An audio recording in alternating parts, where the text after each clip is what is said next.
do do do do do do do. All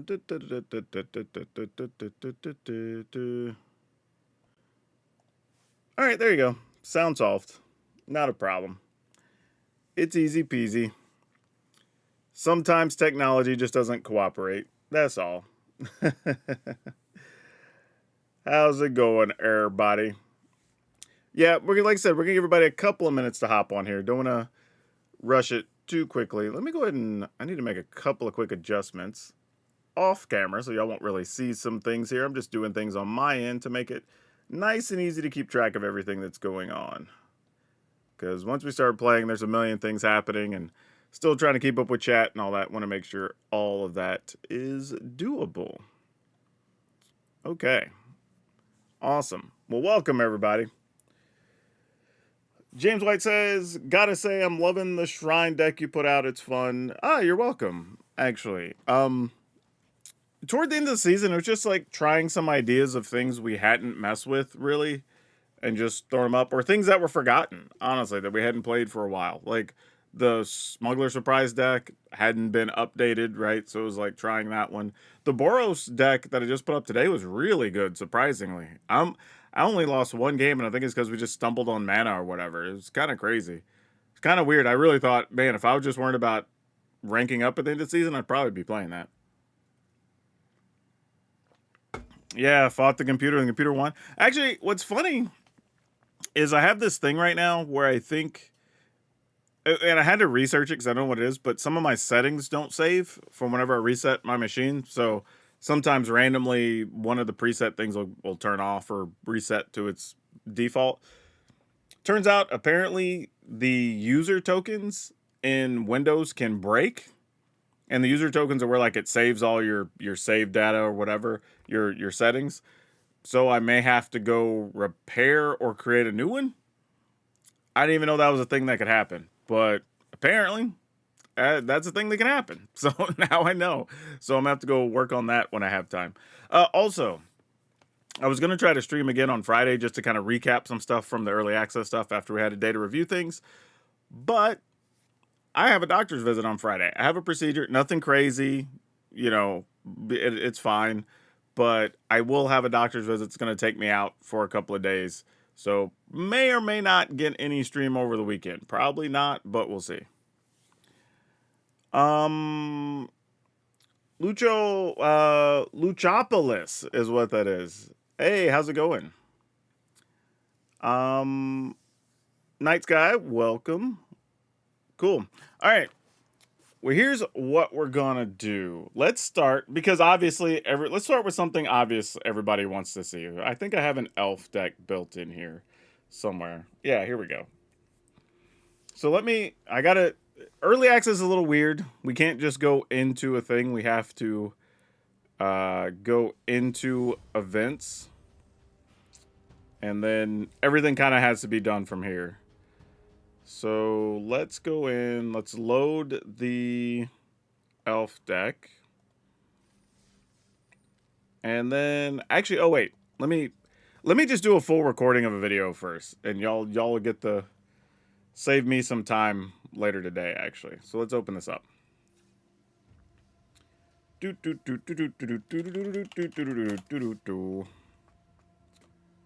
All of these, pull these aside. Yeah, here's another thing too. You know what's funny? I think I've said it before. I don't even like looking at the deck list horizontally, but there's literally some people like, well, I can't see the mana curve in the deck or whatever. Like, the mana curve doesn't even matter when you're trying to watch a video on the gameplay. Like, it's such a weird thing to be bothered by. And some decks don't even have a normal mana curve because they're not built that way. So I don't know. It's a weird thing. I've ranted about it before, but whatever. People will feel how they want to feel about it. But yeah, I just look at games and just like, okay, cool, that looks like fun, or it doesn't. But some people overthink it. So people have wondered, like, why do you only show it like this for a few seconds? Because honestly, I hate deck building in this. I'm a vertical view person through and through. I've tried a bunch of times to do it this way. I just can't bring myself to do it. But all right, Dragon Brood, Obviously, we're going to be playing some Lorwyn. Everybody wants to see all the theme decks for the different creature types, so we're going to start with elves. Not a super surprise here, but lots of new cards in this list, so there's going to be a lot to go over. I'm going to try to do it pretty quick so we can get into the games very quickly. But we're going to start with Dawn Hand Dissonant. This is the way that you could actually play some stuff out of your graveyard that you've exiled with this, which is pretty cool. You can also use it to remove blight counters from things or add blight counters to things, which is very fun. Infestation Stage. People forget this is an elf. It is a black elf, but it's an elf, and it does make you another token when it dies. Of course, Llanowar Elf we're going to play. Bitter Triumph, so we have some overall removal, some Badger Mole Cubs, because mana's still good. That didn't change. Bloom Tender, we're playing a couple just to try them out, but I don't expect a lot from the Bloom Tender here. We're only playing 2 colors. Lissalana, Dignitary, this just makes you behold an elf, so you have to reveal one or have one in play, and then you can tap for 2 mana, which is part of the reason I think Bloom Tender may not be as necessary. I might just want to play 4 of these. Might be better, because then you just get a bunch of 2/3s instead of 1/1s when you're going to produce the same amount of mana. I don't know how much the colored mana is going to matter, but we'll play the games and we'll talk about it at the end of the video. Elvish Archdruid, obviously still good. Pump all your creatures, make a bunch of mana. Tyvar the Pummeler is the one way we can spend that mana, so that's always good. Maelstrom Pulse, just so we have some type of removal for some things. Morkant's Loyalist, this is an interesting one. It does pump all your creatures, but if it dies, you get to return a creature from a graveyard to your hand. Could be pretty useful, we'll see. Champions of the Perfect, we obviously like this. It's a big 6/6. It can let us draw extra cards. We do have to have an elf that we can exile, but I don't think that's really a problem. There's one high perfect Morkant. I don't know how good this is going to be. You're mostly going to be able to take out like 1/1s whenever you play a creature. We'll see. I'm split on if this card's really that good, but we'll find out. Selfless Safe Right. We're trying a couple of these because it is a just prevent your creatures from dying to most sweepers, which is very good. And also just giving your stuff indestructible in creature fights could be pretty exciting. And then we have 3 copies of Celestial Reunion, so that actually we can just tutor up whatever creature that we need to. It is sorcery speed, so we have to keep that in mind, but otherwise, it's fine. Y'all also know the drill. Go save money. Use my code over at Tales Adventure, toamagic.com. Use code DRAGON, DRAGN. But that's it. We're going to go play some games, and hopefully these elves are as impressive as we want them to be. Hope the event's fun. I don't know, man. Playing Magic's fun. Like, that's kind of the secret. As long as you're enjoying playing Magic, anything can be fun. Any deck. Gaming is largely what you make of it. You can let it be as stressful. Gaming can be as stressful or as relaxed as you want it to be. That's the thing. You don't have to game any one way. We will definitely keep this. Whoa, this battlefield is sweet. I probably can't click on anything, right? Always disappointing. I like seeing cool stuff we can mess with. But visually, this looks really cool. Yeah, I'm kind of into it. Alright, let's go Llanowar Elf. Probably just into Tyvar, I would guess. Hopefully they don't have a removal spell for Tyvar. That's going to be disappointing. Actually, they probably do. You're playing blue-black, but whatever. This is their shot. Tyvar will not be long for this world. Oh, no. They just went ahead and played a fairy? And we get to keep our Tyvar? Okay. Sure. I dig it. This is excellent. And we get to attack for 4? That was kind of a well-timed draw, too, because they could have made us discard the Archdruid last turn. Because that's any card, right? Oh, non-land card, yeah. And this has 1 blight counters are red, I guess, is what we're doing. -1/-1s. All right. Well, isn't that cool?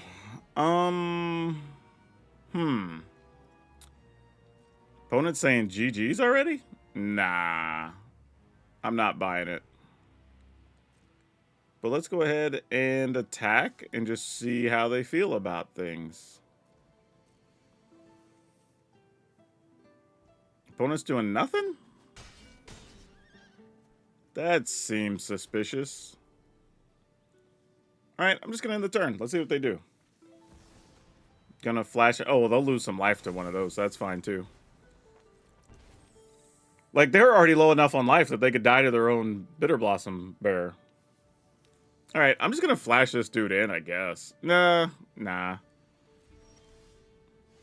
You're neat. Sure, I guess.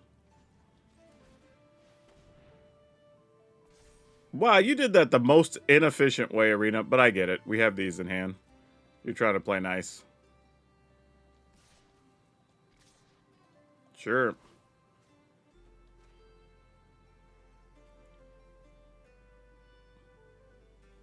I mean, kill the land. Yeah, you... Oh. Sure. That's one way to do it.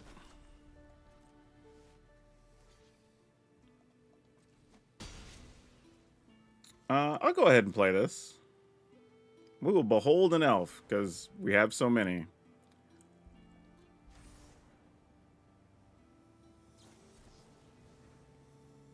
Spell snare, sure, you got it.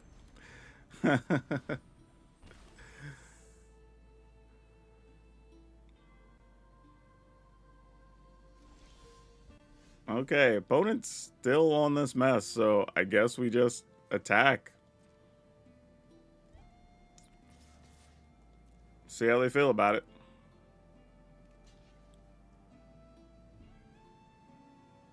Really, though? Yeah, blocks are good, I guess. Wow, okay. I guess we could have just pumped there. I was thinking they had some other spell or something they were going to play.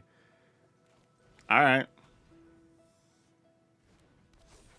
This might be the case with fairies sometimes, though. Is there's going to be a lot of removal, a lot of counters, and if you just get an advantage, you'll probably stay ahead. Well, now they're risking just dying to their own fairy, so sure. You got it, fam. You want to counter this guy, too? Why not? Sure, spell stutter, have fun.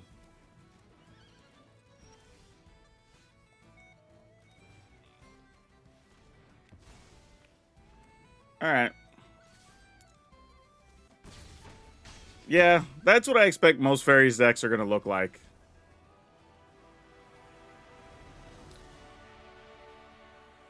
Is elves what you were looking forward to most this set? I don't have anything I was looking forward to the most. I'm lame like that.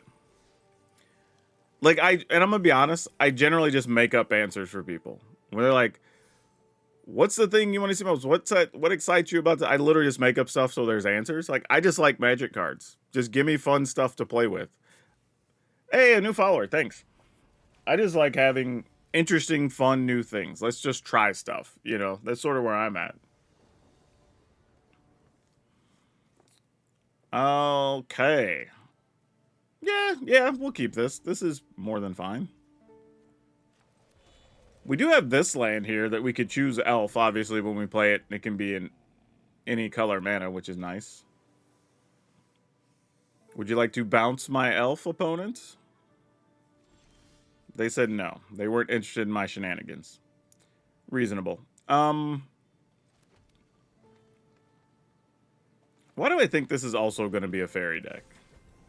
Which means we might not get to keep our Archdruid, but... Because I almost played these two instead, and this would have also produced 2 mana. Nope, this is Merfolk. So in a way, I guess we guessed correctly playing the Archdruid there. Or at least played it in a turn where we could get away with it. You got it. Alright, so what do we want to search for with this? We can go get 1, 2, 3, 4, 5. Oh, we can go get the 6/6 guy, right? I think we could do that because we have 2 creatures. Let's go see what happens. We're trying the new cards. We're gonna pay the additional cost because we have 2 guys. We're gonna choose elf. Tapping those. Behold these 2. Hey, somebody just became a member. Love that. Let's go get this guy. Oh my god. Oh, somebody's gifting a bunch of memberships. Oh, goodness.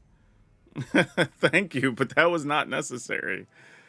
No attacks. I got distracted. I should have played the Infestation Sage with the black mana. Alright, well, we'll let all those memberships fire off. Thank you there. Who gifted all those? Night Sky, thank you. Yeah, I was gonna say, you probably want to get rid of this thing. This big 7/7 is also gonna let us draw cards, which is gross.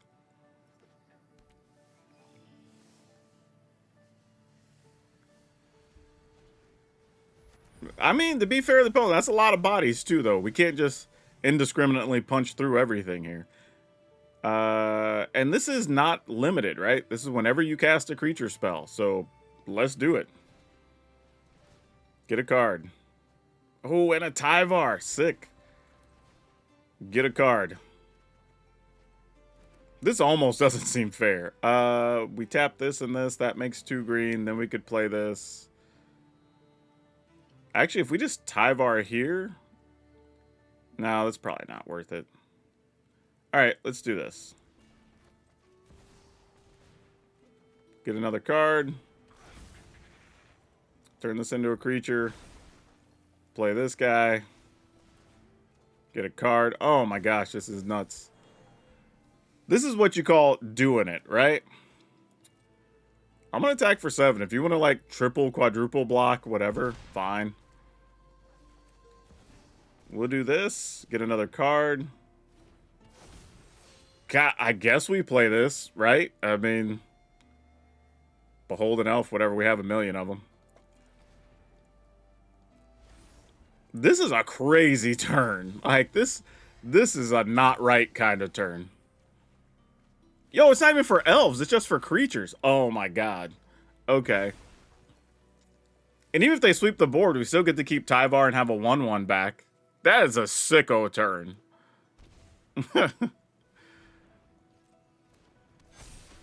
That's awesome. Yeah, I mean, I'm blocking some things. Opponent's saying GG, but, like, I'm here for it. We came to play. And then I'll take 2 just so they get to do some damage. Yep. You do your thing, I guess. We'll tap this guy, because why not? It's going to die anyway.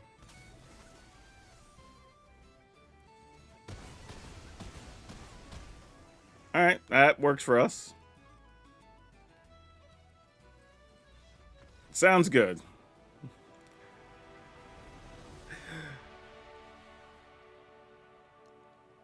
I don't know what happened on that previous turn, but I think we played, like... Because on that turn, we cast 1, 2... 3, 4, 5, 6... Did we play 7 cards that turn? Either 6 or 7 in that one turn. Like, that's a little bit nutty. I mean, that's a little bit crazy. But pretty damn cool.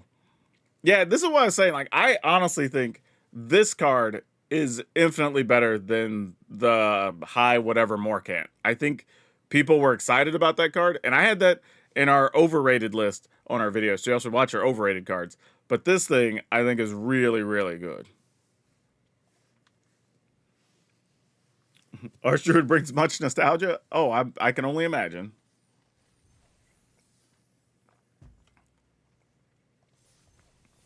I think what makes this list good is we have protection against sweepers a couple different ways, right? We have ways to finish with just Tyvar that we could tutor for. Being able to search our big guys is super exciting. Like, there's just a lot of things you can do with this type of list. Okay, we got a slow hand this time. Slow-ish. Still keep it, though. Okay, let's go ahead, play this guy.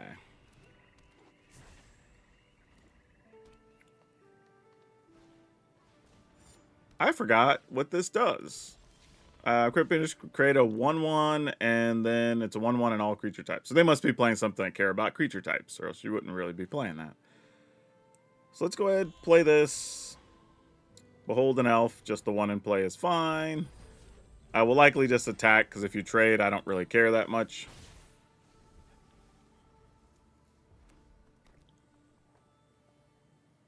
And then what you want to do?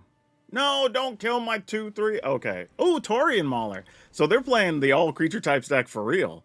That's gonna be fun. I guess we could work on getting 2 of these into play. That's a thing.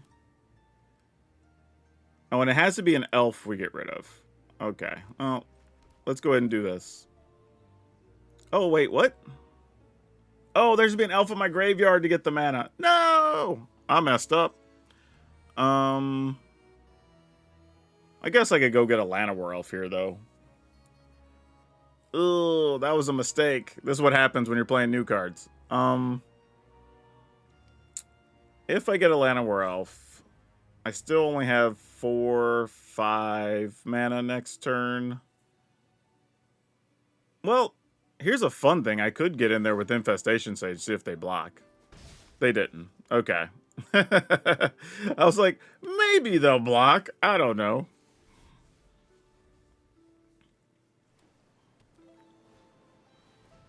Herd Heirloom. All right. Anatorian Mauler. Granted, if we also don't play anything, the Maulers don't get bigger.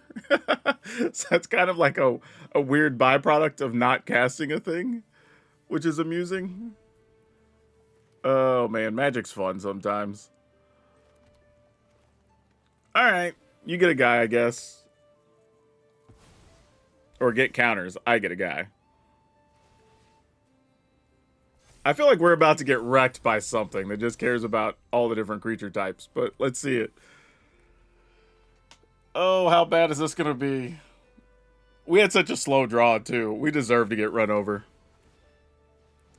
All right, that's coming in for at least 4. Is there like a weird... Did I forget a common that pumps for the number of creature types you have or something up to... Oh, you know what? They're probably playing the Zookeeper.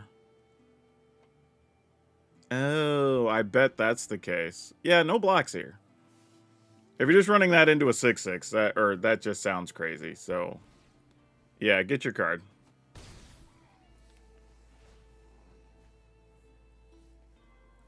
I wouldn't say they wouldn't be attacking if they didn't have a trick. Sometimes it's to see if we do. Sometimes it's you want to get something in the graveyard. Like I haven't memorized all the new cards yet, so anything's possible. Okay, we have another Infestation Sage. This is the part of like, what is there worth tutoring for here? Probably not much, realistically. And now we're getting into that danger zone of if we start casting stuff, these Taurian Maulers are going to get out of control. We need to find a... I'm going to do this first because I want to try to find a Maelstrom Pulse.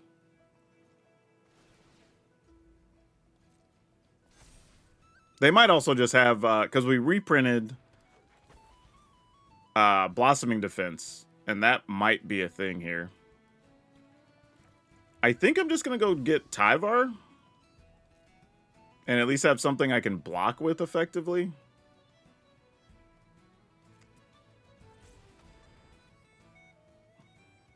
And we'll just see what happens.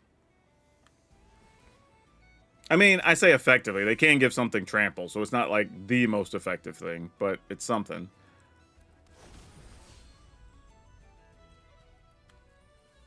Hey, somebody came over with the raid. Welcome.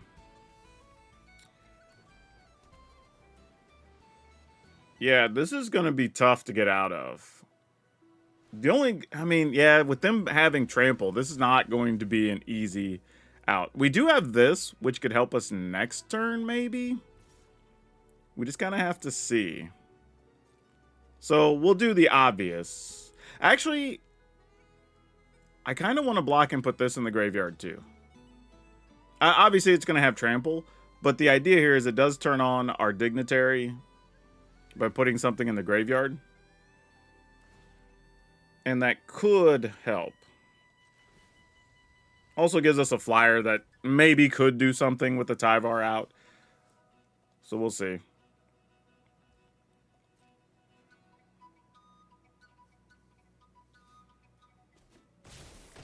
Okay, so we're at 13. They get a card, we get a token.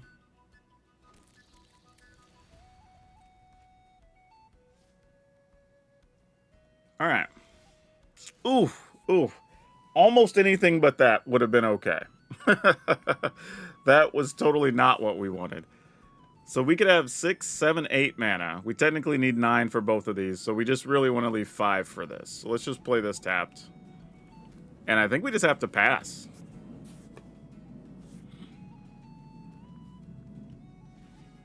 Alright, turning that on, it has all creature types. That makes sense. If they get a Zookeeper, we're just wrecked here. Like, everything will be plus 10 or whatever. I can't imagine we beat that. Like, there's no realistic scenario where that would likely be true. Okay, you're tagging him for 7. You know we have Tyvar. So what's their play here? Why are we doing this? Only, I don't know if I should just, like, gang block first and then use this. Or I should just commit to Tyvar. But let's see what they do. I'm going to put everybody in. And just see what crazy trick they've been sitting on this whole time. Because I don't know.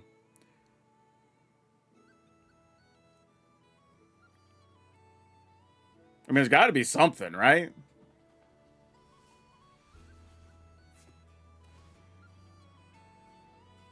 Okay. That works.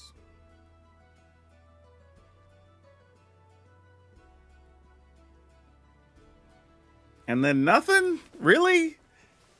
Ah. Something's up, man. Alright, I'm going to do this first. I guess I could have... Oh, I could have convoked it. Totally forgot. I totally forgot it had convoke. I could have played this and done this that turn. Yeah, I messed up. I could have convoked.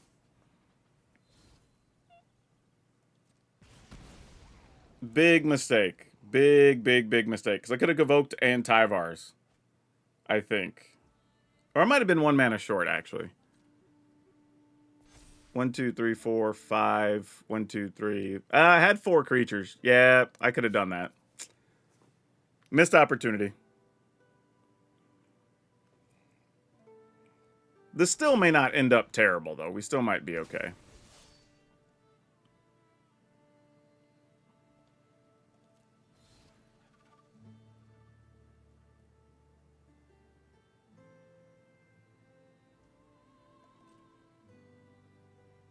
Get to kill a 1/1.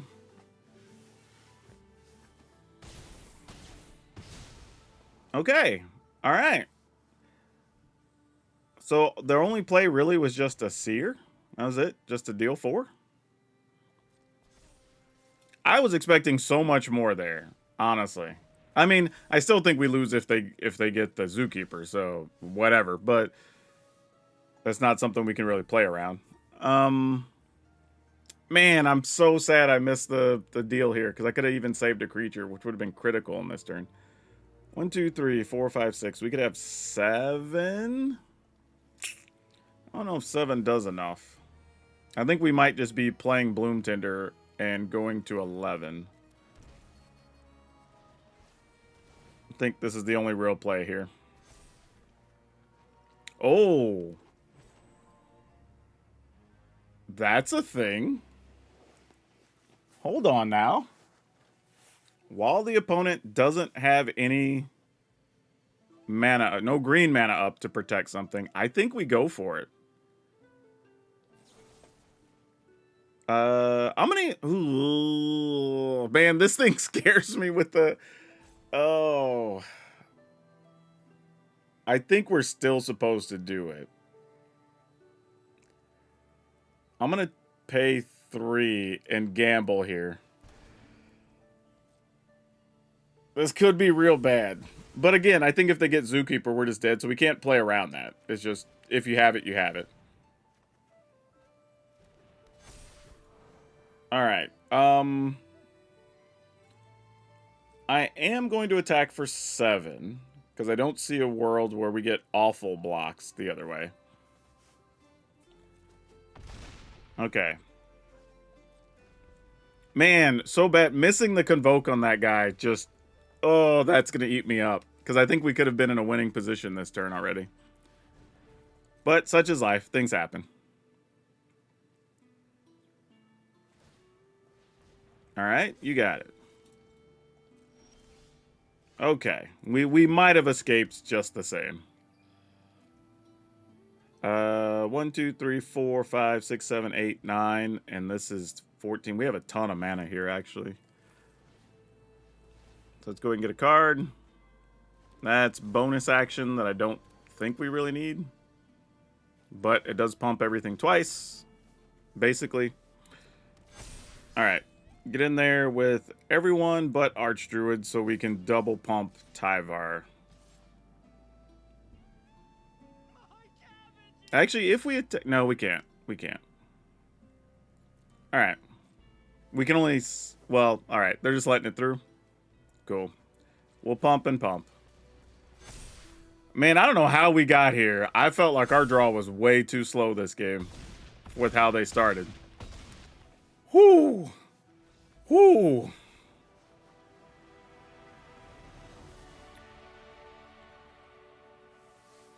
I feel like we cheated. Yeah, I don't feel like we should... Honestly, though, I think the bones of whatever the opponent was trying to do here is kind of sweet. This feels like something I would build of just a bunch of changelings. I don't know, like the Sliver Land, maybe you could, or Artifact, and like I said, the Zookeeper. There's a lot of stuff you could do with this as a base. I think the opponent's onto something. Seriously, there's a possibility.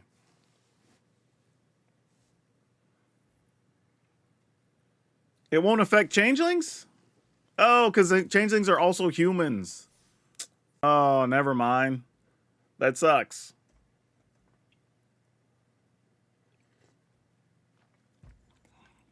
Changelings do count as every creature type, including humans, which is sad.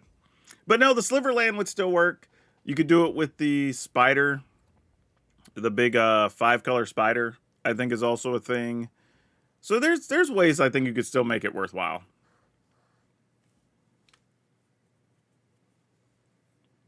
Actually, that'd be weird. Like, you could play maybe 12 to 16 changelings and then a bunch of 2-ofs of stuff that cares about creature types. Could be fun. Like, there's a lot of ways that could go, I think.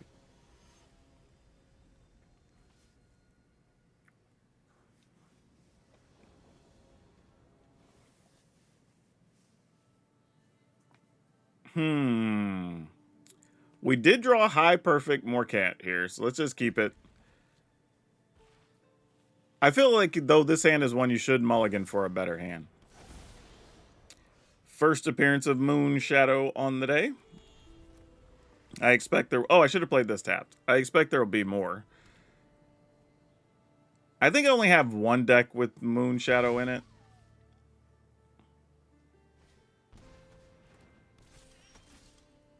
Opponent's obviously doing something squirrely over there. Really wish I would have had this turn 1. But I guess we're just going to go ahead and play the Badger Mole and let it die to whatever they have. Whatever the thing is, it's going to off a creature. It's going to get Badger Mole here, I'm going to assume.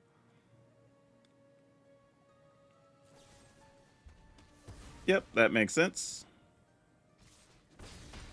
Yeah, see, this is exactly the situation why I don't care that much about Moon Shadow, and everybody tried to tell me I'm crazy. It's like, it's just a dork a lot of the times, unless you have the right scenario constantly putting stuff in the yard. However, though, you could reanimate it here. I think it still enters with counters, though. Yeah, it just enters with the 6 counters. But they could have a deck that's just removing blight counters for value. And if so, then it's at least a giant bag of blight counters if you need them. Growing Dread. Okay, that's one way. You can manifest some stuff here. See, now that's pretty cool because now you can turn it face up and it doesn't have the counters because it enters with counters. That's how you do it. The opponent's figured out the code. I dig it.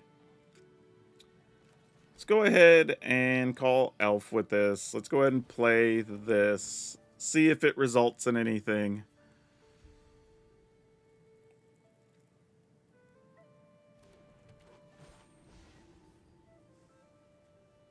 Might as well put a counter on this thing. Like, so if it is something squirrely that tries to get turn face up. Because that has ward. We could. Oh, they get to choose. We don't even get to put the counter. They get to pick. All right, there you go. They did the thing. Congrats.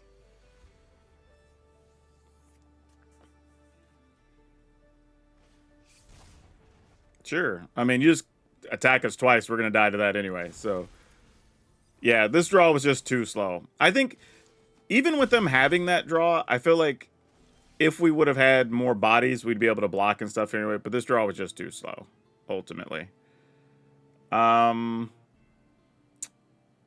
Is there a thing that we can take advantage of here? Because I need an elf in our graveyard, right? So I could go to 3. I could play 1, 2, 3 things. We wouldn't be dead. We'd be close. There's a lot of ways we die, though. But I think that's the way we got to try it. Let's go... Oh, because there's no elf in play yet. I got to do it in this order.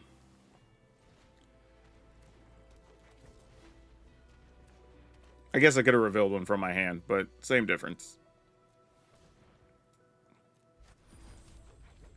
All right. I mean, if they have a removal spell, then we're effectively dead. We end up going to 1. Growing Dread, sure. So yeah, this makes a lot of sense with what they're doing. I mean, you end up putting the cards that come in with all the blight counters under the Growing Dread. I like that. I'm here for it, man. That's a cool way to do it. Let's block with these here. And let's block with these here, I suppose. That feels correct.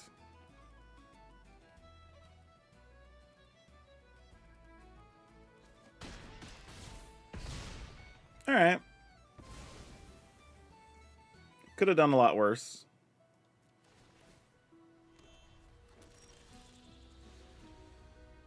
Oh, where were you a while ago? You were a bit late to the party, friend.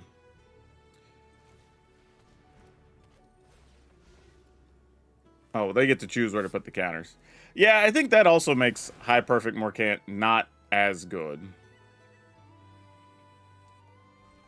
Does this have to be used as a sorcery? It does not. Alright, so we at least get to Surveil. That could be something. I mean, there's a chance they have removal or another bounce spell or something here anyway, so we're probably still in trouble. Alright, what you got? Just the 8/8 coming in. Let's block. I guess we'll just Surveil. Alright. Assuming they allow it.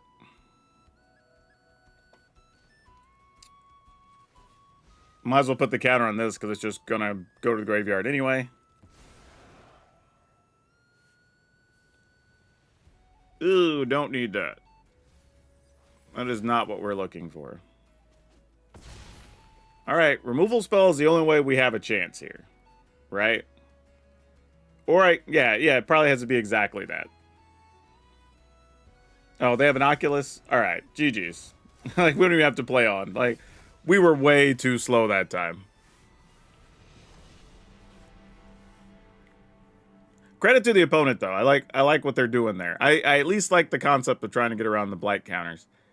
Yeah, we just didn't draw anything that, like, pumped our team or anything there. That was bad. And we only drew 1 removal spell, even. Yeah, we don't... When those draws happen, you definitely lose those matches.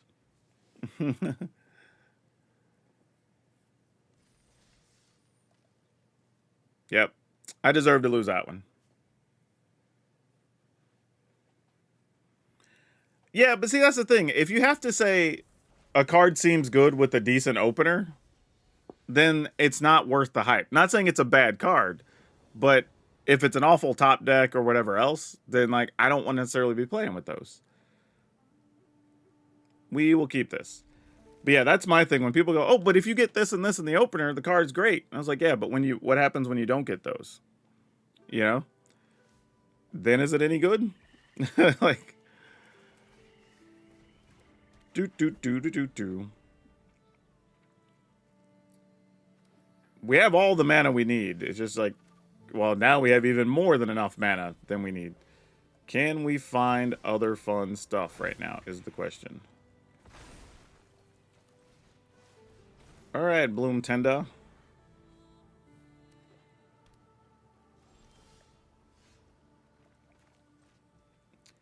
They're likely going to flash something in, and we're just going to have to take 3 from Bitter Triumph, but we're in. Flash away, opponent. Nope, they didn't even play anything with Flash. Wow. Oh, because they're going to do it here. Well, yep, we'll just pay the 3. Could have waited till their turn, but whatevs. Just say, if you're going to do things, do your things. As if this doesn't look suspicious that I'm not attacking whatever. But, yeah, sure. Why do I think their deck might just be all Flash stuff?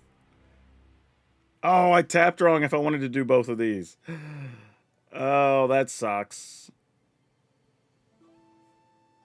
I should have attacked with this instead of this. Or either way. But Line of World should have been in there and one of the other creatures shouldn't have been.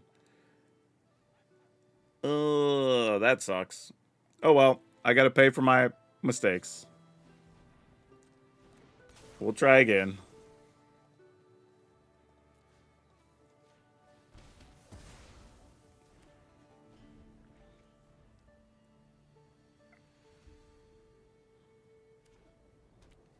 Something to pump the team would be nice here, though. You know, just a little bit of help. Just a little bit of oomph would be good. All right, so here's what I'm going to do. I'm just going to get in. Actually, maybe I attempt to let them trade for the Badger Mole Cub, because then I'd at least get to kill something with the Maelstrom Pulse. Yeah. Yeah, all right.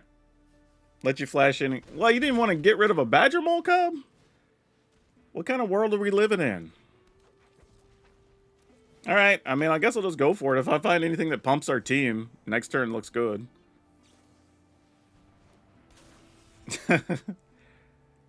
Sure. No ETBs for me. I don't think we even have any. I think Badger Mole's the one, maybe, in this deck.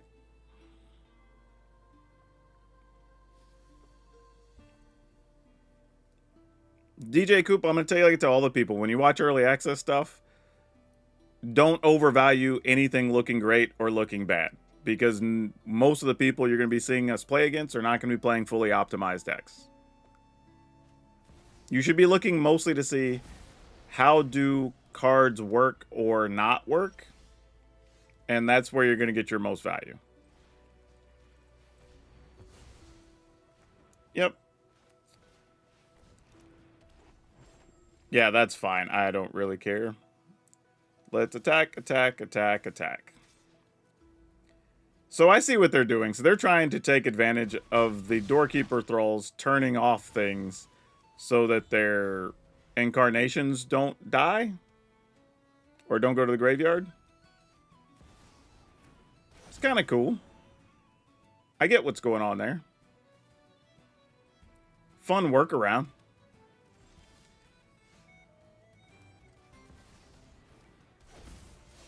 And then we attack. Can I pump for 2, 4, 5? I do have enough. But this only...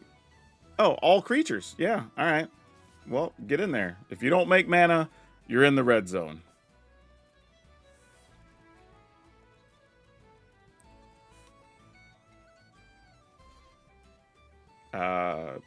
Yeah, I was going to say, I don't even think it matters, but I was like, Helga's kind of has to block? Okay, good. Sweet.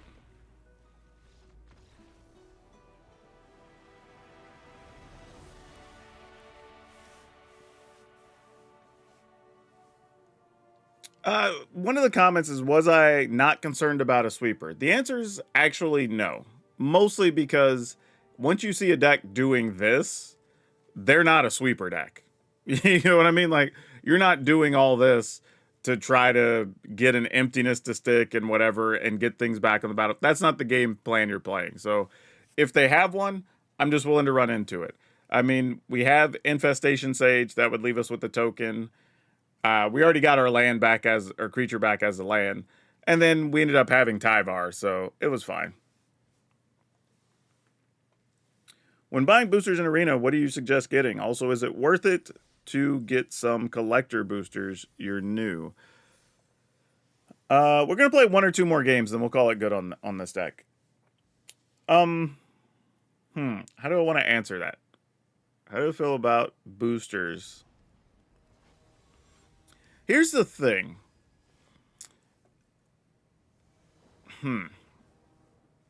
Yeah, we're gonna keep this. I would say if the answer to if you when buying boosters, what should you get?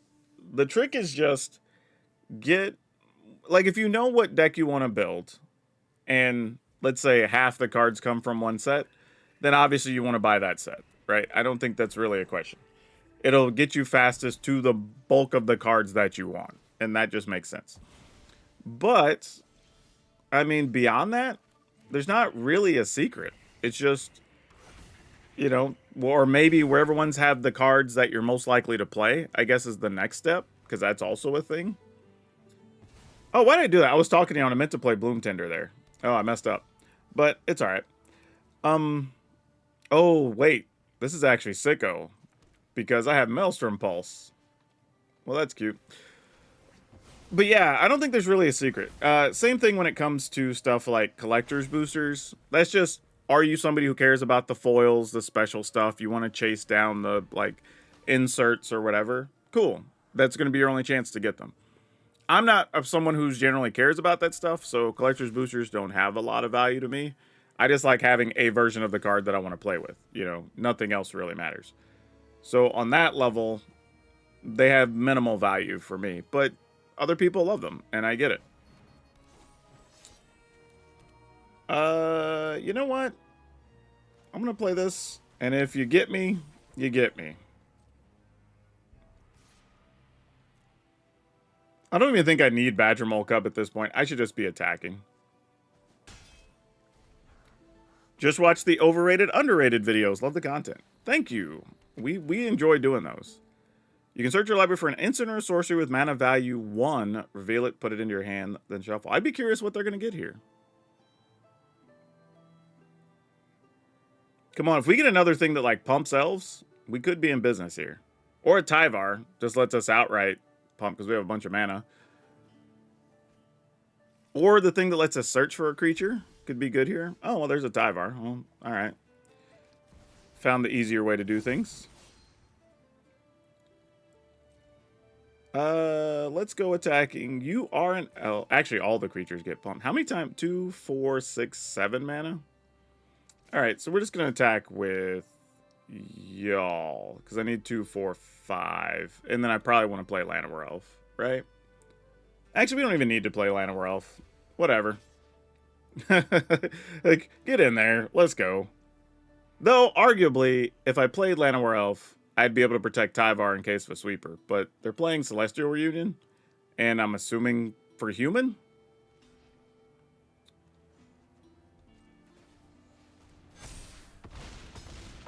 Alright, opponent's at 3. Though if there is a sweeper, we get these back and then could possibly just pump a Restless Cottage.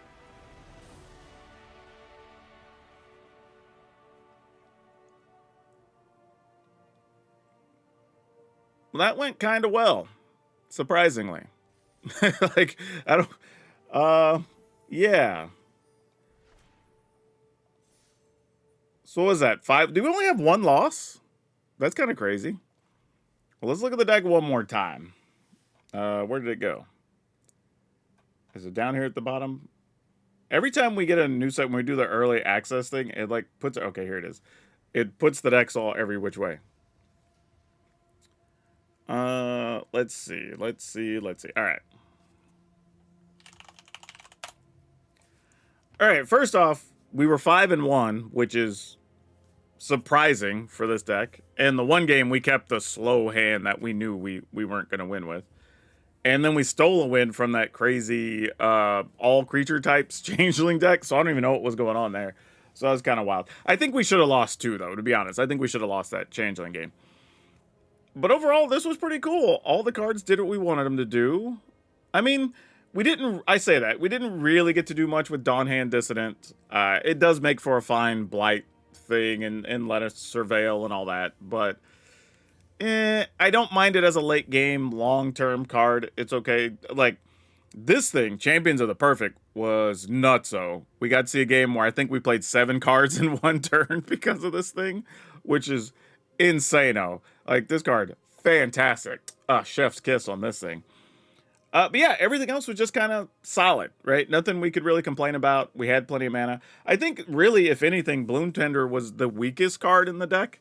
Oddly, occasionally it made 2 mana. Sometimes it just made 1. I would probably be more inclined to play a full set of these. The downside is, if you don't have a creature in the graveyard yet, it just makes nothing. It's just a 2/3, and that's part of the problem.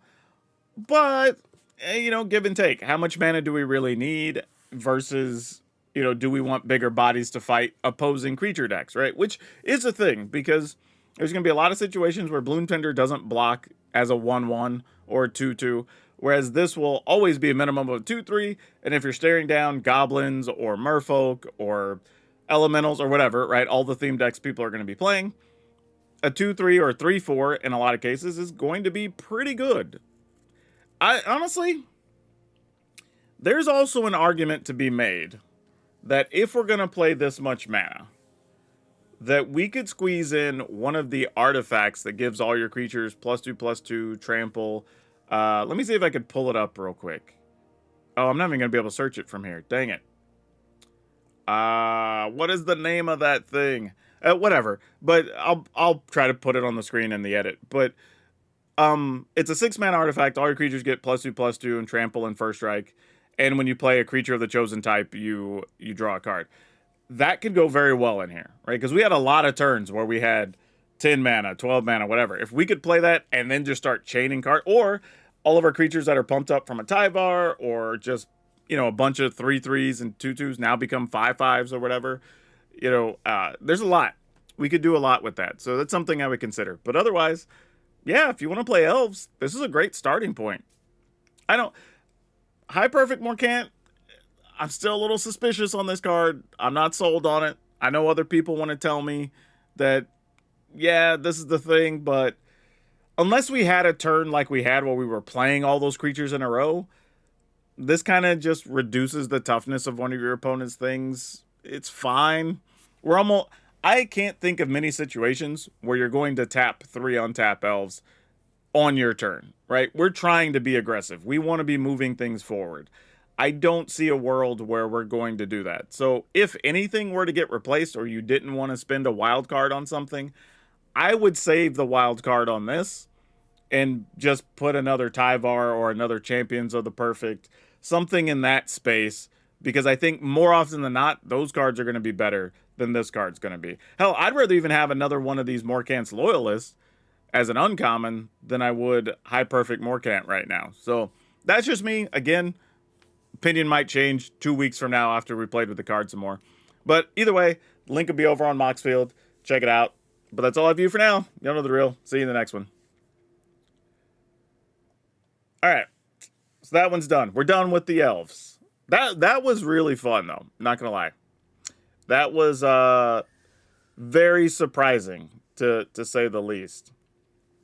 All right. So let's resign from this so we can pick up another deck. But that was very cool. Yeah, the Green Champion, though. That thing. That thing's nutty. Like, no lie. And it's just such a big body. Like a 6/6 that you can play often on turn 3 is kind of impressive, right? And your opponent almost has to deal with it or they can't punch through. But then if you got rid of something that had an enter the battlefield trigger, that's now in your hand that you get to replay. So it's like, There's a lot of value to be had. A lot of value to be had there. So, all right, we got a bunch of y'all watching right now. About 100 people across all the various streams. Where do you want to go next? What type of deck do y'all want to see next? I will let y'all decide. Ramp 7/7 lottery dude. I don't know what that means. I think I know what that means. 7/7 lottery. Now I don't know if I would call it a ramp lottery thing, but we do have this version that this one doesn't play that guy though. This is the one that gets reduced costs. Let me see. I know I was looking at one earlier. Was it the Elementals version that plays it? No, not this one. I think I know what you're talking about though. Control is not going to happen, Greg. I will never, ever, ever play Control in early access. That is a terrible idea. And let me be fair. I don't want to say like Control sucks, you shouldn't play Control, whatever. That's not really the point. It's really a two-pronged thing here. The first is that you're not going to learn anything from watching people play a Control deck because you're going to be playing most of the same spells you're going to be seeing later anyway.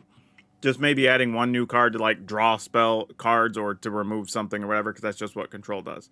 So it's not going to be very interesting interactions. And it's not any fun for somebody else's audience to just sit through that and have like a 15, 20-minute game with new cards. It's just not doing anything. The other is Control decks just don't do well on content generally. Unless your whole bit is being a Control player, generally people will watch like half a game or one game and they're like, oh yeah, I get it, it's fine, and they don't want to watch anymore. Unless you're doing something really fun and interesting. And it's pretty hard to do that unless you're just doing like, I don't know, a quirky version of Super Friends or something. Like, even if you watch my channel, you might see 1 or 2 Control decks all season if I find something cool I can do. Otherwise, I just don't play them. All right, so we've got vote for the big, I think it's like 7/7 Vivid guy. Some Control, which we're not going to do. Goblins, Kithkin, Elementals, 2 for Goblins, 2 for Kithkin, Changelings, Fairies. Yes, Fairies are playable. Fairies have been playable borderline as it is right now, and they got new tools, so definitely playable. Let's see. Yeah, I don't know. So it's like a split vote. Let me see if I can find the deck I was talking about earlier that does have that the Vivid dude in it. What would did we put it? No, it wouldn't be in the Battle Crier deck. Where'd it go? We do have a Sacrifice Goblins deck, so we could default to that in the meantime. Man, did I not end up putting that in here? I thought I did. Yeah, now I'm second guessing myself. This is what happens when I try to be prepped the night before. Let's see. I have like one deck with the Moonshadow guy in it. It's a Delirium deck. That's the small creature deck. That's dinosaurs. That's just a mid-rangey thing. There's Kithkin. That's a Sapling Nursery with mono green. Is it this one? The Leyline Surprise? Yeah, here we go. Here we go. This is the one where we were trying to play the Awakener. So if you can get to an early pack to the Leyline of the pack, great. Otherwise, you at least get this for free and then get 2 cards off it. But if you copy it with Calamity, each one enters the battlefield and you're getting at least 2 things off of each one, which could be pretty exciting. So we could try this. I want to see how crazy it goes. I only built one deck with Moonshadow because I'm not sold on it. I think Moonshadow is an interesting card that I believe will eventually have one deck, possibly 2 decks that people will play it in Standard. I think it's way overhyped. Mostly because of what we saw earlier, right? We beat it one time when the opponent's just doing their thing and it just didn't matter. And then we lost to it one time where we had probably the slowest possible draw that the Elf deck can get. And ultimately, it just takes a lot of work to make it work. I think the best way I saw it used was the opponent that was playing it in the Manifest deck. And again, we didn't draw removal or fast elves to even deal with it. That's probably the one spot for it right now. I'm sure there's something else that works. Like I said, I have a John Delirium list that plays it, but Moonshadow I think is overrated. I think I put it in the overrated video that I think over on Dev's channel, people are in the comments. I think he said like 90% of the comments are complaining about how I should be higher on Moonshadow. But here's the thing. The thing to understand is, as of the time we recorded, Moonshadow was going for the value of other rares and mythics that appear in 4 of multiple decks during a season. And multiple, I usually mean 3+. You know, we're talking about like the Shieldrids, the Badger Mole Cubs, you know, like that level of stuff. I don't think Moonshadow is that card. I don't think it's going to be a 4 of in 3 or 4 different decks sitting in a top 8, right? That's just not a thing. Even where, to be fair to the Shieldred, there were times you're playing like 3, you're not playing 4, but it's also showing up in a lot of decks. Pretty much everything that played mid-rangey black or something similar, or Golgari or wherever was playing it, right? Every deck wanted it. Same thing for commander players. A lot of them, if you're playing black, you're playing a Shieldred, right? That's not necessarily going to be the case for Moonshadow. So I think it's just way overpriced and overhyped right now. That's my perspective. Again, I could be absolutely wrong, but that's how I feel about the card. I at least have justified reasons for how I feel, other than people going, it's great. And I'm like, okay, well, explain to me a scenario that's not Magic Christmas Land that is going to make this card dominant, right? It's not like when we looked at Shieldred and we could go, yeah, this card's just good whenever you get it, right? A Badger Mole Cub just allows for crazy explosive draws that go into a bunch of different decks, right? You can't say that about Moonshadow. Every story is, well, if I have this card first, or I have this thing, or I can mill 3 times in a row, or I can do blah, blah. Like, it's never just, I got this card and it's good, right? That's the difference for me. Now, that's not to say we're not going to play Moonshadow, because I have it in the deck and we're going to still try it. Like, the card's still playable. I'm not saying it's trash, just something to think about. But all right, let's try this. People want to see the big Aurora Awakener, so we're going to do that and see if we can get tricky with random encounters and calamities and smuggler surprises and see if we can make this work. All right, what's up, Dragon Brood? We just played Smuggler Surprise not long ago at the end of the season, but there were some very cool additions from Lorwyn Eclipsed that I think are going to make this deck very surprising, would probably be the best word. But yeah, all right, so we're going to make a lot of mana because we need it, because we're going to do a lot of things. So we're starting with Llanowar Elves, obviously. We're going to play a full set of Smuggler Surprise because, well, that's one of the reasons you want to play the deck. Then, of course, there's Badger Mole Cub because we're making mana. Bloom Tender. Now, you might be like, okay, why Bloom Tender? We'll talk about it in a second, but it should be making a minimum of 2 mana a lot of the time, but we'll see. And then we have Formidable Speaker, which is good because, one, it can let us go get our Bloom Tender, but it can also go let us get some of the other key cards, which is one of the problems you have with Smuggler Surprise sometimes, is that you have Surprise with nothing to put in the battlefield, or no way to get any fun little combo trickery.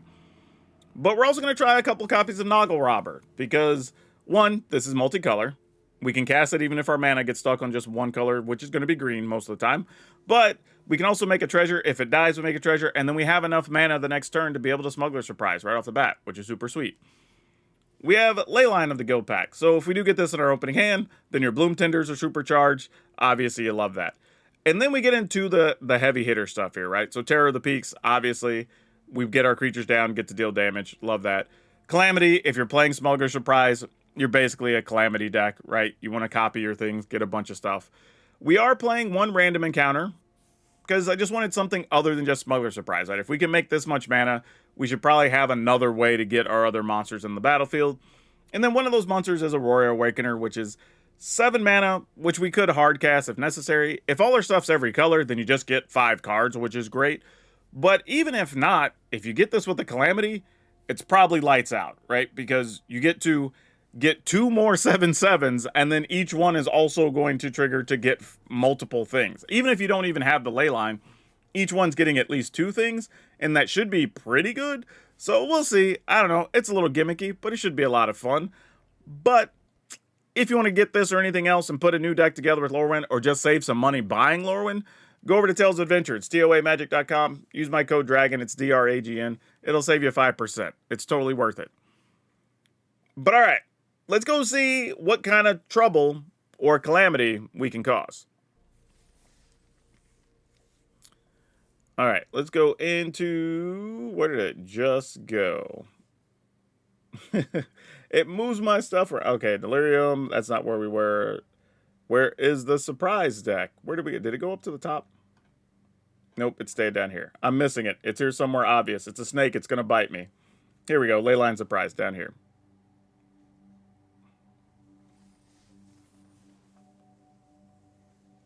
Moonshadow is definitely no Shieldred. That is absolutely true. Speaker is a day one craft card for me.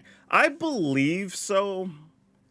Like, anything that is just discard, go tutor, seems like it has to be good. Also, in this deck, be aware that it can untap, like, your mana creature and let you reuse stuff, which is super cool.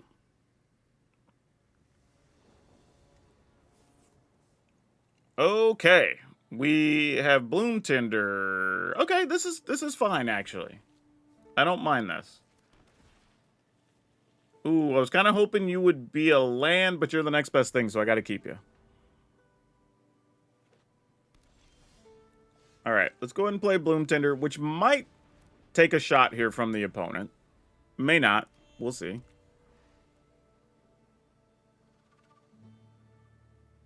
But I like playing my mana creature for... Okay, so they're going to be trying to do manifest stuff here. Get them a Moonshadow for cheap, I bet. Oh, are you doing the graveyard deck here? Man. Okay. Well, let's see how fast we can go then. Turn this on. Who brings that deck to an early access event? Oh my gosh, you are so not fun. Like, if your goal is just to reanimate dumb dudes we're already reanimating, like, come on, man.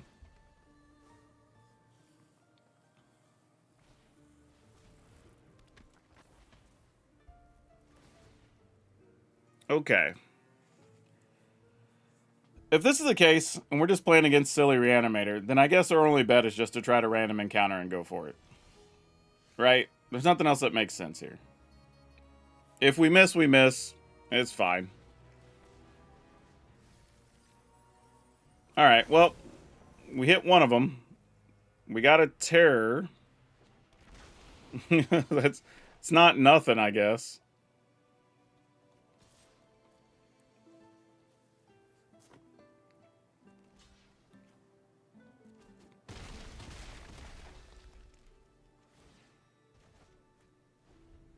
Alright, now I assume they just land reanimate? Sure, alright. GG's. Like, why are we even... Like, who even brings that? Like, this is so dumb.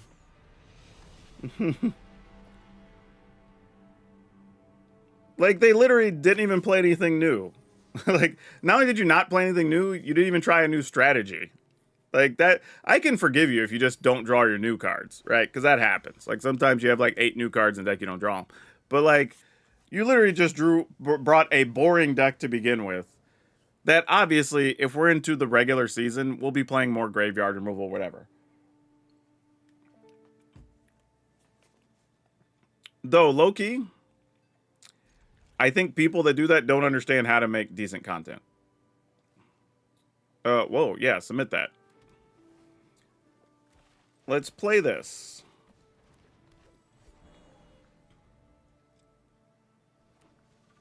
Alright. We get to play this tapped.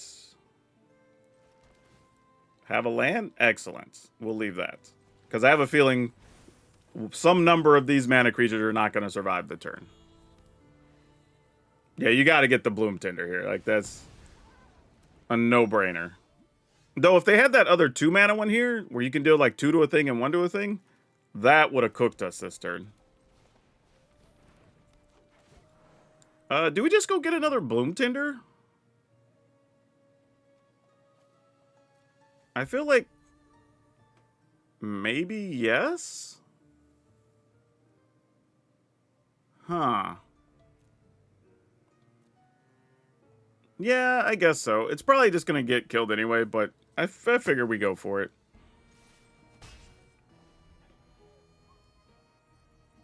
I mean, the problem is they now know we have the Bloom Tender, so they probably just wait for it.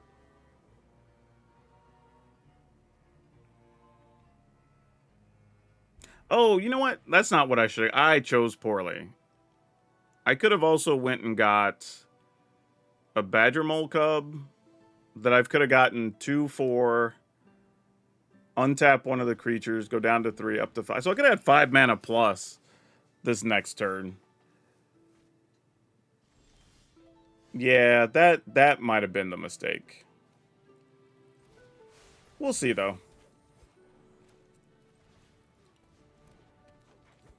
Pass the turn.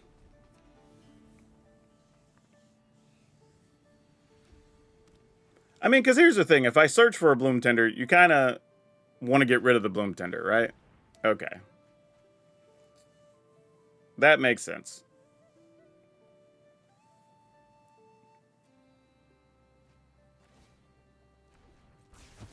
All right. I'm just going to let the opponent play their thing so we can move on to the next game. Reanimate your duders.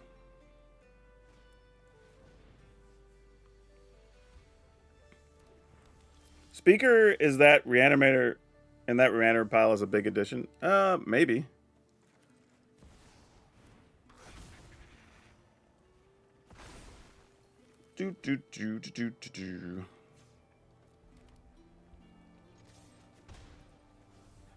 Opponent, just play something and kill me.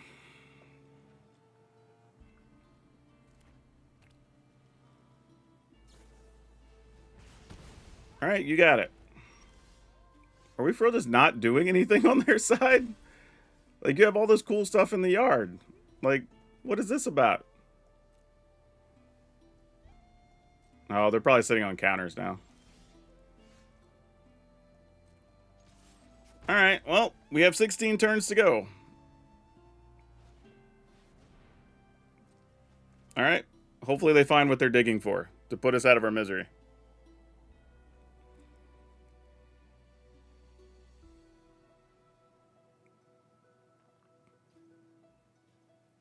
Opponent?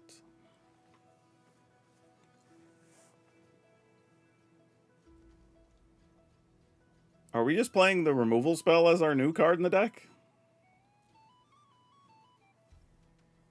You gotta have something cool in there. Come on. You can do it. I promise.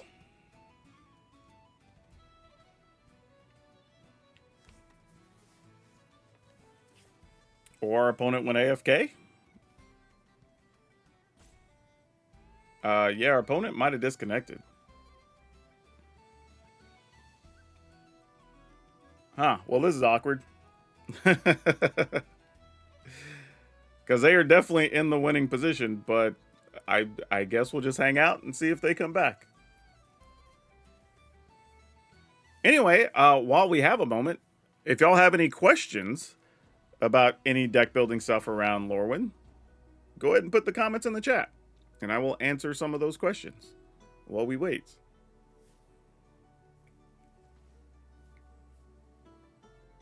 Because it looks like our opponent might have just gone away. Oh, there we are. They're back. They're highlighting stuff. And they didn't discard anything. They just wanted to draw a card. Okay.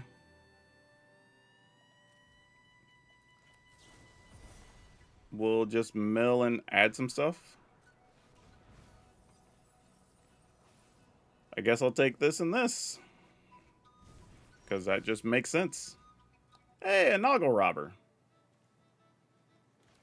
If I do that, I have 4. I could play that tap to not take any damage. Play the Robber still. Alright. That's cool. I mean, I could also just take 2 and then still attack, which is probably, we're still kind of the aggressor at the moment. So sure.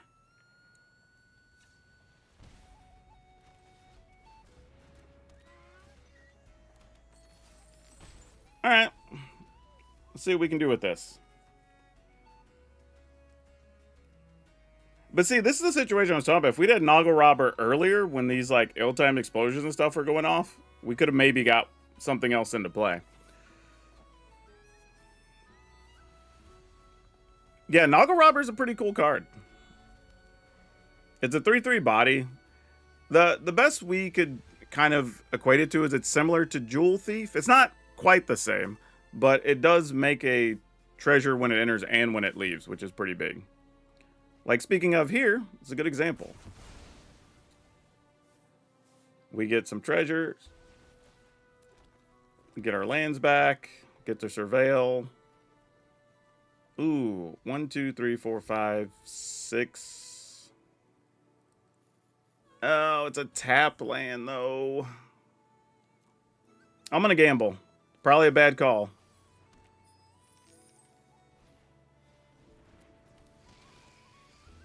Because I don't want to necessarily use both of my treasure if I don't have to here, but 'tis what it is. I think we're just going to go for it with the Awakener.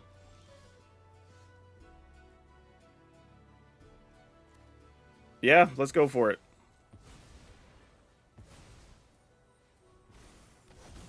All right. Oh, no!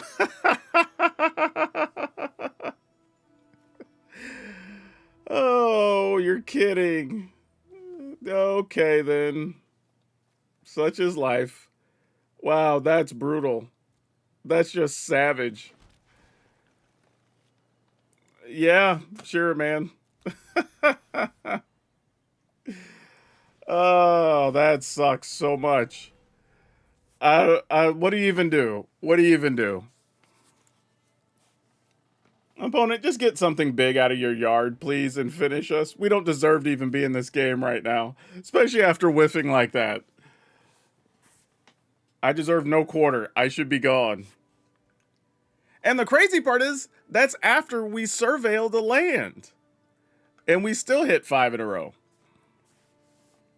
We had land, Bloom Tender, 5 land. Those were our top 7 cards there. That's gross. All right, your stuff has trample and double attack and all that good stuff here. All right, you got it. Get to make an 8/8, right? When they attack.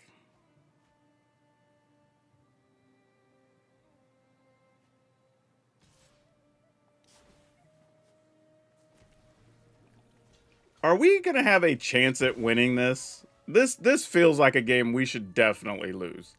How are we still playing Magic right now, y'all? All right. I mean, Calamity Awakener, here we go.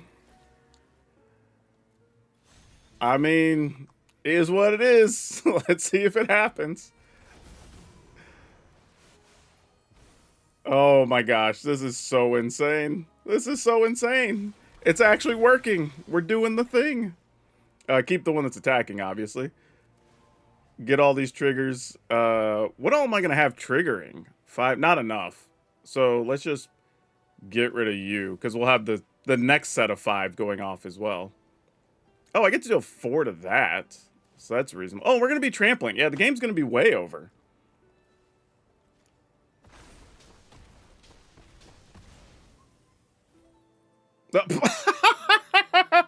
Oh, no, maybe it won't be.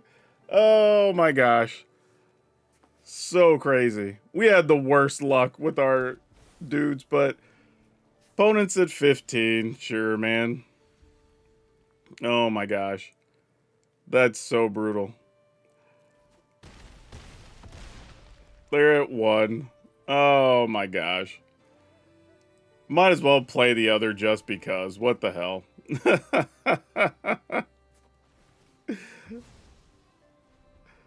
Absolute insanity.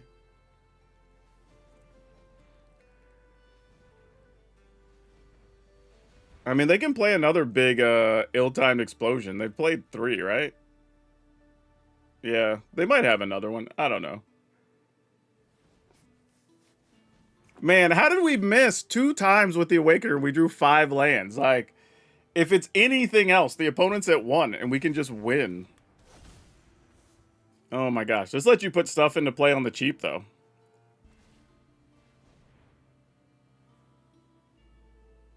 And we're only at 12, so we could lose here. For sure. Yep, that guy's pretty big. What else you got? Got another one? It's probably the case. They drew a lot of cards this game. Yeah, they have another one. Alright, cool. GG's. You got it. Like, God, we should have been dead forever ago. Like, we did not deserve to be in that game. Ugh. Our Awakeners were so bad. They were so bad. God, that sucked.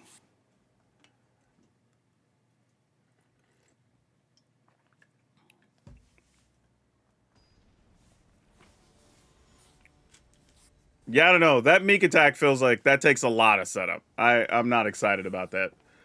But man, missing on those. Oh, those so bad, so bad. Let's keep it. God, that those Awakeners. Whoa. Ooh, do we keep this? Yeah, sure. I can't convince myself to get rid of it.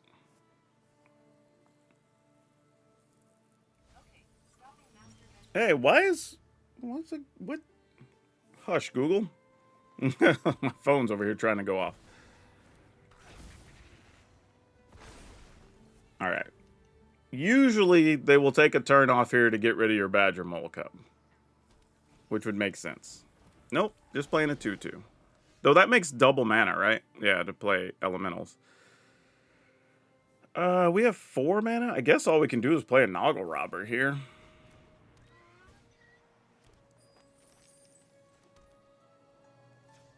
I guess the question is their creature worth more than our creature?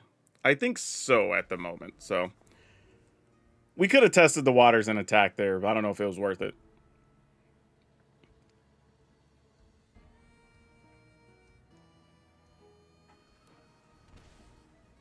Alright, they have 5 mana here to play elementals. Vibrant's great card.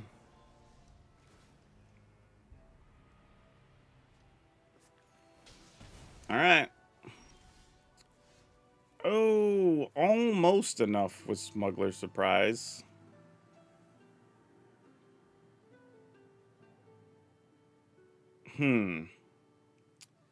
I think we save to block here.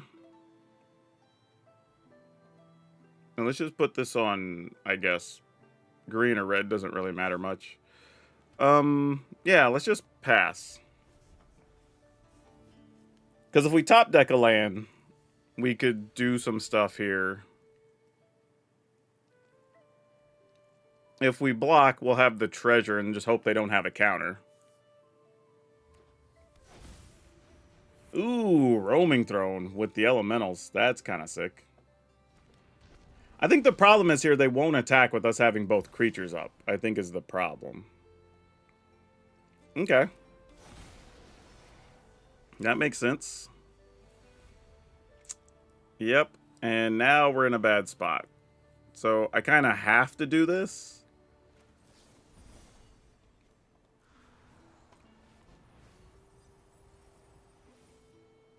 All right. We'll take a cub and...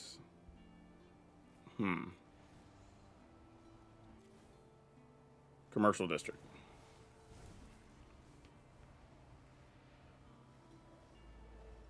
I don't even think you need to blink the incarnations. I think they're good enough on their own, truthfully. Yep, I'm just gonna take the damage here. We can still sneak our way. Okay, we're getting closer. We're not there yet, but we're getting closer. No attacks.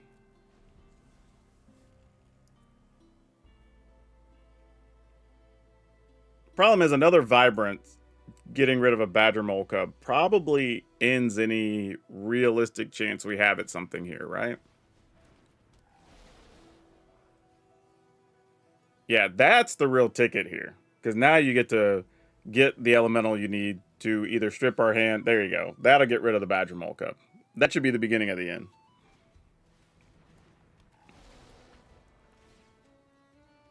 Yep. That'll do it. I will block here.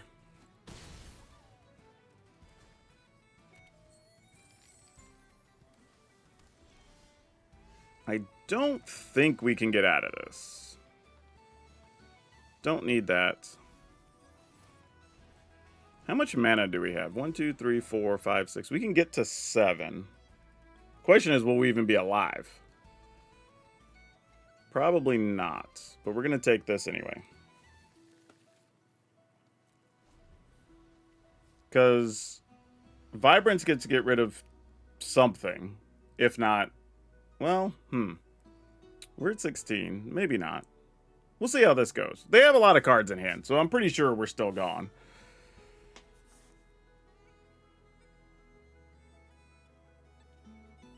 Oh no, are you going to get the other dude out of the yard and strip my hand? If so, then we're just cooked. Vibrance is our only shot, and we've already seen you can whiff on a Vibrance. Or on a Avatar, I mean. Aurora Awakener. There we go, I get the card right on the 3rd try.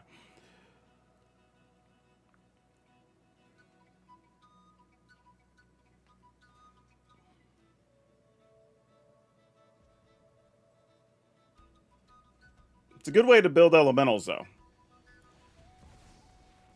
Yep, I assume that was going to be the play.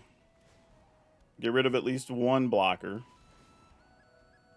Deal 3 to us directly. Probably works. Still have access to 2 mana. You haven't played a land yet, I don't think, so that's 3.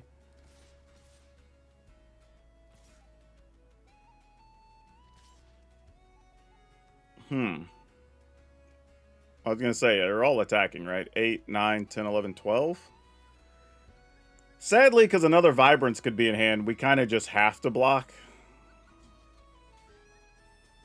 Okay. And...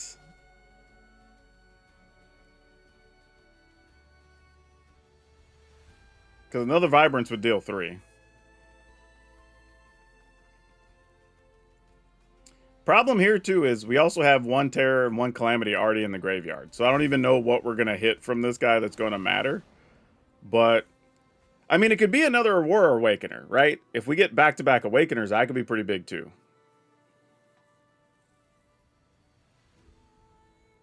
But we are at 4, so we need a lot to go right on this hit.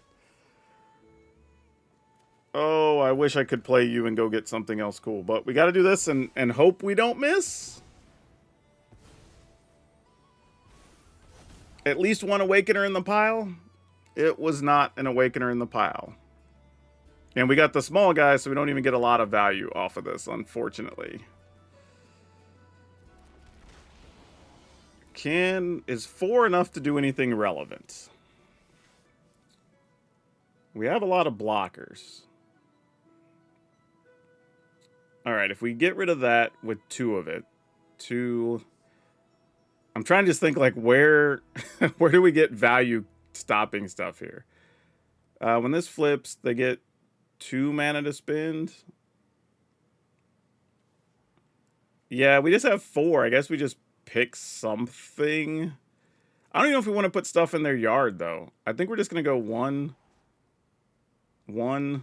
and 2 upstairs. Yeah. I mean... I'm just going to go get another Awakener, because I feel like I could have got Calamity, but I feel like we're going to be mostly in a blocking situation here anyway.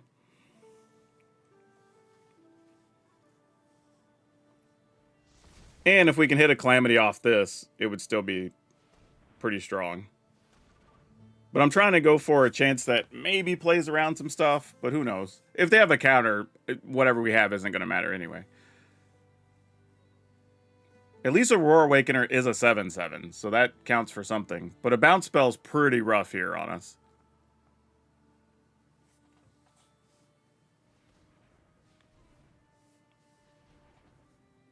Oh yeah, that deck, the Elementals deck, could definitely play Vocalist. That's right. Oh no, Patchwork Banner. Oh, so now we don't even have a good block with Terror of the Peaks. That's hurtful, man. That's rough.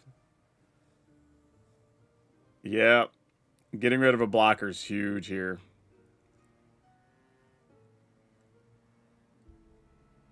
Fortunately, all the counters have to go on one creature, so that makes life not so terrible.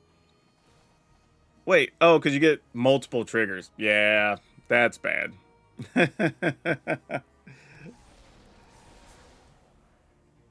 Oh, what can we do here? Yeah, bouncing stuff is what got us there. Yep. All right, GG's. We were so close. We were so close.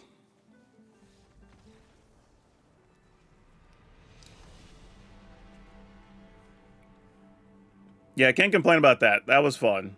It just one of those things.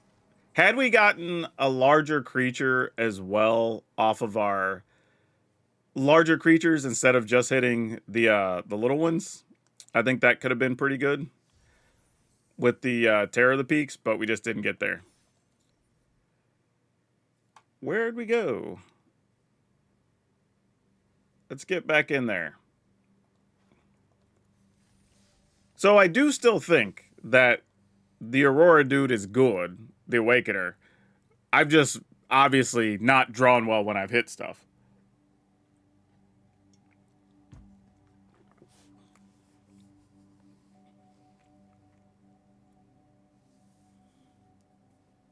Also, if the Awakener, one of the cards would have been the Calamity, then we could have just saddled with the Awakener and then just gone off that way. Like, there was so many things. We've missed pretty hard on 4 of 5 Awakener attempts so far.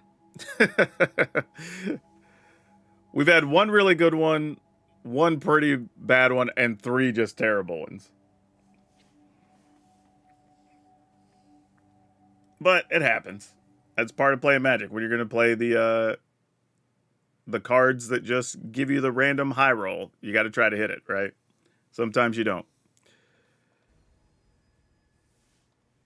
All right, let's see what we got going on. Yes, we'll keep this.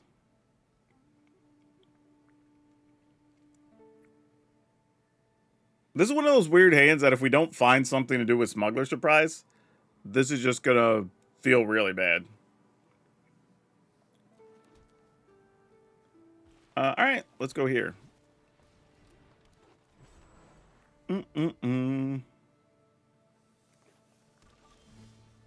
Oh, we just hard drew the Awakener. Okay, that's a thing that happened. I mean, are we just going to cast Awakener straight up next turn? 2, 4, 6, 7. Yeah. Wow, turn 3, just going to try to hard cast Awakener here, y'all. We're not even going to Smuggler Surprise. Actually, I'll Smuggler Surprise if we draw another untapped land, because then we'll have 8. All right, we didn't. We'll just do this. Not the best, not the worst. But we get the full value in play anyway, so there's at least that. Get a Noggle Robber.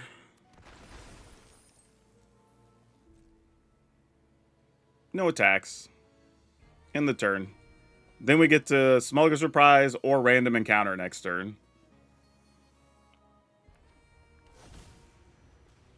Eclipse Elf. You get to look at 4... Yeah, sure.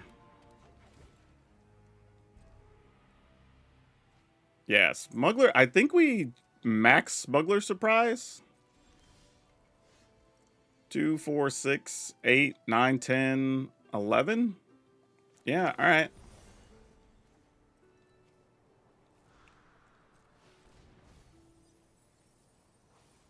Sweet.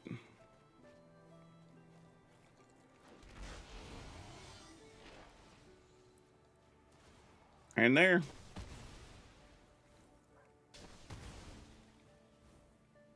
And then Ataxies. Actually, no, we can do this as well. Wow, we had so much mana.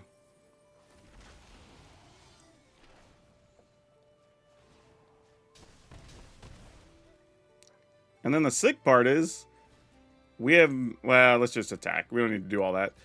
Like, we'd be able to replay things next turn as well. That's gross.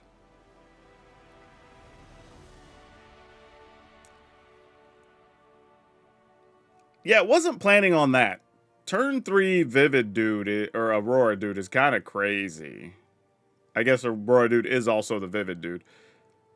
Yeah, that was surprising. I'm gonna say the least. Like, that's kind of crazy. If we could do that a lot, that would be awesome.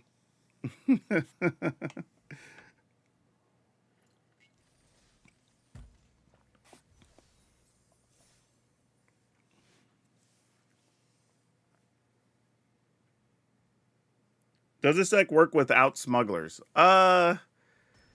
Yes. I mean, the thing is, Smuggler Surprise is just another way to let you kind of do what you want to do.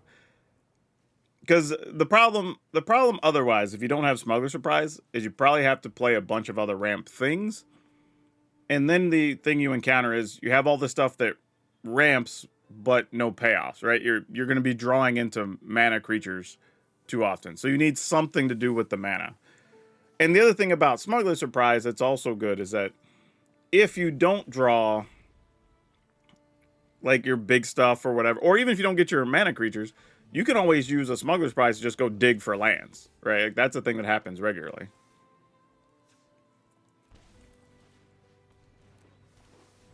But I have no doubt there's going to be several ways people are going to try to play the Aurora Awakener. Which ones are the best? I have no clue. We'll find out. Yep, there's a Moonshadow Duder.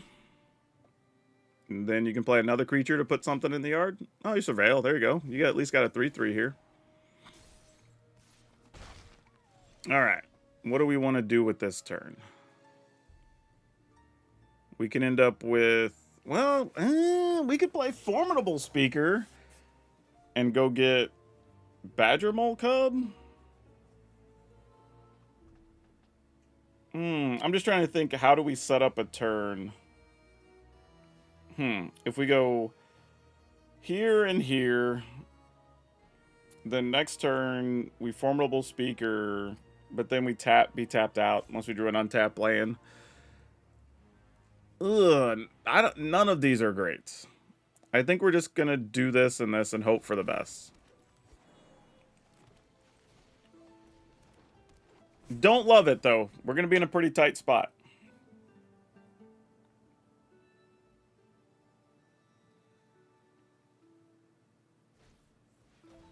But I will say, if we're somehow just not dead, which, pretty low reality, but if we happen to be not dead, this isn't the worst.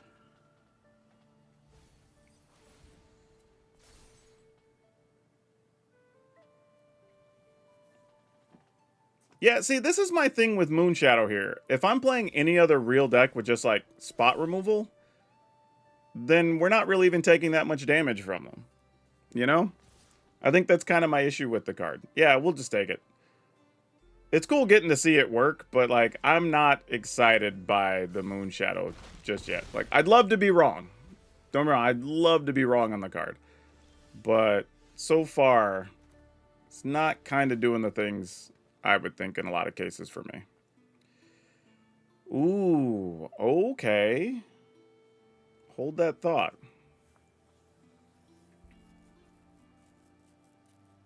One, two, three. Question is, how do we just not die here, right? We're at 9. If as long as we could double block a Moonshadow, we'd be okay. But, oh man, I should have speakered first. Because now I could not speaker, but then I still have 6 mana if we do that next turn. So we could double block. No, we'd be short of mana. Yeah, I don't think there's any way this works. That sucks. Man, I guess we just leave it in the deck, but I think we have to tutor for like Badger Mole Cub or something. That sucks. That sucks. This is just like the wrong scenario of cards, I think. All right. Not a lot of choice. Whoa, wait. It's not even. What the hell? What happened? I'm trying to cast a card. Is it not? So why? What happened to the other one? Is it just like stuck? What is this? I swear I had two formal speakers in hand. Did I not? Like, it's just. What the hell? Can I not? So I can submit the other one. It's still in my hand somehow? Well, that's weird. Okay, I guess.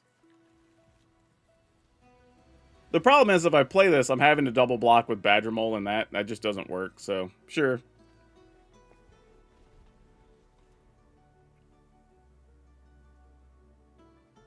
Yeah, I don't this I don't know what's going on. This whole game has just been generally bad for me.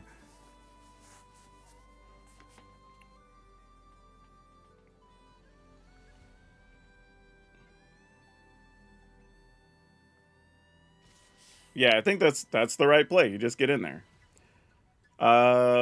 We block, we take 8. We take. Yeah, all right. If you have something that pumps, we just die. It's fine. Sure. Okay, well, we didn't instantly die. We weren't able to top deck anything to save us, though, unfortunately. So, can we get 2, 4, 5? I could spin 1 to untap. We can only get to 6 mana. God, if this was an untapped land, we'd be able to play the Aurora. Oh, yep. We just drew the wrong land at the wrong time. Oh, wait, no. Maybe? Wait, 2, 4. Spin this 1 to untap. Gets us 5. Yeah, I would have needed this to become a creature, actually, right? Because that gets 2, 4. Get green. This untaps this. Oh, no, it is. Yeah. That's only 6. It's only 6.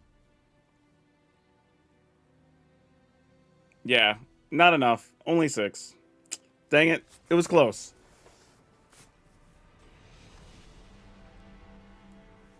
But yeah, this is my point. This is why when people are so big on Moonshadow, if I'm playing any other deck that has actual spot removal, this draw, even though it was like the ideal draw for Moonshadow, ultimately does nothing. You know what I mean? Like, it's kind of my issue. Or, again, if I'd have drawn like the right lands or whatever, like we're still alive even though they got their ideal draw. That's kind of my point on Moonshadow. Why people wonder why I'm so down on it. That's why. Even when you're creating the Magic Christmas land to make it work, it's still not always great.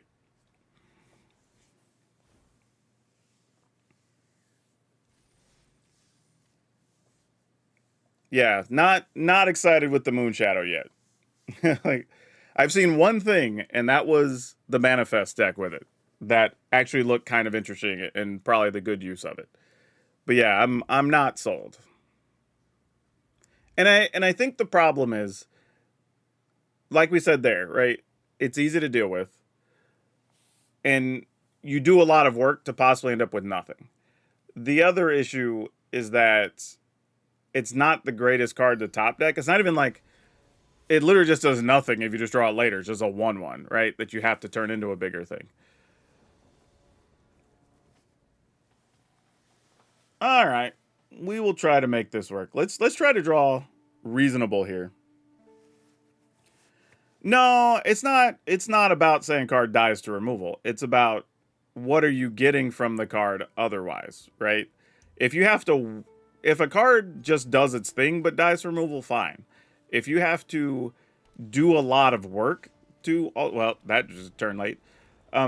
If you have to do a lot of work to get a thing and then it dies, you've now kind of one removal spell has undone all the work of all the previous turns, right? That's the issue. Like, I'll be the last one. Like, I don't care. Like, the dice removal argument doesn't do anything for me on any level.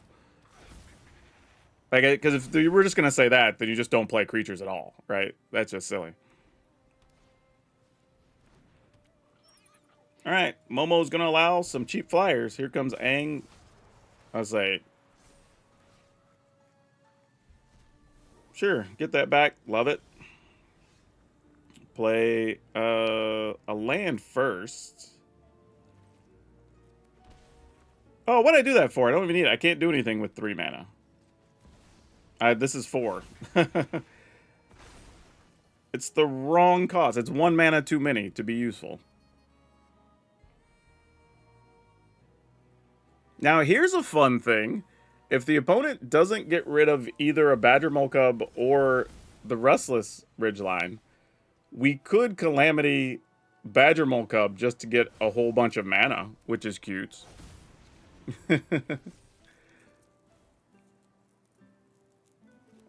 Yeah, this is just a different version of the other stuff we've already had.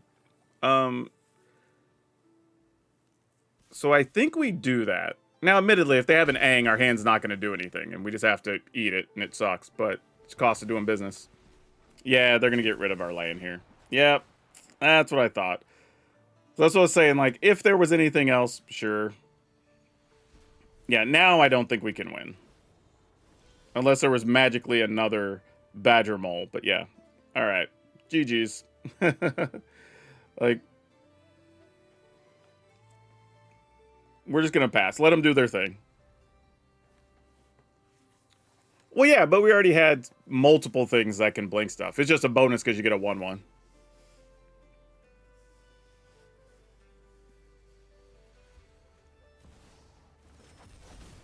Opponent, just attack me. Put me out of my misery. Come on. You got all the value, Fred. I agree. Have your cards. All right, they're just playing with their food now. I'm good. I'm like, do your thing, man. Like, I'm trying to let you just beat me into oblivion. What are we doing?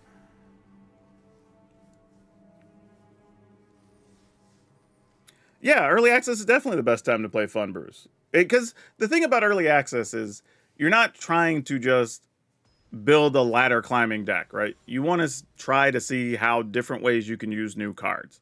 That's the whole goal, right? To showcase the set. Let's... Ew, man, if this Llanowar Elf dies, this is going to hurt a lot. Still going to do it. Like, not going to love it, but we're still going to do it. Okay, it somehow survived. I guess we do this into...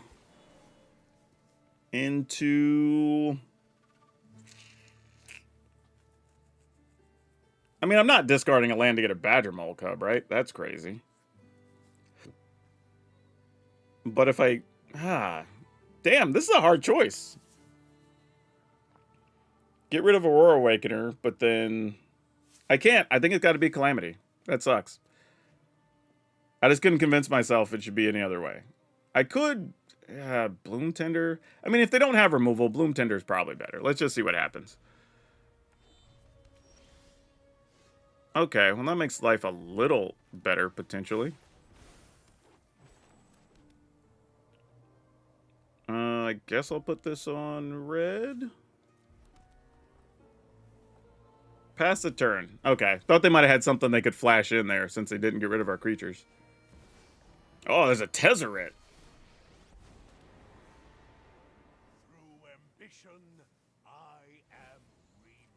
Yep, we're probably going to lose a Bloom Tender next turn. So we're going to need something to hit strong here. Oh, Mox Jasper. Okay. All right. Chat, which way we want to go? Just straight up Aurora Awakener, or do we want to... we're going to Aurora Awakener. Oh, actually, could we do both of these? Oh, we can do both of them. That's sick. With the speaker, we can untap Bloom Tender. Oh, this is gross. This is ridiculous. Yeah, I don't think it matters what colors these all go on. They come into play tapped. Turn this into for extra mana we don't need. Don't need that. Wow, this is a nutso turn. No, decline. We will not be discarding that. We will be using this to untap this and then play this. Not as exciting. I guess we'll keep the one that has haste. Oh my gosh. We're just...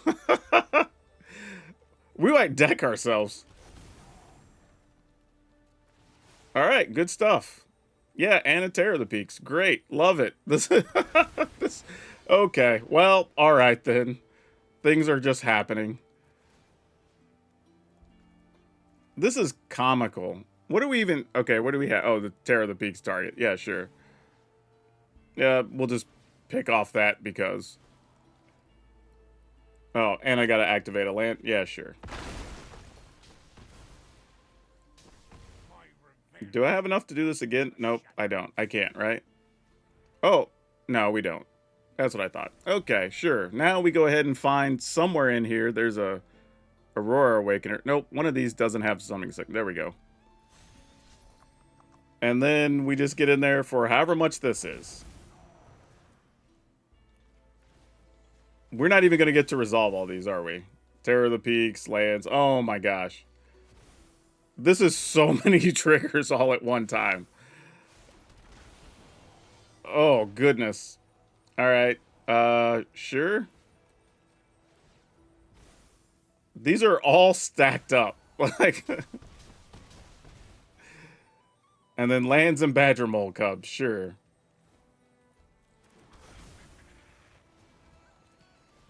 This is ridiculous.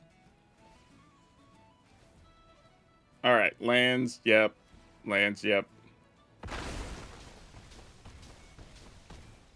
Wow. Wow.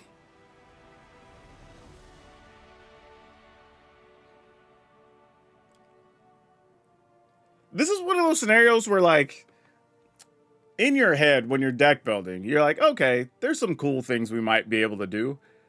And then turns like this happen, and you're just like, this doesn't even seem possible. And was this turn 4? Because we played Elf on 1, we played the discard tutor guy on 2. Oh yeah, turn 3 we played the Bloom Tender, and then turn 4 we play it. Yeah, wow, wow. This is a turn 4 board. This doesn't even look right. Like, I'm not even gonna lie. And we only had 19 cards left. Like, we went from turn 4 down to 19 cards. Like, that's insane. And we didn't even get to the attack step. We still had creatures attacking here with 7 more damage to resolve on the stack. Wow. Okay, sure, man.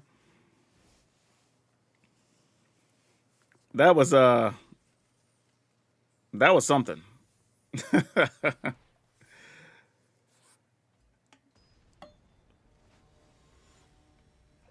Balance. I mean, to be fair, if our opponent had removed the Bloom Tender or even had killed a Llanowar Elf early, like, that whole game looks very, very different. You know, let's be honest.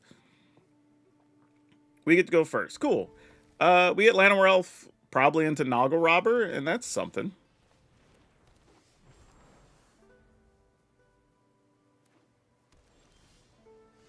All right, put this on red for later.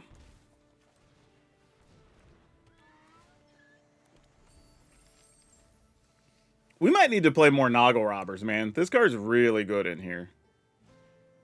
It just keeps you from getting stuck so often. There's a Bloom Tender. Oh boy. Let's go Bloom Tender. Attack. You know what? I'm actually kind of tempted to attack with both of these. You're not going to block. Even if you do, I don't think we mind. Like, my elf isn't as important as your creature right now. And we have 2 extra lands in hand plus the Bloom Tender. Yep, Dream Thief. You got it.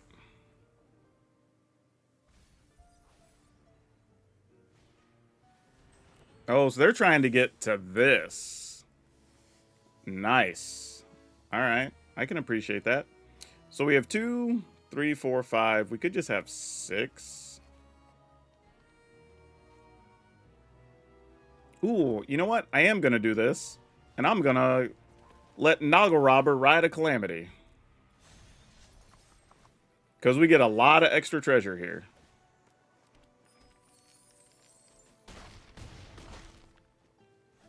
Actually, you know what? Had I seen that, I should have just played the Restless Ridgeline and sacked a treasure.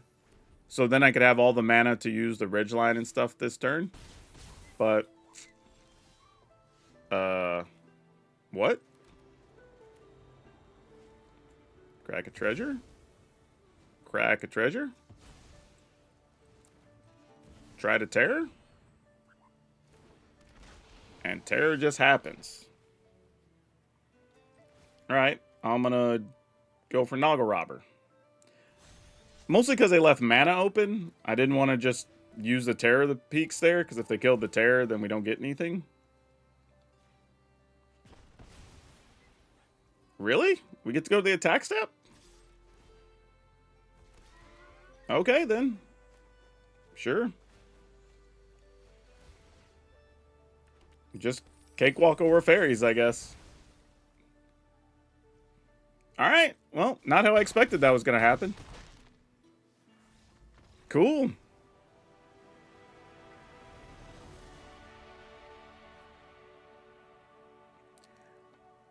Yeah, Noggle Robber, man. I don't know. I think, and this is a card, if you saw our overrated, underrated videos, this is one that Dev had as underrated, and I think he's right. Because even when he brought it up, I was like, there's a lot of things we could do with this card.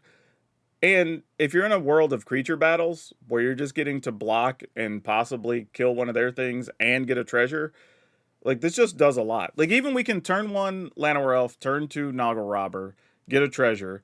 If we block something or it dies, we have another treasure. If we draw a land, you have 6 mana for a Calamity right then, right? Or to Smuggler Surprise or whatever. So yeah, I'm not sure what happened on the opponent's side.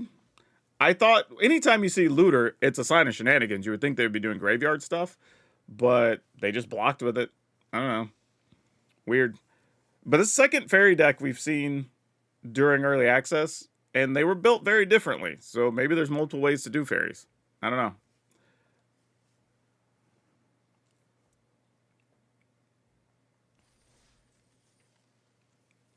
Noggle Robber immediately a 4x scrap. Maybe. It might be. It might go into my list of, you know, things you could craft, things you shouldn't craft. Let's talk about this deck, though. Because there's a lot to break down here.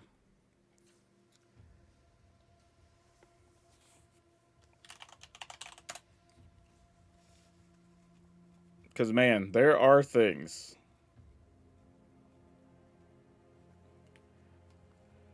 Okay, this has some of the more exciting turns, for sure, that we've had in a deck in quite a while. There's going to be a lot of stuff that's going to make for some good shorts playing this. The interesting thing is, Bloom Tinder helps this deck pop off, for sure. But if you don't get the Layline, it's just like, alright, it makes 2 mana. So I think the question is, how high do you want to try to high roll? You know, I think is what we're looking at here. Because it is arguable that we could replace Bloom Tinder with something else that's 2 mana and creates mana, because there's just several things. Matter of fact, there's the 2/2 that untaps when you play a thing that's 4 or greater. There's the 0/4 that makes a good blocker that taps for any color. There's a bunch of things, right, that we could play in this spot that would be reasonable. And then that would allow you to cut ley lines to play an extra Formidable Speaker and 2 more Noggle Robbers, and then just go down to 60 cards if you want to, as this is 61, right? Or you can play all that extra mana with your Noggle Robbers, your whatever mana creature, whatever, and then just add another random encounter, right, to increase the odds that you get this. Now, the downside to that is obviously your Aurora Awakener would only ever get 2 mana, right? It's either, or 2 cards. It would be red or green. So I think if you want to keep the Aurora Awakener, obviously we keep the Leyline, and it's fine. Because here's the other thing about the Formidable Speaker. is you do have to go get a creature. If we were able to go get anything, I would love to go get Leyline, obviously, later in the game. But this is still good enough, because sometimes you're just like, okay, I'm going to get the Aurora Awakener and do it for 2, and that's good enough. Or I'll just go get, like we did in the other game, Calamity, so I can go get a bunch of treasure from Noggle Robber to be able to cast whatever I need to cast. So I think this one is just going to be, how hard are we leaning on the Aurora Awakener to do its... Really, how hard are we leaning on Leyline of the Guild Pack, more than anything else? But this is actually a really, really cool cool deck. It was fun. Obviously, we a couple times just got because we had a slow draw, or they just killed a couple of early mana creatures, which is going to happen. But this was a lot of fun. This was one for fun. But again, link will be over on Moxfield. Y'all know the drill. It's all of you for now. We'll see you next time. Boop. All right. That one is in the books. Helger's Early Access, same as always. Noggle Robber is the new tongue twister of MTG. I don't even think Noggle Robber. That's not hard to say. I think the reason Noggle Robber isn't hard to say is because your tongue completely leaves your teeth in the sequence of the words. So it's not like you're repeating a thing. You pull your tongue in to say Noggle, right? You're in and up, and then Robber is kind of the other way. So you're not really fighting yourself trying to play it. I mean, you're welcome to cut Smuggler Surprise. I think Smuggler Surprise is still a good card to have in here. Smuggler Surprise and Random Encounter just allow you to get out of trouble. But if you want to cut it, feel free to cut it. Like, it's your deck. You don't have to play it like mine. You can play a whole different deck if you want to. You can play all different creatures if you want to. I tell people that all the time.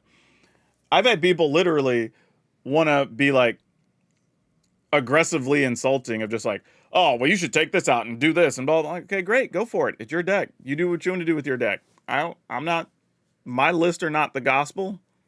Like, do whatever you want to do, man. Like, if I could say anything too, if we could have a moment, I find it very silly to see how mad and aggressive, and not just in mine, when I see it in other people's comments as well, where people will get over folks like card choices and stuff. Like, you're watching somebody else. It's like when I see people show up at their local store and they're like mad at somebody for putting certain cards in their commander deck. It's like, whatever, man, it's their deck. Let them do whatever they want. Like, you do whatever you want to do.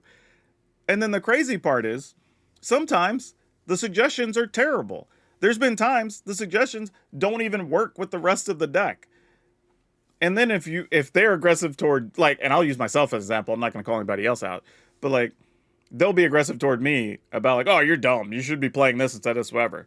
And I'm like, okay, well, one of us really isn't dumb because this card doesn't do this thing and doesn't work with this. And the way this card's worded, blah, blah, blah, blah, and explain it. And they're like, well, how are you going to get in your comments and call your commenters dumb or whatever? Like, I'm not going to watch your content ever again. But I was like, okay, cool, great. Send you to the nether realm. Hide user from channel. Don't care. Right? Like, that's literally how I feel about it. I'm over and done, man. Like, but watching people get aggressive in somebody else's comments, and then when you get that same energy back, try to play the victim, is wild. Like, totally wild. And I see people do that on every social media platform. Like, there's this belief that because we're the I'll use it in quotes very likely, we're the celebrity, right? That we can't just take shots back at the public. Nah, y'all don't know me like that, for real.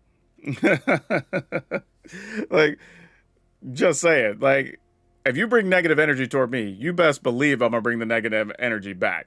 Like, that's just how it is. All right, let me do something else real quick. I want to mark these so I don't forget which ones we played, because we're going to try to do 2 sessions today. We did play the Leyline Surprise, so I'll put a marker there. Actually, let's do this. And then, which other one did we play earlier? Wasn't the Battlefront Planeswalker one yet, but I do want to give that one a shot. Oh, no. What else did we play? I know we already played it. It's already been a long day. I forgot what the other deck was. Oh, the Green Black Elves. That was the other one. Which, that one was really fun, too. I had a good time with that, actually. All right. So okay, so we got the Aurora Awakener out the way. New round, because some of y'all weren't here when we asked last time. So welcome those who decided to join us for this early access stuff. We're probably still going to be playing for about another hour to an hour and a half. And then we'll take about an hour and a half break, and then we'll come back and play some stuff in the evening But that being said, what does everybody want to see deck wise? What are there? And don't just tell me colors. I either want specific cards. Everybody gets one. So you either give me a specific card or a deck type that you want to see. If it's a certain like creature theme, is it a discard deck? Is whatever. Like those are acceptable descriptions. Or hey, there's this card I want to see in a deck or whatever. Or I'm excited to see this card or whatever. Right. That's what I want to see, and then that will help us determine what we want to play next. Because if you're just like, I just want to see a red deck, I'm like, that's not answering the question. Like, gotta be specific. That's how it works around here. If you don't follow instructions, your vote doesn't count. That's how we do it. Where did the early access Lorwyn? That's traditional standard. Did I just lose it?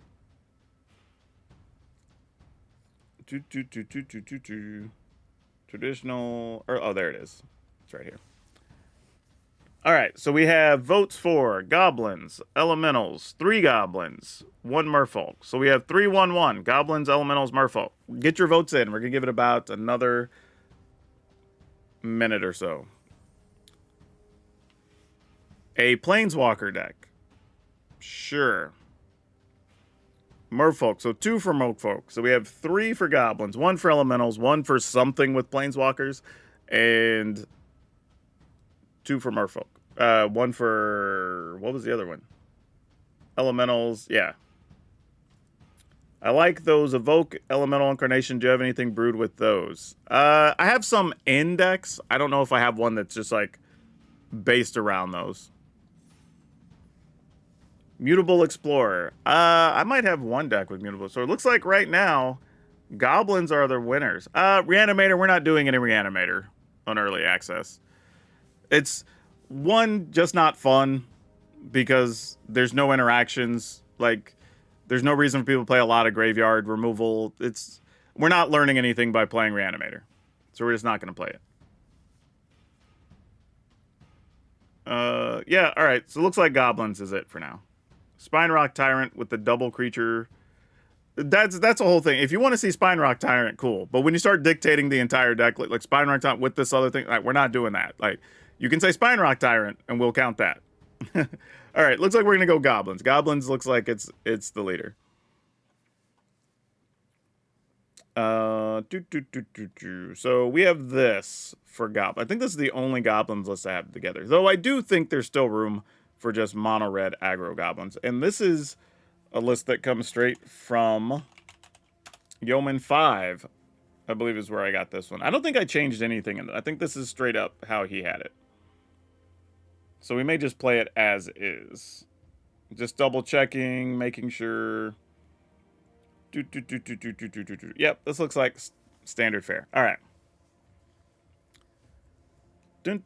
May I ask if non-members vote? Literally everybody voted. If you put a comment in a chat, you got to vote. I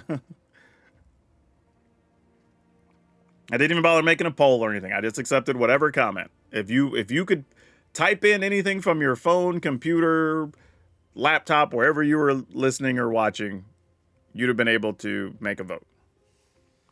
When it's anything that's ever restricted, I make it known that this is for certain people, or members get to skip the line or whatever. Like, I always make it known.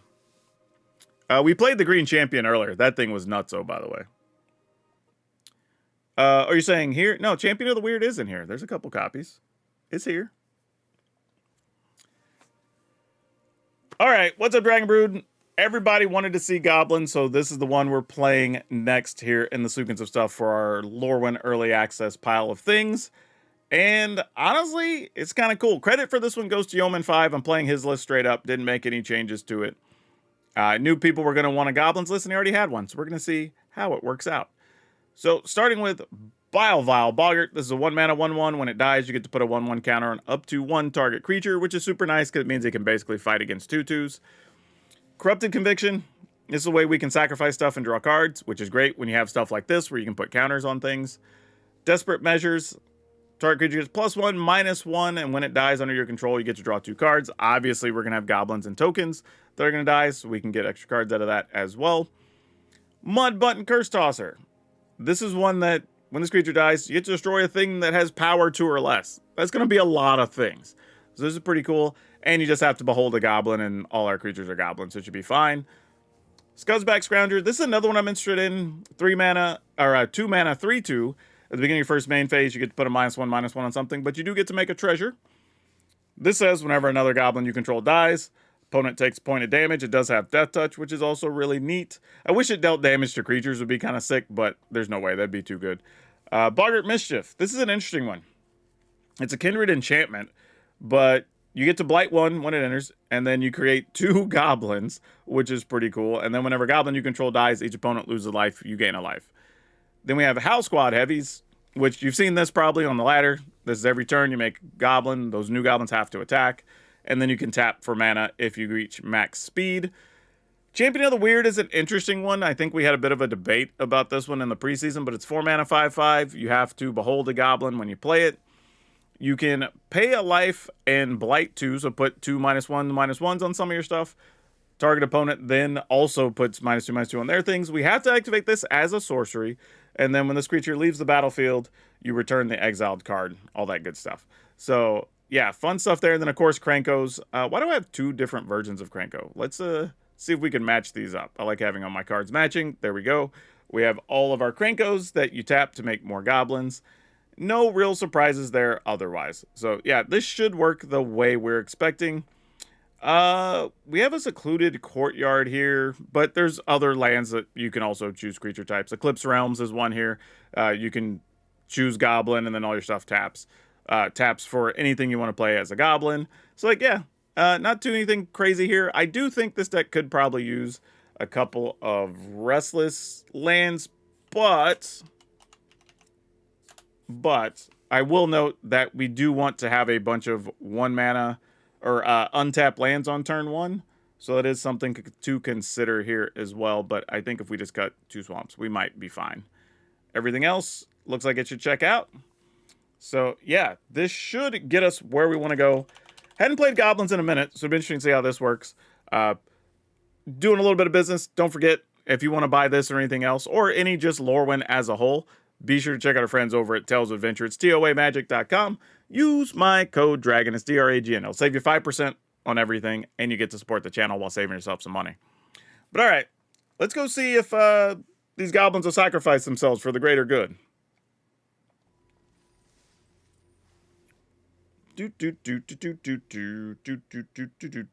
Sack goblins. Let's see what we can do.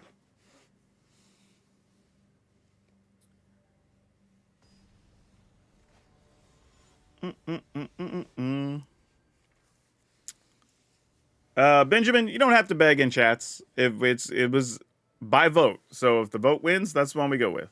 Hey Hammer, thanks for becoming a member. Let's. This doesn't really do anything. Like, even if we get these, if we don't have a creature in play, we can't even get the goblins. I think we have to mulligan. That's tough. Kind of a sad hand to have to mulligan, honestly. That's doesn't make us happy. We'll call oh, you know what?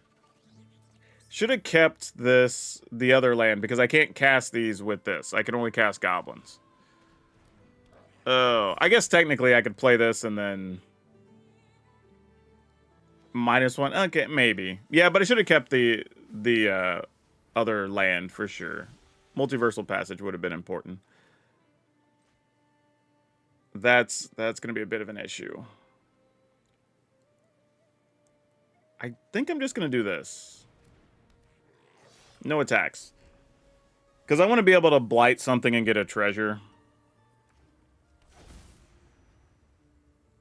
We'll see, though. Alright, get more duders. I will not block. Actually, maybe I am blocking here. Because if I block, I get to take out 2 things. Yeah, sure. This seems fine. As much as I want the treasure, this is probably still correct. Alright, well, we don't have to worry about it anyway. Could still -1/-1 my own dude, but I don't think I want to here. With what we're up against. And we'll attack for 2. Or 3, actually. Would have been 2 if I put the counter on it. All right. I think that's fine.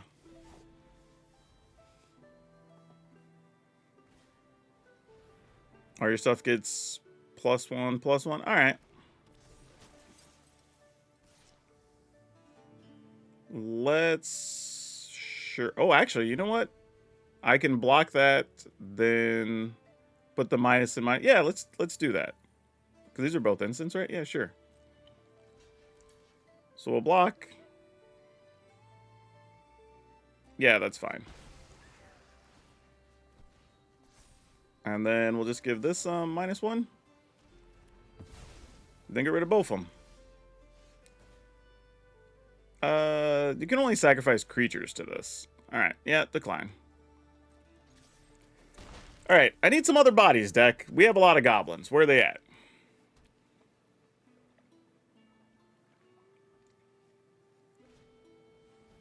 All right, here comes some more dudes. Well, sadly, I think it's time to toss this guy. Don't really want to, but I think I have to. We just got to find some kind of fuel. That is not going to cut it. Oh, that's so bad. That is so bad. And I can only even play one of these right now. I guess we got to get rid of this guy. It's the scariest.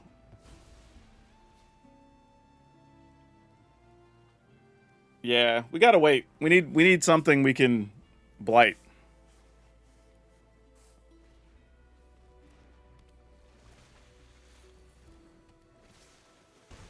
All right, come on, deck. Oh, no. I have to pay full value for this knucklehead. That's tough. Oh, no, I don't. Because this happens to be a goblin.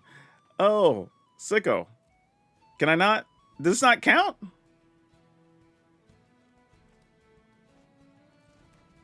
Oh, so it has to be an actual creature?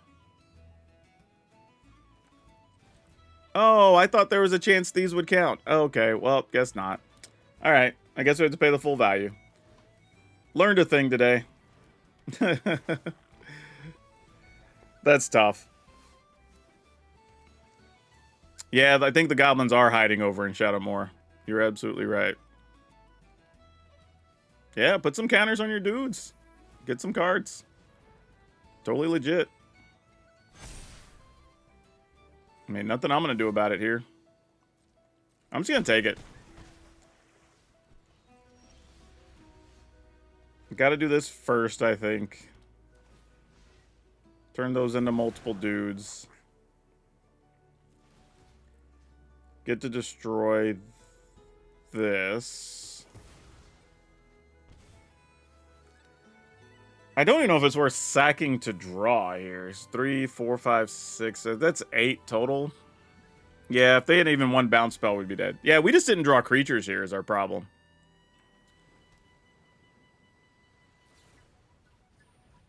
Cool. I'm just gonna give them the GGs. We're out of here. We're not coming back from this. Like, we just didn't get any creatures.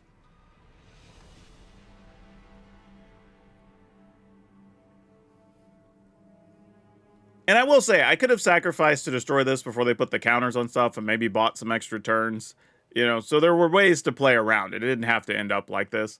This was more just see what the cards do, put it in the heart of the cards. We didn't draw anything. Lots of people coming in. New followers, new subscribers. Thank you. Y'all are worrying about too many basics. Should have attacked. Like, yes, I know I could have attacked before I sacrificed. It's not a big deal. It's really not. Like, the game in state of the game is going to be similar. It's not a big deal.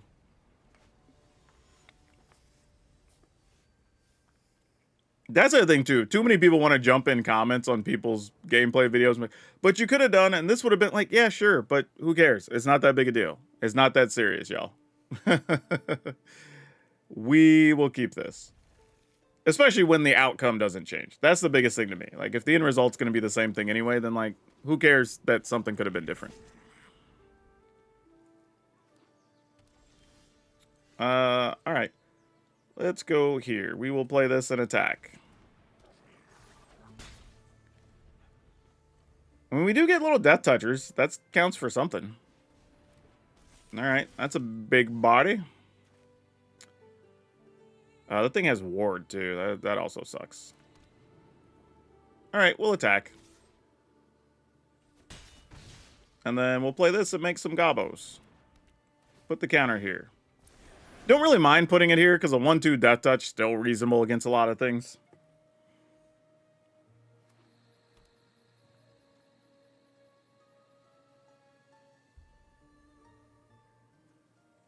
So this is interesting. If we got an untapped land, we could remove a goblin, blight a guy off a thing. That's fun.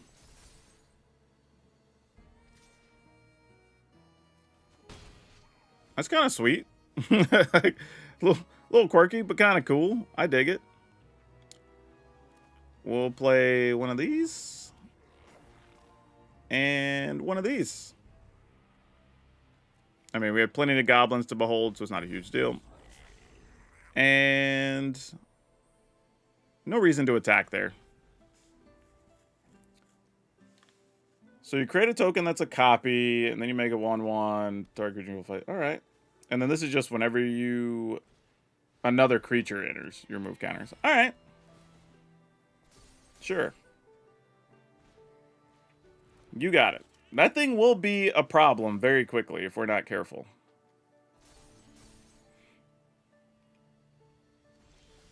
The fun part is with Death Touchers, we don't have to worry about a whole lot right now. This thing has to attack. This thing gets to attack. Do we care about anything? Yeah, we'll let this attack too. I think those are all reasonable. Yeah, Bone's like, I ain't blocking that mess. I don't blame them.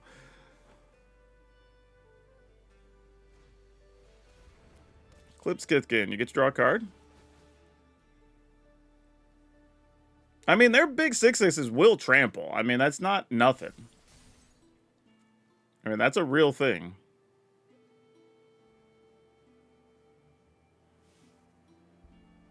So we can only hold out for so long before this becomes a problem.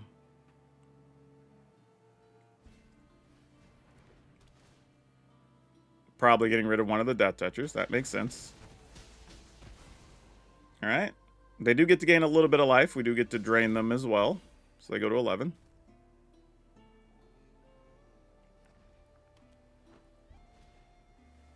All right. Another Deuter.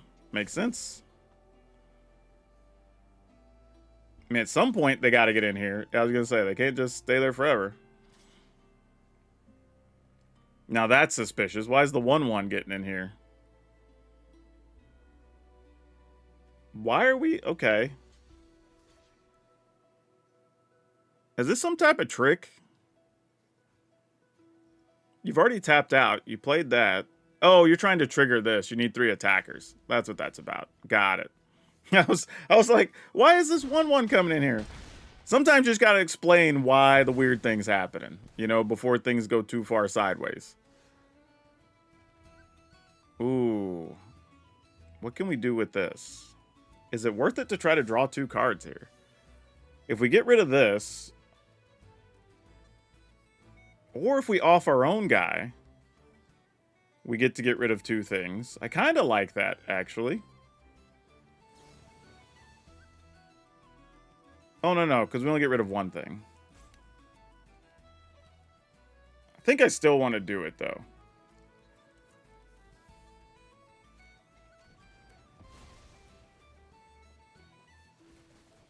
And then we'll put the -1/-1 here, so they don't get to gain life. Oh, boy. Okay, well, those are things. Let's attack. Attack? I mean, the problem is this big dude tramples. We got to be careful. We will get... Because if the opponent just doesn't block, then we're just dead, right?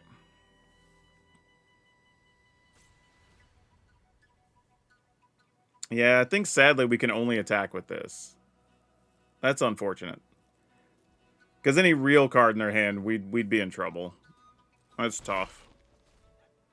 I'm gonna do this just to see if we find a land. We do get to gain a life back as well, so it's not nothing. Man, no land. Oof. That's hurtful. All right, well, hopefully we're still in it. All right, that'll get to put counters on something, right? Yep. Becomes a 3/2. Which is now protected from Mud Button Curse Tosser. Sure. That's a lot of trample. I think that's going to end us, honestly. I think the extra trample damage is going to be enough. Oh, no. That is the right thing to get rid of. Oh, wait. If we can stay alive here, we could finish them on our turn, potentially. And these can't block, sadly. Yeah, I think we're just dead. Yeah, we don't have an out. Darn it. The tramplers are going to get us. Because we can stop that. Yeah, they have just enough to get us. Dang it. That's exactly enough. Yep, that's a tough way to lose. We just didn't draw land for like 4 turns and got stuck with both of these in hand. And we drew a lot of extra cards, too. That's brutal. Yep.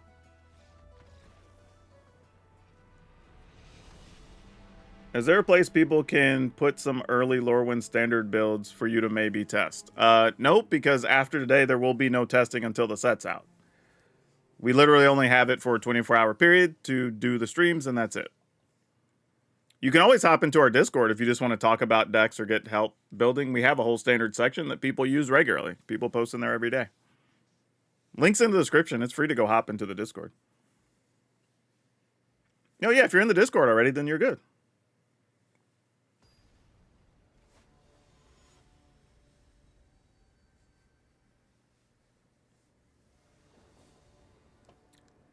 Here's the thing, Channel. In case you didn't know, I have actually played Pro Tour stuff. I have actually played in Nationals. I actually don't care what anybody thinks about a damn thing that I'm putting up on my channel as far as how I play. So if you want to watch particular pro play, if somebody worried about mistakes or whatever, there's channels for that. And there are people that do it. Literally, dudes like Seth Manfield and Yellow Hat, like, they've got channels if you want to go watch them. They're probably streaming right now. You'd probably enjoy that more. I'm just goofing around and having a good time. Don't really care, honestly. I've done that grind. I'm not here for it. If that's your jam, you're welcome to go find it somewhere else. That's okay. I'm not the guy for you. I'm not going to be everybody's cup of tea, and that's fine. We are going to mulligan this, though.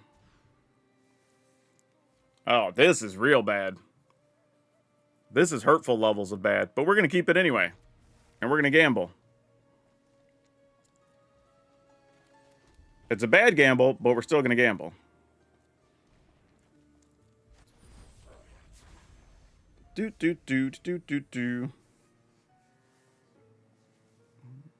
We look at different decks all the time in the Discord. Okay, we're slowly working our way out of it. Obviously attacking here because we have no other value otherwise. Oh, I'm not worried about haters on the content at all. Like, some people want a specific type of content, and that's fine. Not everybody's going to be for everyone. The good news is we get to keep attacking here, so if they block, fine. We get to still off 2 things.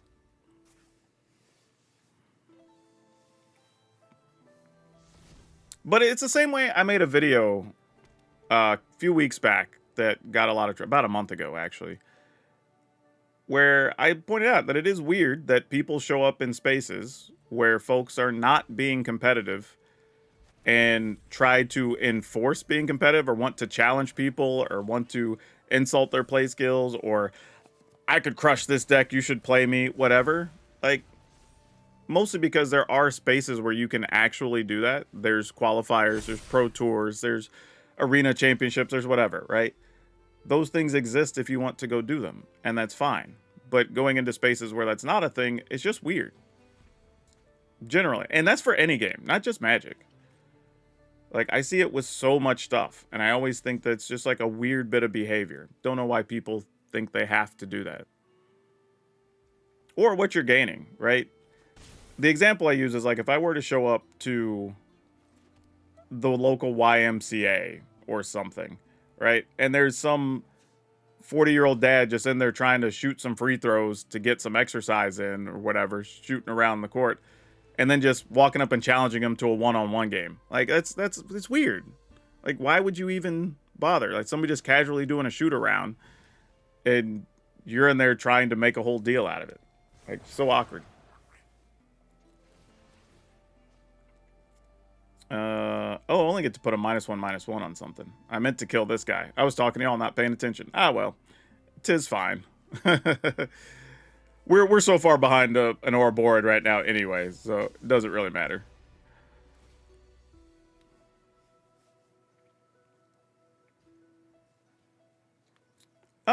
Honestly, I don't even care about it all that much as far as mistakes when I'm playing. We're making content, having fun. There's, you know, the number of times I've said, do as I say, not as I do, when I'm like attempting to just make the weird play that I know is lesser value. Like, that happens all the time.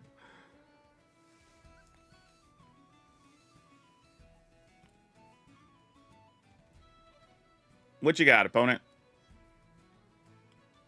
I'm pretty sure you can just swing and kill me here, right? Or board's going to give everything +2, so that's 4, 8. Another 5 is 13, 17. Yeah. I mean, I guess I could chump block 2 of them for a turn and be almost dead.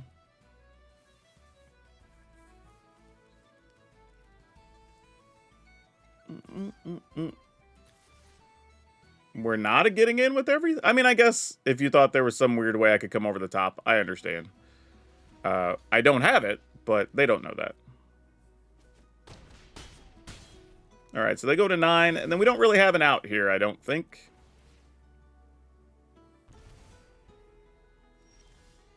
Yeah, that's not going to cut it. All right, GG's.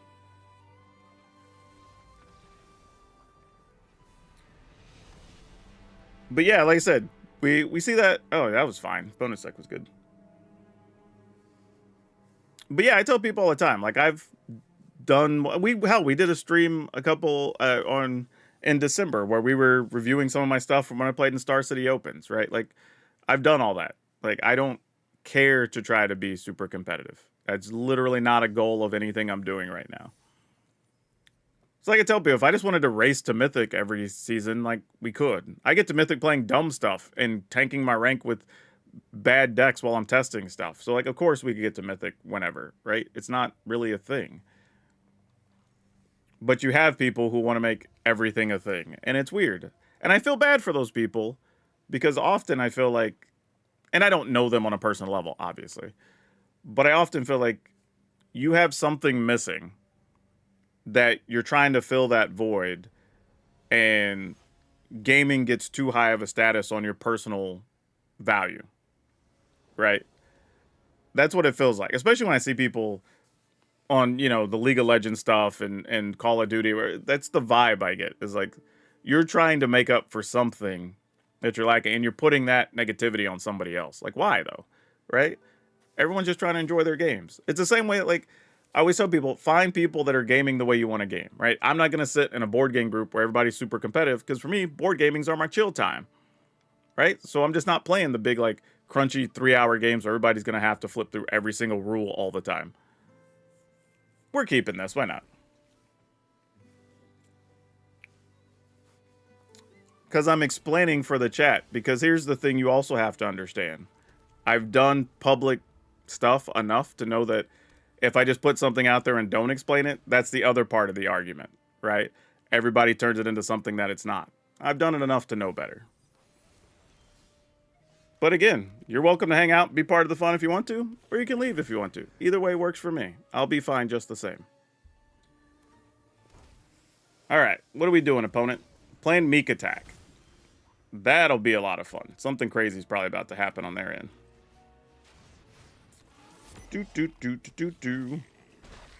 I don't know if goblins are going to be fast enough for whatever big scary thing hits right now.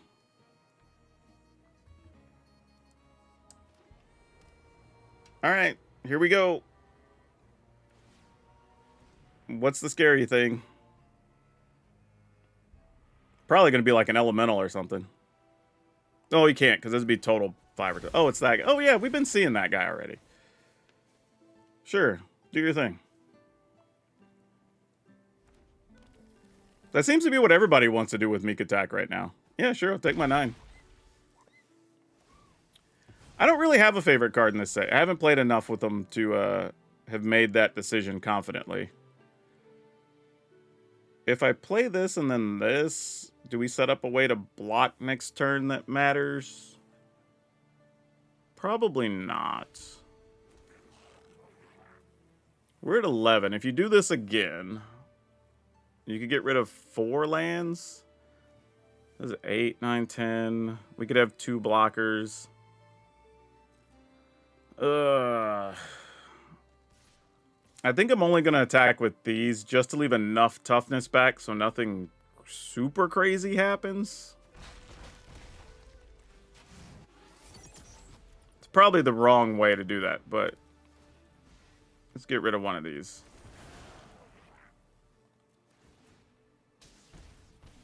All right. I just feel like something with trample here feels like it could be kind of tough.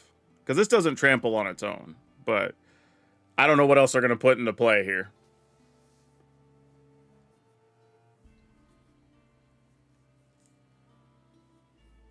Yeah, Lumbra's pretty gross here. Lumbra doesn't have trample, though, right? Lumbra has reach, I think. Yeah, that's true. Deck might need a couple more land.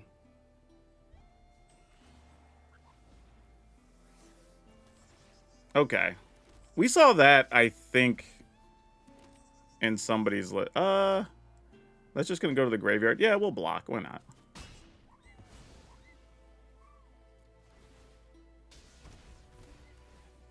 Alright, so that goes away. Can we do enough to finish them here? This will do 2, 4, 6, 8 because of this. 9, 10. Oh, yeah, because we'll get a token. Yeah, alright, so we just play this. I mean, we can play this just for sport, I guess. And then everybody goes into the red zone. Because why not?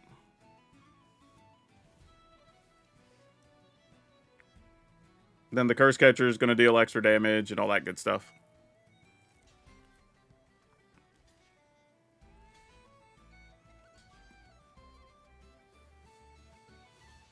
Alright. Damage up. Yeah, this is more the ideal type of draw you want, where you get all the triggers, right? Nice. So that worked out.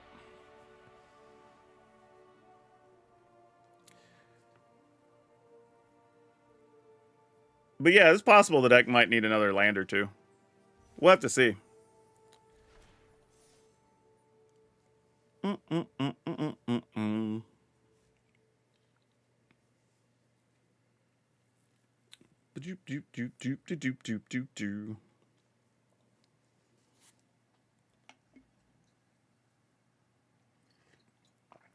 We'll see what else we run into, though. Been seeing kind of the expected decks so far. Haven't seen anybody play anything that we thought was going to be too surprising. Man, how do we have so many one-duders and just not draw them? Ugh. All right, we're going to keep. And... man, as much as having cards is nice, I think we have to keep this.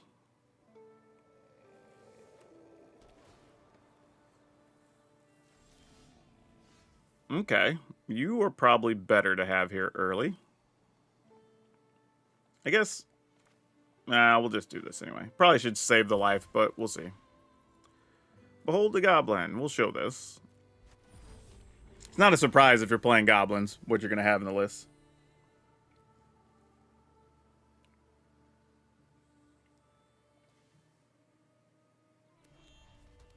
Alright, let's see what we got. Momentum break. No! It's alright. I guess we'd rather lose that than this guy. Let's go ahead and play this.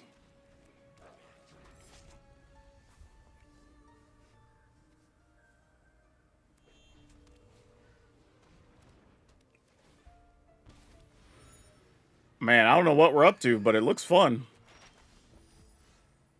Looks kind of exciting, actually. Yeah, we'll attack, see if you block. They didn't. Great.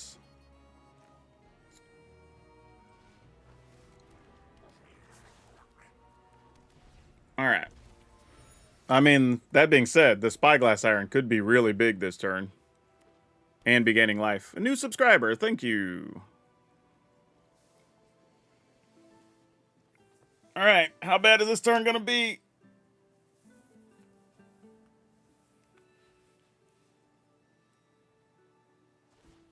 Alright, that's the first artifact.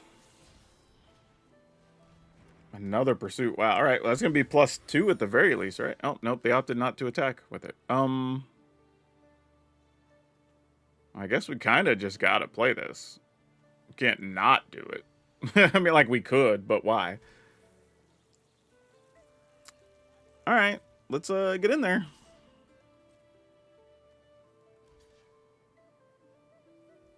Interesting.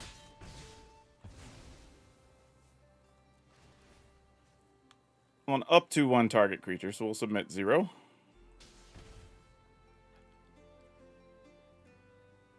I mean, are we playing sweepers over there?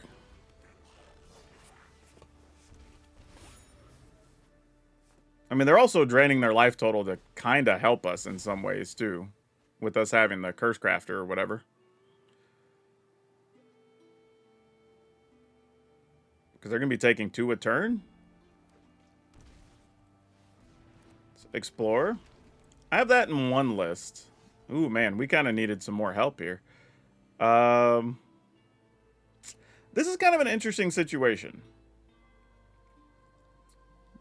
Because if we make a Goblin and then save for Goblins, if there were a sweep... they're not going to have a sweeper here, though, right? You're just seeing Ghost at that point.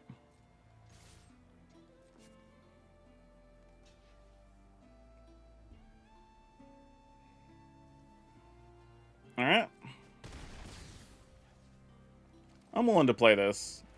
If a sweeper happens, it's still 3 damage. And they're going down to 5 already. We can attack with our Restless Vents.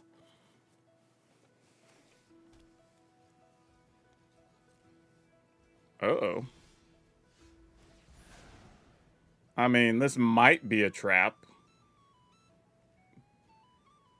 I'm just going to decline. I don't know. This, like I said, this might be a trap. It might not. I don't know. Either way, I'm your Huckleberry. Here we go. I'm going to bounce everything. Nice. That's funny.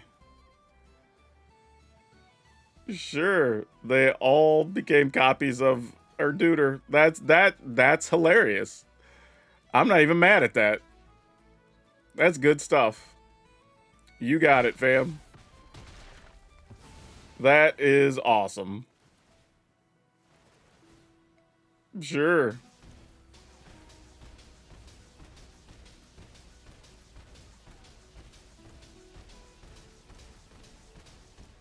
Sure. That's what I get for not being a turn faster.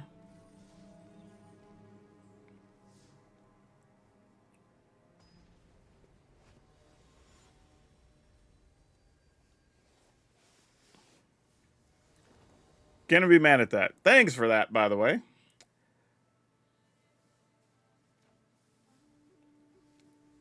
Oh, man.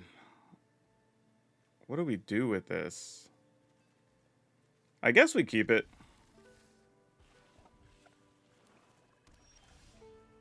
All right. I mean, at least we have a way to try to get cards if that comes up. I mean, sure. If I attack, you get -1. That's kind of all we can do. Yeah, all right, sure. Didn't think they'd block, but there was always a chance. In the turn.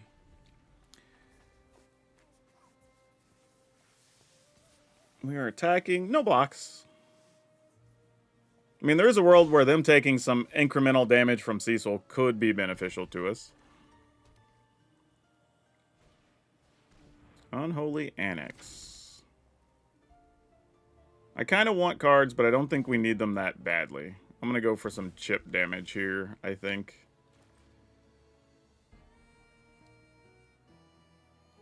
And we'll just see what happens.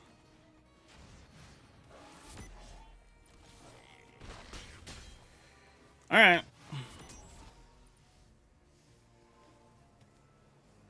Man, I don't think they'll let us keep the house squad heavy, but it would be nice with us having a Krinko. Yeah, I didn't think it was going to happen, though. All right, so then they get to flip their dude.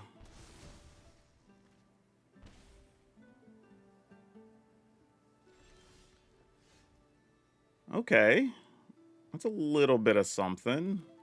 Oh, actually, we could keep them from gaining life by sacrificing whatever they block. So that's fun. Looks like they have another removal spell, though.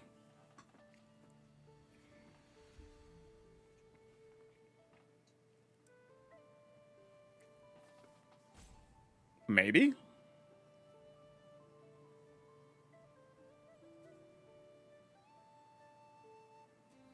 Oh, yeah, yeah. Speed actually it's a tough thing because when we're doing single sets at a time, you kind of don't really get to explore a mechanic. You kind of got to do as much as you can with it, and we just don't see it again. But it wasn't bad. You know, there's some neat ideas there.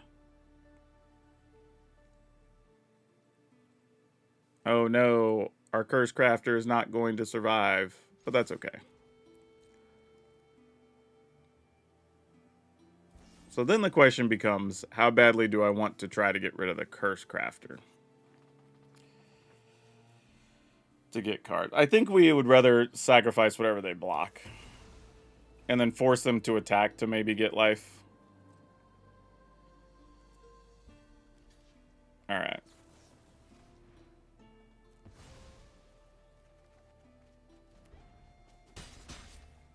I mean, of course, they can just play a land, make a demon, and then... I mean, they could also activate their creature land. Yeah, I think just pure goblins just may not be the way to go. I think you need a little extra fuel. Because what can we do with this? We're at 4. Yeah, we're not going to be able to do anything with that. Not going to happen.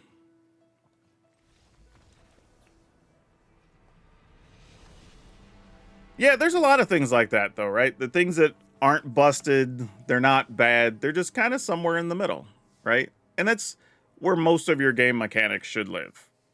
You just want them to be interesting so that they're fun to build with, right? That's kind of the goal. Because when things are too good, we complain they're busted. If they're not that great and they're unplayable, then it's like, why'd you even do it, you know?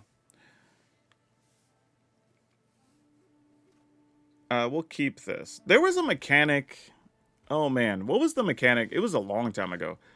And it was really bad. But it's... Behold a Goblin. Where, like, you could activate it and you put a +1/+1 counter on something, but you had to do it as a sorcery and you had to tap the creature. Like, it was really rough. Like, I don't even know why anybody thought that was going to be good to have around.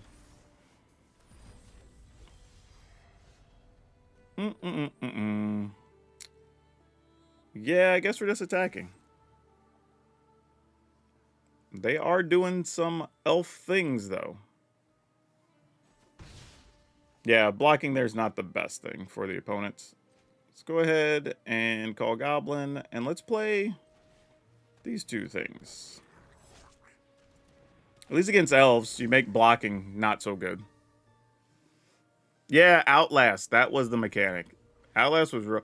And I even tried playing the efficient 1/1 in a deck because it was like a 1 mana 1/2 or something, and it was only 1 white to tap and put the counter, and like that was bad. Like there were no positives. They were all bad. Okay, opponent has a 3/1, a 2/3. After the 3/1 dies, they'll be able to make mana, so they'll have it possibly 6 next turn. So we're either doing this or this, effectively, right? If we do this pre-combat, we could at least get rid of that. They do get to surveil, but it's kind of like whatever. But then this also gives stuff haste. Blah. I think we go here. Just feels like there's just still more value to be had by doing this.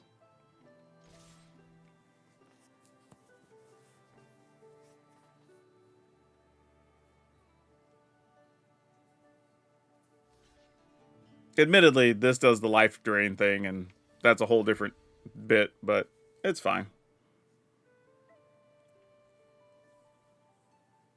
Will say, though, this does make blocking situations tough for the opponent, having to figure out, like, what's the best way to not lose a creature here. You know what? I will put a -1/-1 counter on you.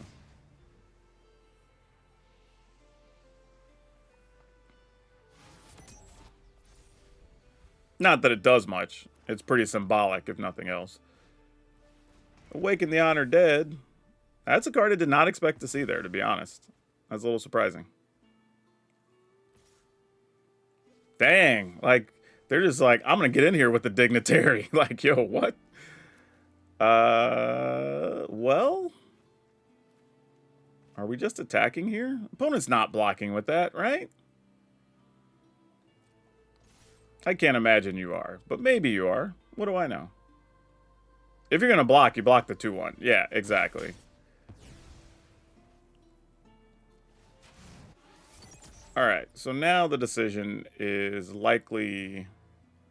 We would make a treasure, and then we'd be able to play both of these next turn. Alright, I'll at least go here. We'll hear them out and see what they're doing.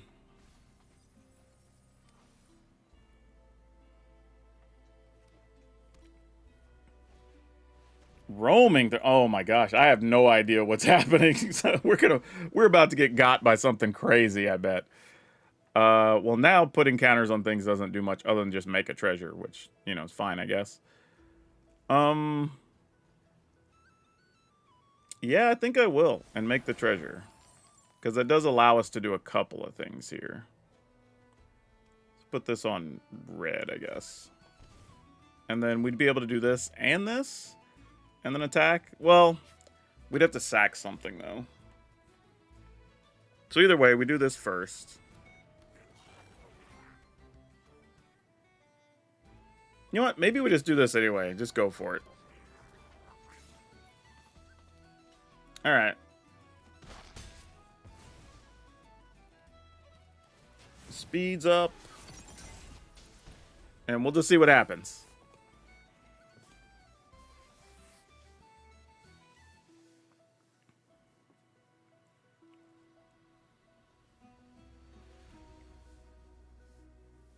Oh, this deck definitely needs more removal.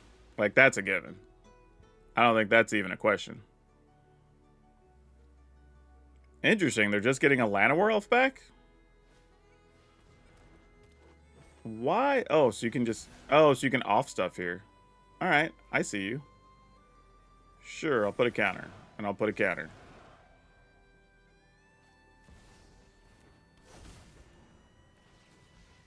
And then I'll put a counter. So that I can off a Llanowar Elf. And then I'll put a counter.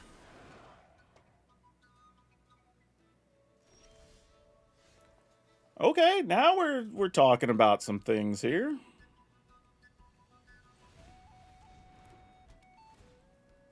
Put a counter. Get some dudes. Sack dudes. Drain for 3. Oh, almost. Almost. Not quite. Oh, so close.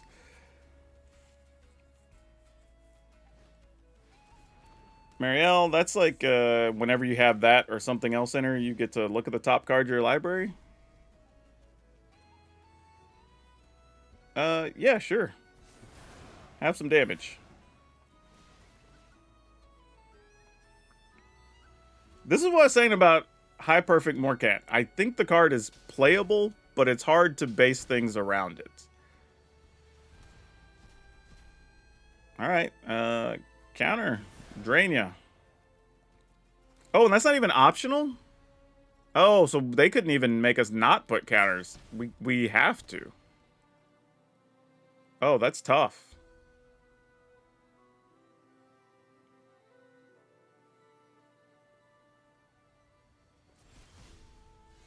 Yeah, okay, well, we just do this, and then that's kind of it, I guess. Put a -1/-1 counter. Yeah. Okay, well, that was a weird finish.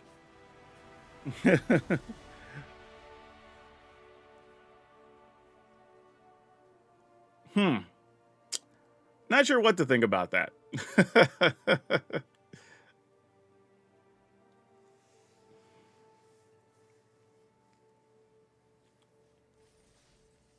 Roaming Throne is a bid body blocker. Hell yeah, it is. That card's great. Let's see how much time we have left. Let's do a wrap up on this. We'll try to get one more in before the break. So let's go open this up and talks about it.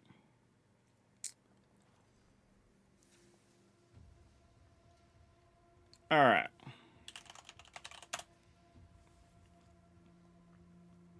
Do do do do do do do do do do do do. Yeah, exactly. It was kind of a stop punching yourself in the face kind of scenario. So yeah, I think here, kind of like, you know, we saw it come up in the chat a little bit. The sad part is we never really had a spot where we could get Champion of the Weird into play, which is kind of disappointing, but we would like pay a life, blight 2, target opponent blight something. It's not bad in the sense that there's no limit on using this. So if the rest of the game plays out well to where you have like Goblin tokens and have done your thing, this is kind of good, especially if you have a way to drain your opponent as well. Like say you have a Curse Crafter out or you already have like the Mischief out. Kind of makes sense and it's pretty cool. I don't hate it.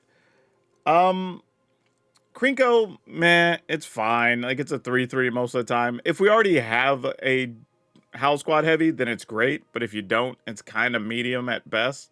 So I don't know about that. The sacrificing to draw, I kind of like. But the problem is you're doing that at the expense of not having some other hard removal. So I think if I were to play this again, I'd probably cut like 2 Krenko. One of these probably doesn't need to be here. And it's probably going to be the Corrupted Conviction. Or at least 2 of them. Because you can still have your own things die to get something out of this. To get cards, I guess. I don't know. And you can still use this against your opponent's stuff, which occasionally is important to pick off like a Llanowar Elf or whatnot. But this feels like a deck that also kind of just wants some damage for your removal, right? If we're not going to play hard spot removal, since we have so many things picking our opponent's life total, could we just shoot them for 2 or 3 or whatever toward the end of the game and finish them off? I think that's the other thing too. Creature type Goblin. Make sure there's like nothing crazy that we're missing, but I think most of the key pieces are accounted for. I mean, there's like fun stuff like this guy. You know, like cool whenever it enters or transforms into grub, return a goblin from your graveyard to your hand. That's kind of cool. You get to blight something on the other side. You know, like I don't hate it. This is something we could probably experiment with. But otherwise, I mean, there's stuff like Fanatic that does some damage if you wanted that. We do have Bastronaut, which probably could be in here. I mean, just straight up Bastronaut attack and we give up some of the other combo-y things. Again, if you're just trying to nickel and dime your opponent's life total, I think that's an argument to be made there. There's this dude that gives everything haste, but also could make you a flyer. I think that might be better in some situations than the Scrounger. If you wanted to have that discussion as well, I think that's reasonable. So there's a few ways I think we could go here. Like I said, maybe we just go down to one Cranko, you juice up a couple of engineers. Maybe we cut one each of these. We put in a couple of Bastronauts and be somewhere in this space to help us out a little bit. Probably be closer to what I would do. So this is probably what I'll end up posting as a deck list for this, because this feels a little bit better, probably a little more consistent, gives you a little more reach, and you don't have to worry about like stuck with so many 3s and 4s. I think was what happened a lot, because you need stuff that just works when you get it. You know, I think that would be our thing here. But I don't know. We'll put the link over on Moxfield. Y'all can check it out. Y'all know the drill. It's all of you for now. We'll see you next time. Alesha Sephiroth Red Glimmer. Alesha Sephiroth. Actually just Alesha index doesn't even need Sephiroth a lot of time. That's just like bonus value. But I see what you're saying about playing Alesha or Sephiroth in here. I think that's reasonable if you do want to drain the opponents. Like, I could see if you wanted to cut Cranko and play Sephiroth, maybe, would be kind of quirky. That's a lot of 3s, but could be worth it. I would be more likely to play Sephiroth than Alesha, I think. Because I think just the turns you get Sephiroth, like what we saw that several times. Like in this deck, when it gets 2 or 3 drain effects at the same time, that's a lot of value for this deck, you know? And it puts your opponent in a bad spot blocking, because they're like, well, I don't want to take the 2, but, you know, if I block, I'm going to take 4, so I might as well. And I think that's kind of the issue there. So yeah, I think there's an argument to be made for Sephiroth. Maybe even over the champion, realistically. I think the champion's still worth experience. I think this might be one of the worst of the champions, though, if we're being honest. I'm not sold on this card being the thing. So yeah, honestly, I could even just cut both these and just play 3 Sephiroths.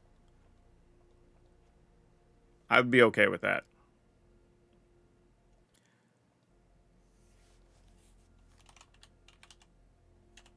Yeah, I think seeing, you know, on the way out here, a last thing, is I think you could play 3 Sephiroths and not even have to worry about 4 mana things at all.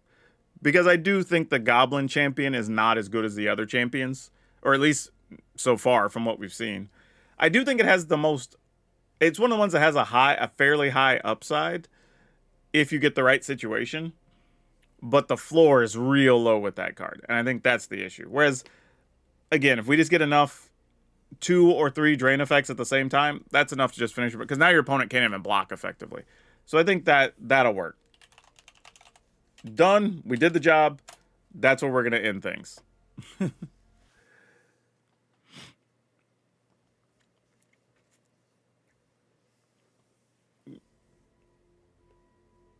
Sephiroth for the card draw. That's true too. I mean, it's another way to get cards. That is a reasonable argument to have. But yeah, I think that's where we're going to be with goblins at the moment. Oops. Our sack goblins, we will mark it. Done. All right. I don't even know if I have a Merfolk list, y'all. Though to be fair, I'm not super excited by a lot of the white Merfolk. But we can do it if y'all just want to see one. I assume I put a Merfolk list in here. Maybe I didn't. Let's find out. I do have a Merfolk. Yeah, if y'all want to do it. But it's up to y'all. We will let y'all vote. We have a lot of stuff we can build anything, realistically. So, y'all let me know. What do y'all want to see next? And again, everybody, you have about a minute. Get your comments in the chat. Again, we're going to do it like last time. If there's a theme you want to see, like burn decks, discard decks, creature themes, elves, merfolk, whatever, cool. Or if you want to see a specific card, you can put that in the chat as well. Either one works here. You can put a theme or a card that you want to see. We'll give everybody just about a minute, and then we'll pick something.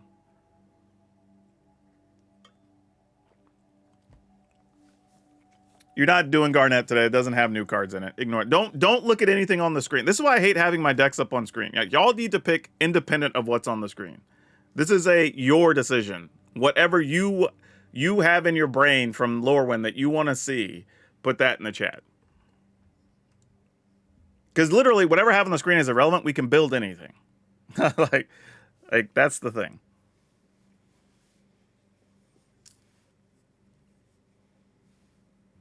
So we have Merfolk, Doran, Gruul Elementals. Typal decks. Reminds me of old school Magic. Cool. There's one person calling for Planeswalkers. Yeah, Planeswalkers likely not going to make it today. If you see Planeswalkers, at best, it's probably going to be the late session, one of the last couple decks I play before the end of the night. Likely because they're probably not going to be highly interactive games and they're not going to be the most fun because they're Planeswalkers. They just do what they do. So we'll probably see those late if we play them. What about that deck that turned all the clues into creatures you played against? I don't even have that built. Like that, we could build it, but it would take a while to engineer that one. I would recommend, if you want to see it, go hit up Saffron Olive, and he's probably still playing it right now. You can probably catch him with a version of that. Again, though, that's the type of deck. It probably works in early access.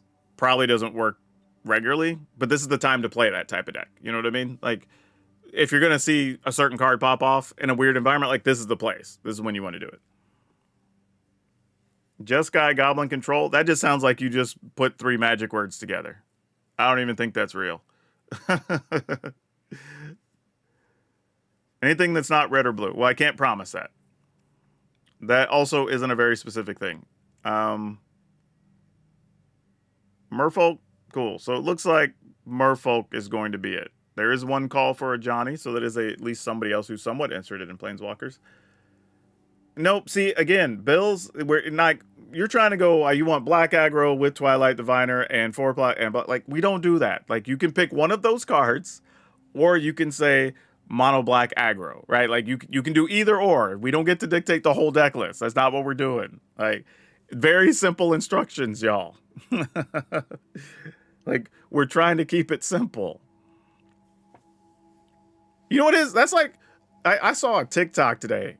There was some people working in some type of like nail salon or whatever, and it was like a clinic. And the person at the counter, they told her like, okay, we can schedule you for Monday, Tuesday, or Friday. And they're like, yeah, I'd like to get an appointment for Wednesday. Like that's what that feels like. Like you have very specific options, and then you just pick one that's not a way to do a thing. But yeah, let's go ahead and look at the Merfolk deck, since that seems to be the most popular that everybody's asking about. All right, let me separate these out so I at least get a little bit of a look. Cool. Everything is here. Fantastic. All right. Cool. What's up, Dragon Brood? We've got some Merfolk, because it's Lorwyn. People want to see Merfolk. And I'm just giving the people what they want. Now, we are playing a little bit of green in here, because we do want to splash around and play a couple of green things. But it's mostly because we do have some lands that make it viable. But let's go down, talk about all the cards that are in this deck. Starting with the new ones, we do have Wanderbrine Trapper. This card lets you tap other creatures, which is kind of cool. We'll see if it does a thing to stop the opponent from doing stuff. We have Mindspring Merfolk, which is a way to pump your team and get some extra cards, which is always nice. Couple of 3 steps ahead, just for some late game counter spells, we do have Cenote Scout, which explores. Granted, I think we could probably get away with another Mindspring Merfolk and probably don't even need this, especially since my luck's so bad on getting the half I want at any given point. We do still play Floodpit Drowner because that card's good. Silvergill Mentor can get us 2 creatures pretty easily. Of course, you're playing Deep Channel Duelist, because why would you not want to pump your teams and untap some stuff? That seems good. Deepway Navigator, another cool way to untap your creatures, also pumps your team, so you like that as well. We have Sentinel of Nameless City, because it's just a big body, because we don't have a lot of those in here, and it does make maps.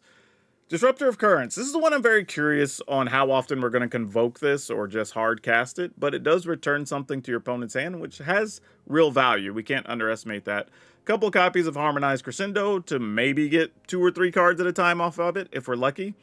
And then some Mockingbirds to copy whatever things are giving us value that we want to copy. So, should be reasonable here. Nothing too surprising.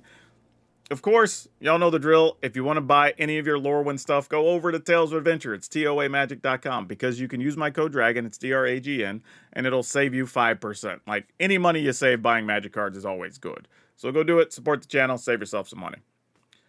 But alright, let's go see if these Merfolk can... I don't even know, I have a thing for Merfolk. Were they going to swim their way to wins? Are they going to slap people with their tails? Like, I don't know. But let's go play some games.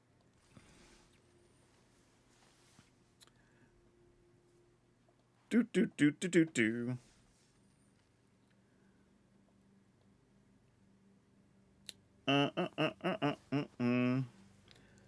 Yeah, there's not really like a... I mean, you could do a big butt spid damage deck, but it's basically just the turtle deck and you splash Doran, right? You're not going to change much. The deck's going to look the same, but you have... change your mana, basically, since you have perfect mana now.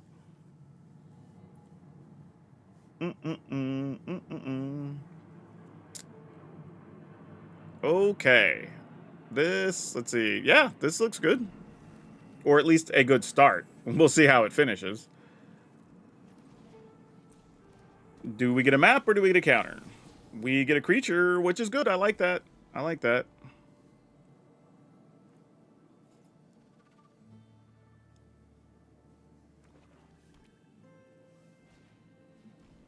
Ha! You get a crescendo, because I wasn't going to cast that anytime soon. I guess now I might as well just run this out here, huh? Secrets out.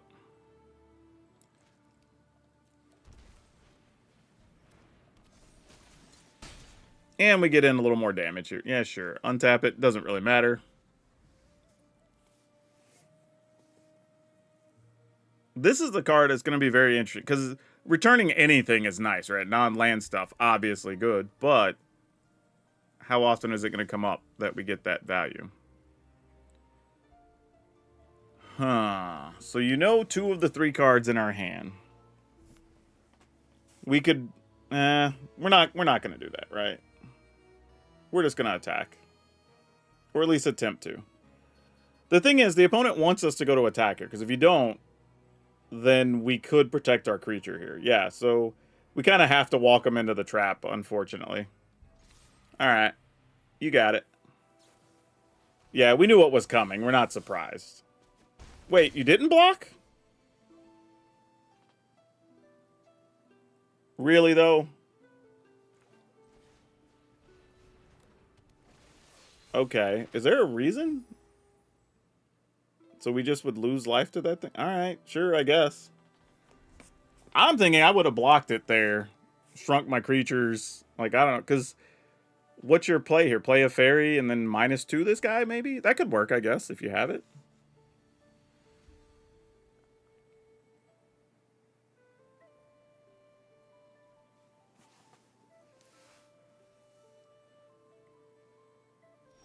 Okay, and then they did nothing. Well, that's weird. Alright, so if we try to play this, that would leave us 1, 2, 3, 4. This untap. I don't know. Let's try it. Because at any point, as long as we still have 5 up, they can't really bounce one of, or target one of our things.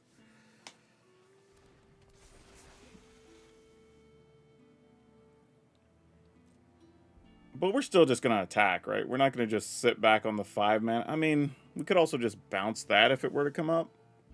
I don't know. Let's see what happens. I mean, they know we have the disruptive occurrence, so it just kind of makes for a weird scenario of like, I know that they know that I know, you know, that whole thing. So it's kind of awkward.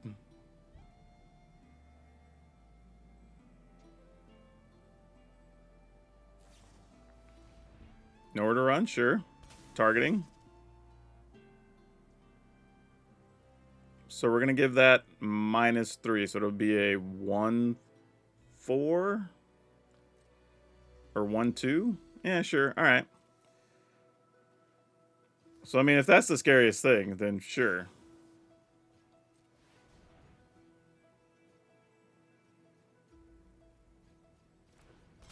I probably just bounce their guy. I don't even target our own guy, really.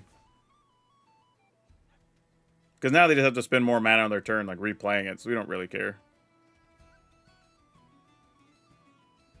Yeah, that turn played out very awkwardly. I didn't know what else they were attempting to do or whatever. It turns out it was just nowhere to run.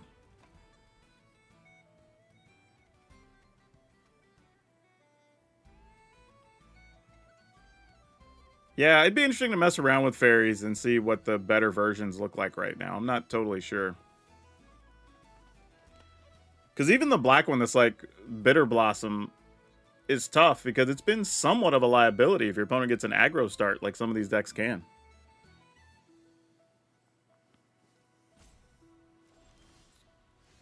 Okay. Well, we know they can flash stuff in, so let's work on making things big enough to not die to flashed in stuff. Well, that didn't really work, did it? Let's try again. Wow, really? Sure, man. I guess we tried. We did what we could. We did our best.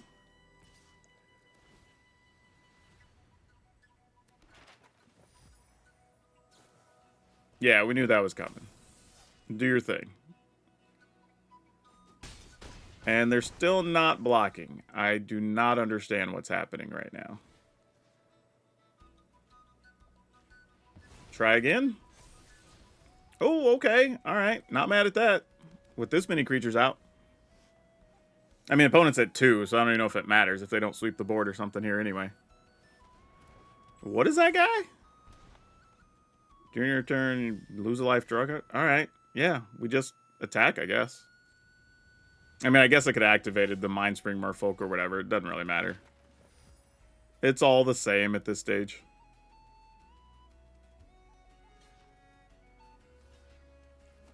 Yep. Makes sense.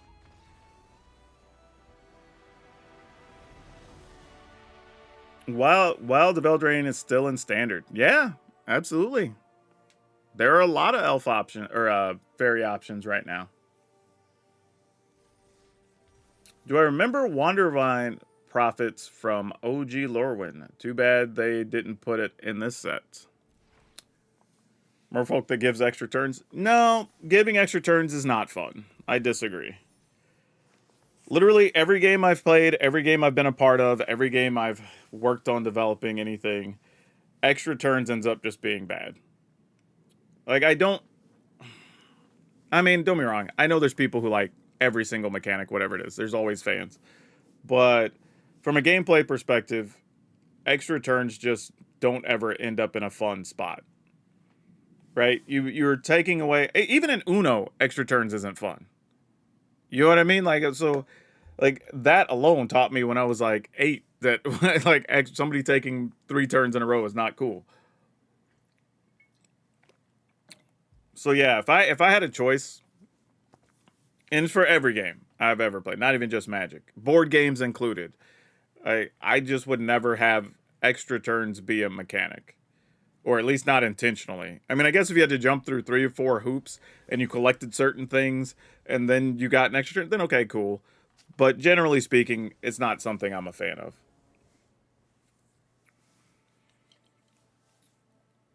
Okay, we get to go first. Seems alright. This makes white, not blue. Gotta remember that. Then we'll play this dude and maybe get to Mockingbird it. That would be fun. I don't think we're going to get to. I wouldn't hate that, though. Alright, we at least get to attack for 2. I didn't think that was going to happen.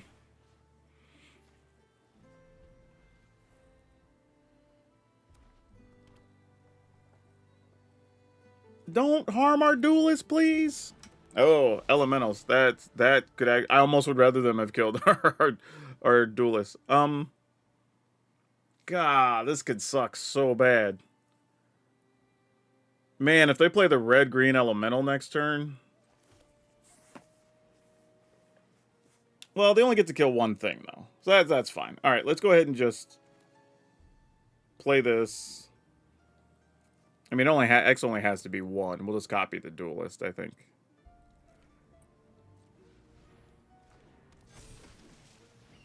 All right. Yay, we get to untap things. Go figure. All right, let's see how bad this is. They have 4 mana. I mean, they could also play evoke 2 elementals, and I'm only attacking for 1. So there's a lot of ways this could go badly.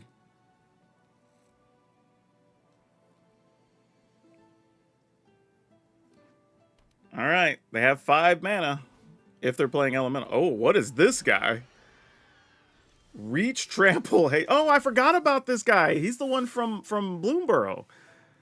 That was only in like sealed. Okay. Well, damn. That thing. I mean, at least we have a flyer. That thing's. Oh no, because it has reach. Oh no.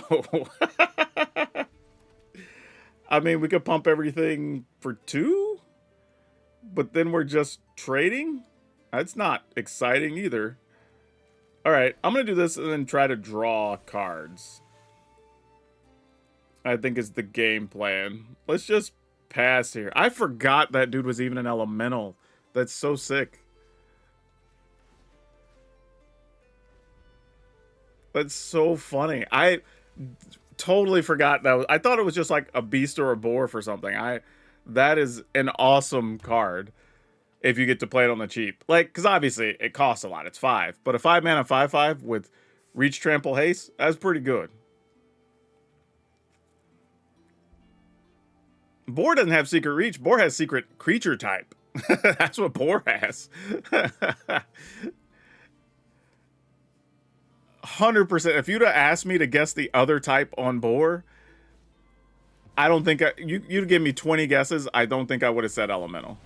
I might have said it just because we're talking about Lorwyn, but I definitely forgot at some point that it said elemental. All right, what's the other half of your ability? Elemental you control enters, deals damage equal. All right, sure. That's tough. Fortunately, it's not a lot.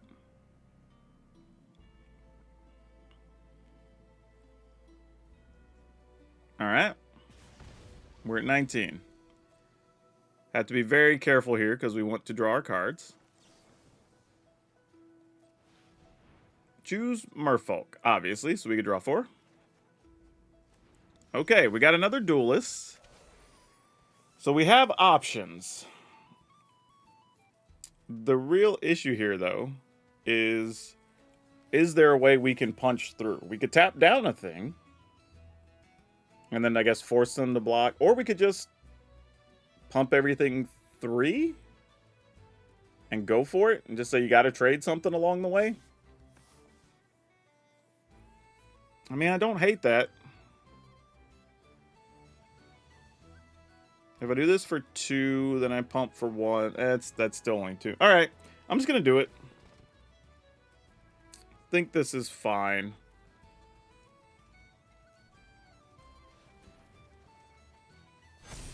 Wow, not a land in sight. Okay. Oh, it only puts. Oh, it draws cards and puts 1 counter. Oh no, I read that wrong. It's all right. Opponent's creatures are still in a much better situation than we are right now. We do have a Flood Pitch Drowner. We can tap a thing next turn. We can play this. All right. And we have 2 things that can pump our team. So we'll see what happens. I was hoping one of those was a land, though. Really. Would have made life a lot easier. Especially since they could play giants things now and ping stuff.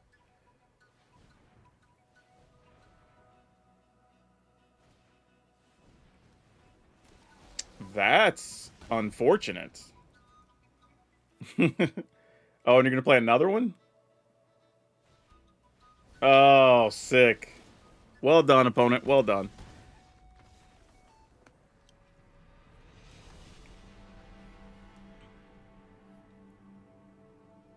The good news there is even if we would have made the correct play, we're still going to lose, right? We would attack, they would have just jumped with this and this.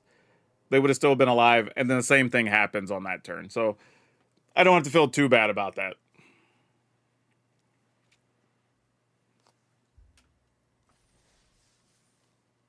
Interesting play, though.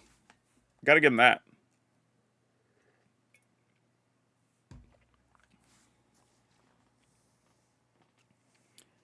Saints Rock 87 says, big fan of the content. First live I've been able to catch. Super hyped for this set. There's a lot of people that are really hyped for the set. Thanks for watching the content, too, by the way. What mechanic do I think should be in more games? I don't know if there is one that more games should include.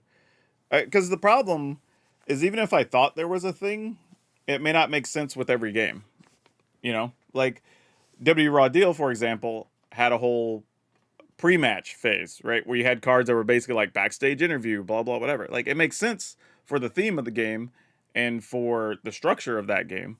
But I wouldn't want anything like that in Magic, right? Hell, we could barely handle having a companion, right? We don't need extra cards happening before the game starts. So it would be really hard to just say like a unified mechanic we just have that more games should have, realistically. If anything, I would say, oh, what is this? I don't know if I'm supposed to keep this or not. I will, though. I would say in general, though, games that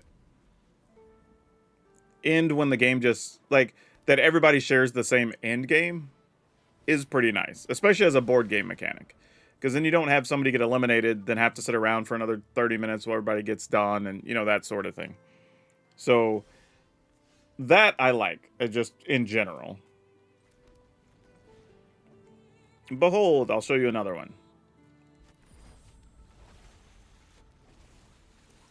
But yeah, other than that, yeah, I don't know if there is a unified mechanic that I think work. Because again, every game is so different, right? Even Magic plays different than Pokemon, that plays different than Riftbound, that play, you know, like, and there's just things that work in one that won't work in the other. All right, opponent has a lot of mana here.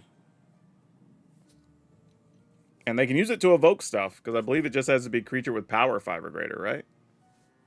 Oh, with mana value. Well, same thing. The card's mana value is still big.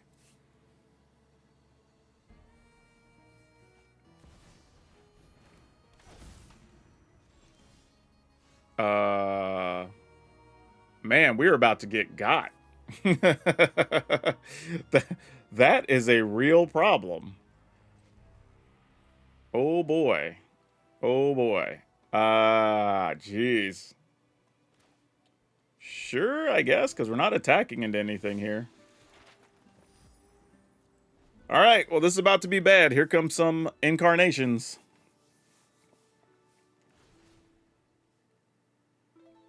You don't even need to flip it, I wouldn't think. I mean, I guess you could, because there is some value to be had there, but... Alright. Incarnation quadruple triggers. Because each one gets to go off twice. Oh no, we're so dead. We are so dead. We are lucky that it was only for a Quantum Riddler.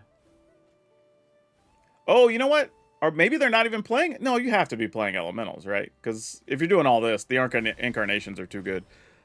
But this could just be a case of them getting value from Ashland to play more expensive things, which is kind of neat.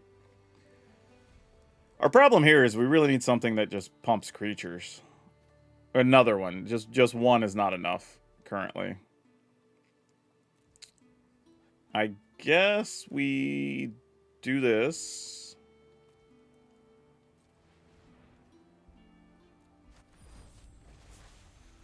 And then play this.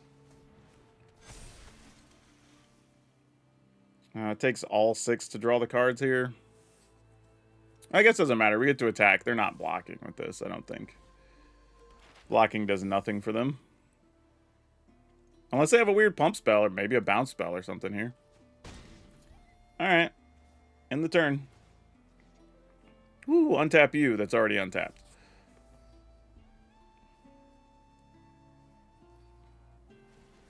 Yeah, this feels like it's about to get really bad. I don't know how we get out of this. But again, we're gonna get to draw hopefully 6 cards. At least one of them's land, maybe a couple of pump Merfolk. Maybe it's not so bad. Got to think positive, right? Try to find our outs.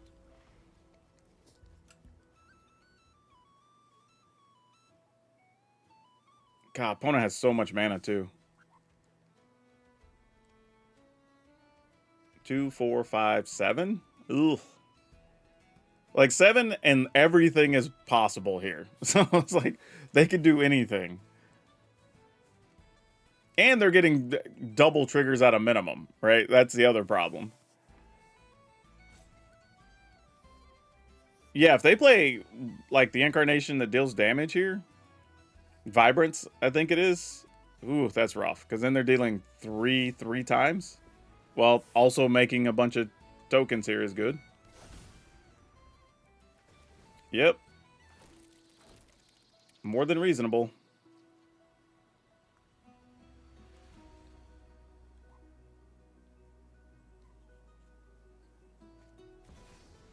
There's one of them. All right, so this one makes 2/2/2s twice, and then gives everything haste after putting counters on them twice. That's pretty good. That should probably get it done. Be real close if it's not. Yeah, all the flyers definitely come in, right? Okay. We have no flying blockers. That is definitely a weakness in our game. Let's go ahead and see what happens here. Call Merfolk. Oof. And not one pump creature to save our life. 3, 6, 7, 8, 9, 10, 11, 12. Oh, do we have exactly 16? 6, 10. Oh, that's sick. I don't feel like we deserve this, but you find a way, I guess.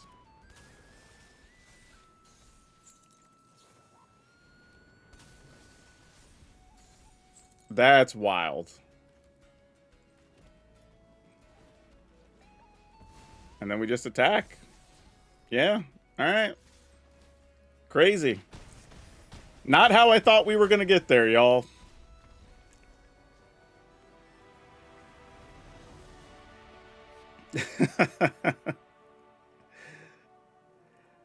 I genuinely thought, in my head, I was like, okay, well, maybe we get a thing like one drowner, or we get something that pumps the team, so then they only have like one blocker and everything else is +1, or, you know, something like that. Or maybe a couple of things that pump the team, and, you know, but double drowner works too.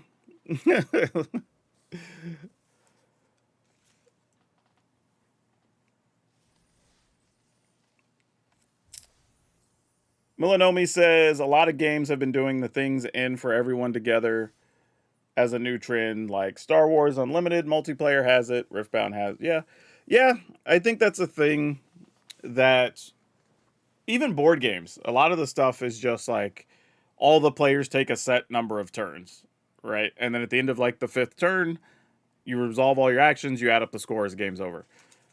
And that tends to work pretty well. It's tough when you have something like Magic or Pokemon or even Yu-Gi-Oh or whatever that's just been around for a long time, because that wasn't the trend in mechanic. And to be fair, a lot of the games weren't designed for multiplayer initially. Like, we've tacked on multiplayer rules because people like playing games with a lot of their friends at one time, right? A lot of new games are coming out with the idea of, at some point, people might want to play with multiple people at one time, or you have 3 people sitting around. You don't want 2 people to be playing and 1 person to wait.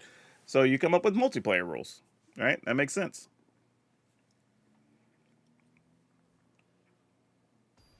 Yeah, we opponents was really cooking with their deck though. That they were doing some things. We got kind of lucky. Okay, double hollowed fountain. Sure, yeah. This is a set of cards.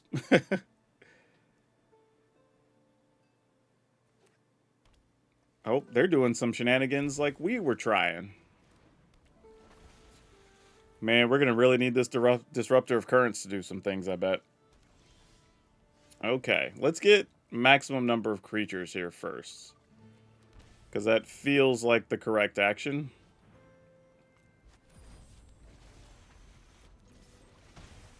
And then... Man, during their upkeep, we may have to tap a mana creature, sadly. Whoa, scratch that. Bigger body just showed up. What the hell? We just went discount pummeler. 2 mana for 6/5. Nice. Yeah, that's a thing that happened. Yeah, we just got to do it.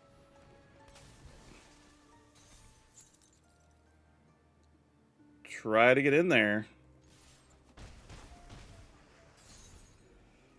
If we get another land next turn, we could, like, bounce a thing, attack for a bunch. There's Frostcliff Siege. Okay. So we could bounce that again. It doesn't... We can get in for 1, 2, 3, 4, 5, 6, 7, 8, 9, 10. Trying to think if I need to leave this up or not is kind of what I'm trying to math out here. Because we can't finish them off here. So do I need to leave 5 available? 1, 2, 3, 4, 5. Well, this won't tap, so we can attack with 2 things. Yeah, I think that's what we do. Let's go here and here.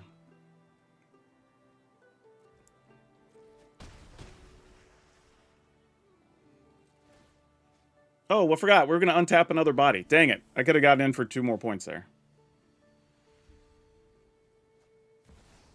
Quantum Riddler, which will have haste. Okay, sure. We're kind of okay with that. That doesn't finish us off. Riddler definitely comes in.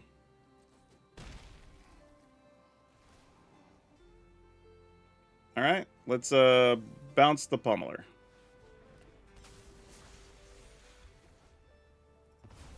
All right, GG's. Woo! Missed 2 points, but it didn't matter. Oh, man. That felt scary.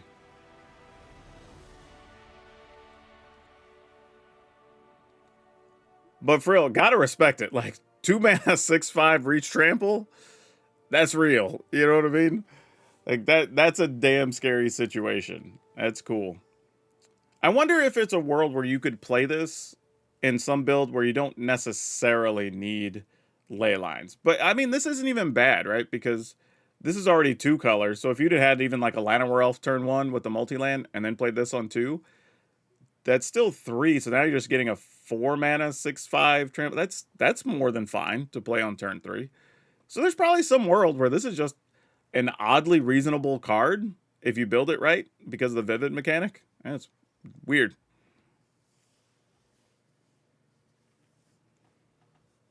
That's a scary turn 2 from the opponent, though.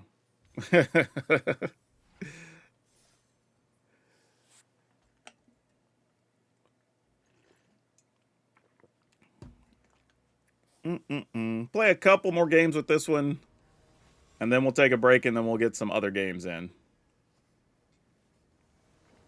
Playing against Logan Ashford. We are on the draw with no 1 mana things, and we have a lot of them. We will keep this, though.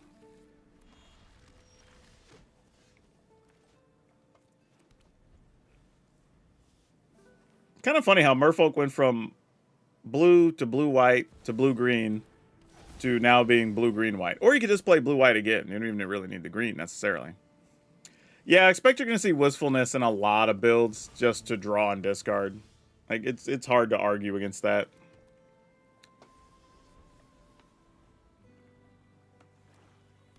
Alright, Formidable Speaker, sure. What are they going to go get? You know, this is just big in Reanimator piles, too. Like, just discard your big Reanimator creature and go get your, like, Zombify. Like, you know what I mean? Like, what does your opponent even do? Just like, okay. It's on turn 3, discard your big thing. Turn 4, go get your Zombify. Or play your Zombify. Merfolk. I think we're going to try to go wide here. I think. And we'll just see what happens. Also, the benefit of going wide is you do get a little bit of extra wiggle room to play your Disruptor of Currents or something if you want to.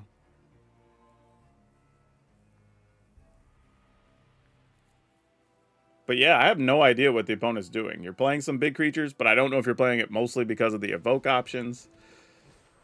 You're wanting to fill the graveyard, obviously, but now you're just putting the Overlord back in the graveyard. Oh, so you are just doing Reanimator stuff. Ugh, some people. Fortunately, we found a 3 steps ahead, so that's good. Can't really cast anything here, though, unfortunately. I think we have to just pass because we have to leave up 3 steps ahead. That's tough. Another Formidable Speaker. You got it. Now you're going to put that into the graveyard and go get your Zombify. Or, well, Cavero. Same thing. Same difference. I guess we flash this dude in.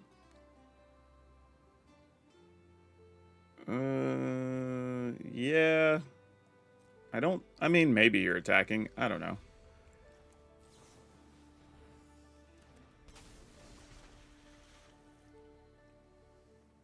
Yeah, they untap.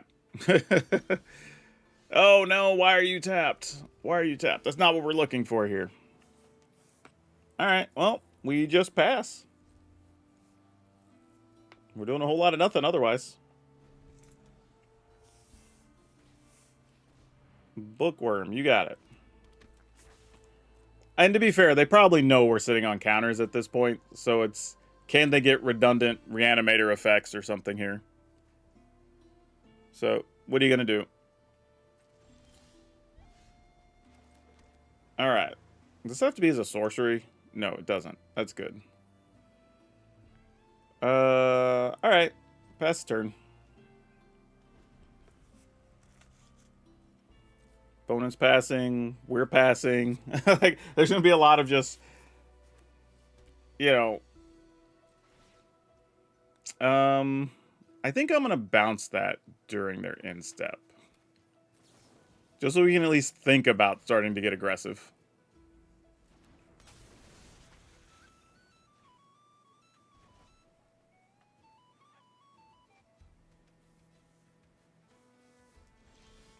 Okay, another tapped land. Why can I not draw the untapped lands? Yeah, still not worth it to attack. As long as attack with 3 or more, they get +1/+0, but you have 2 4s. So that doesn't do anything for us. Need something else that pumps our team to make the attacks somewhat viable.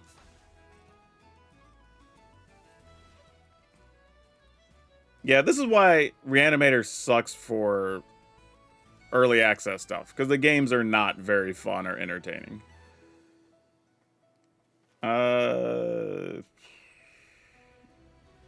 Yeah, sure. I was thinking I might try to just go wider here, but we'll just pass.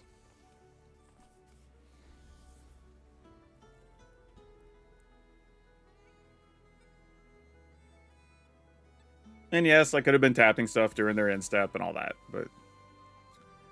Alright, you get a big body. Hey, a new follower. Thank you, Thane's Bane.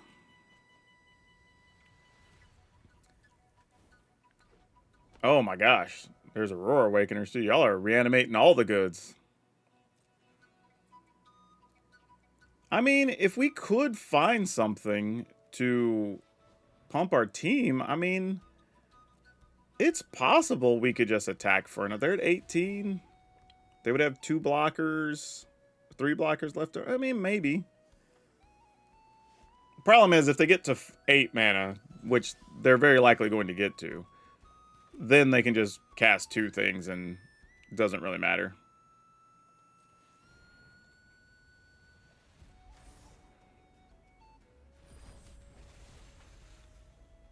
Now, there is a world where we could also copy our Disruptor of Currents. And that's a real option. But we'll just do this instead. Alright. I mean, I guess I could attack with 3 things. They would get +1. I mean, you'd be able to chump off one of our guys. Alright. Because at some point, we got to go for it, right? We're at 20. We could also tap one of their... Yeah, this is probably all we can get in there with. Maybe another token could have got in, but it's fine. Yep, and then I will also tap that guy. Which is good, because they took down one of their own blockers for us. Now they can do what they want. We can't 3 steps ahead, and then the game can just be over. Mostly because I also didn't want to play this any longer. Alright, let's give them the GGs. Let's just move on. Like, I'm not even going to use that for video footage. I got to play 2 more games now. Like, nobody wants to watch Reanimator. Like, Reanimator games are not good for early access. They're good for ranking. Like, the Reanimator decks are good. They're good for playing games on the ladder, doing all that. But, like, there's nothing to be learned unless there's, like, a sweet new Reanimator card. Like, when we got the one from Wilds of Eldraine where it's, like, you had to sacrifice some artifacts or whatever because you can bargain it and get multiple things. Okay, cool. Then it's worth it to show it off. But when we're just doing the same things with like Cavero and Zombify, like, That's why when somebody asked earlier if we were going to play Reanimator, like, that's the reason. We're probably not going to play Reanimator, probably not going to play Control for those reasons.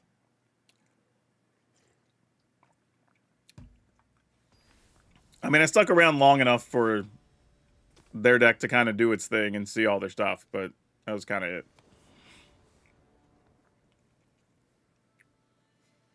Okay. Hey, new follower. Thank you. Let's go ahead, man. Let's keep this. See what we can turn it into.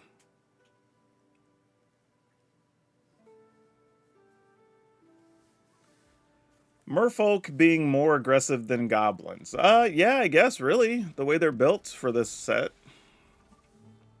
I mean, I don't know, I guess. Because goblins are still aggressive. They just get extra value when stuff dies.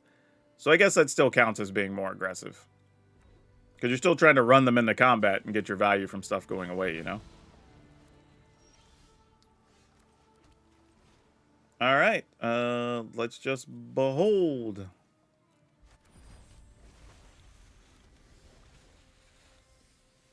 Interesting that they came so hard after this 2-1. I wonder what they're trying to do. Oh, you don't want me tapping that guy during your upkeep. That makes a lot of sense, actually. Can't say I blame you.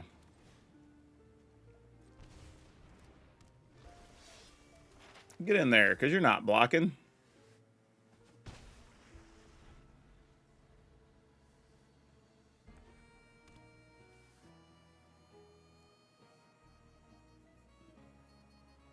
I don't even know if I want to leave mana up next turn or if I want to make another Sentinel.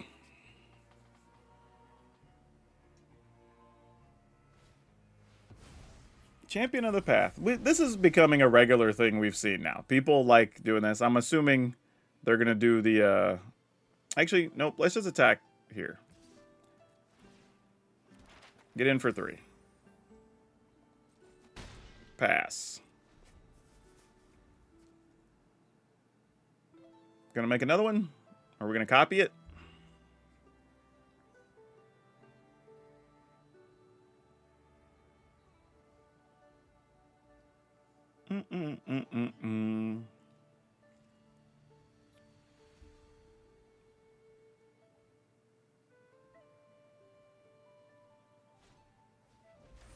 As an additional cost to cast a spell, behold the thing. Target creature you control gains trample until end of turn. If this is the 3rd time this resolved this turn, add 4 mana. What? I mean, I guess? It's probably bad for us, but okay. Sure.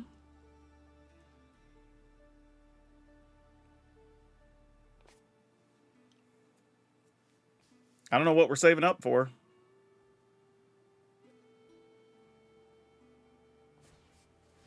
That is an elemental. Oh, okay. Yeah, that's a little bit of a problem.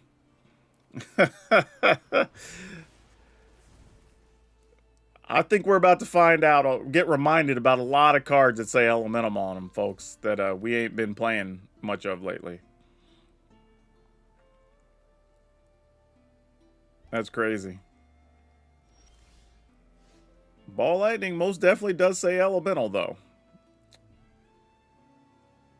Oh boy, what are we looking to do here? Oh gosh.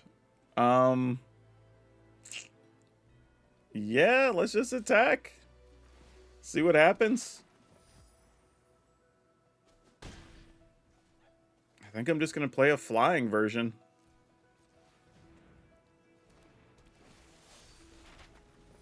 Hope we don't die. I mean, we're only at 15, and they have a way to make dumb amounts of mana and deal damage to us here. Hell, could be another ball lightning. That's sicko, because we take 6 from the ball lightning, and then things could have trample, and just like, oh my gosh.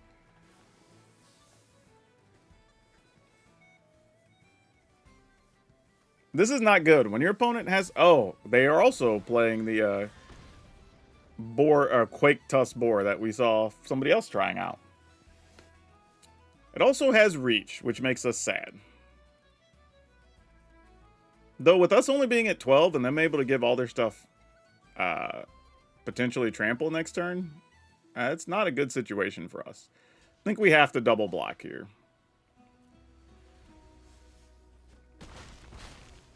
And they didn't take out our flyer.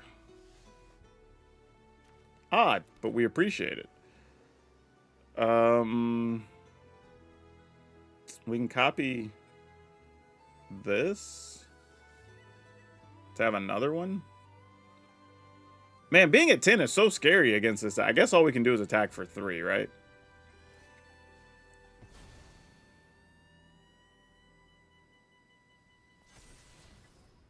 Oh, you're so nice if we could live. I don't know that we can, but if we can, you're awesome. If we copy, I think we just get to copy a Sentinel, right? I think this is how this works. I've actually never had to copy a mockingbirded creature with a mockingbird, but okay, it does what we thought. All right, here we go. How bad is it? Oh no, they're counting mana. This can't be good. Oh, there's so many random cards they could play that are bad for us right now. I'm just trying to figure out, like, what do we die to? They could make so much mana. They could pump their Soul Blight Seeker to get 4 mana back, or put 3 in to get 4, right? Because it's the 3rd time. Yeah, so you can pay 3 to get 4. So then you'd have 4, 5, 6, 7, 8 available if you're casting an elemental thing. And then everything has haste, right? Yeah, it has trample, not haste. Man, this is a closer finish than it looked like it was going to be. All right. Yep. We knew at least that guy was going to get trample at a minimum. Yep. Yep. This all tracks.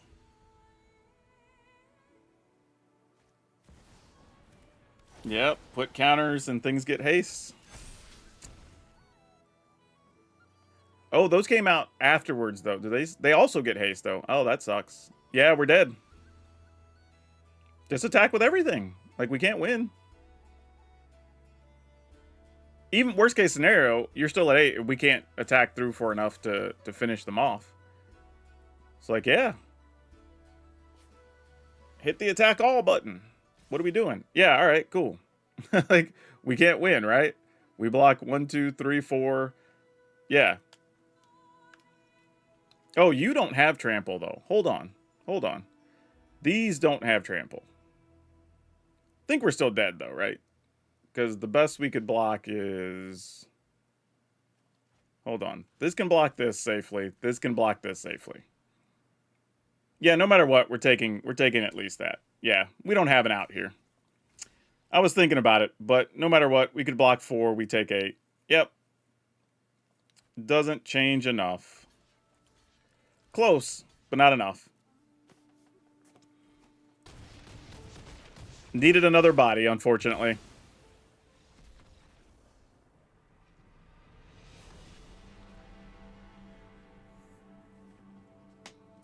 Fun finish, but didn't have an out. The fact that they had their last card, actually, I think it was the card they drew even, was the Catharsis or whatever. That's tough. All right, let's get 1 or 2 more in, and then it'll be break time. Where'd you go, little deck? We just had it in here. There we go.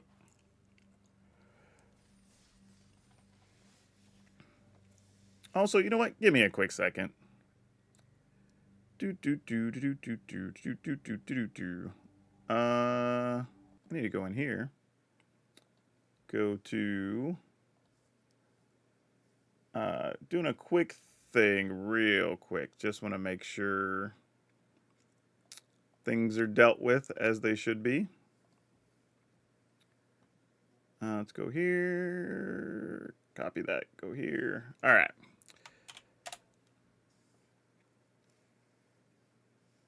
Cool. And then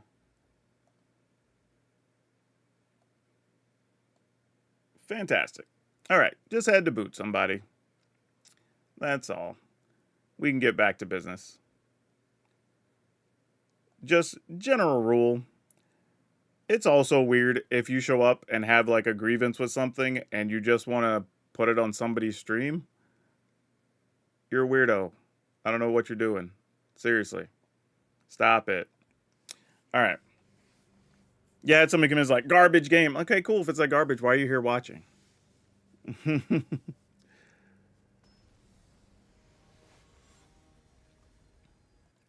Or really, people leave YouTube comments of like, this is just a money grubbing company, blah, blah, blah. And I'm like, it's weird, man. Why? Cool. I'm just playing games. Why are you mad at me?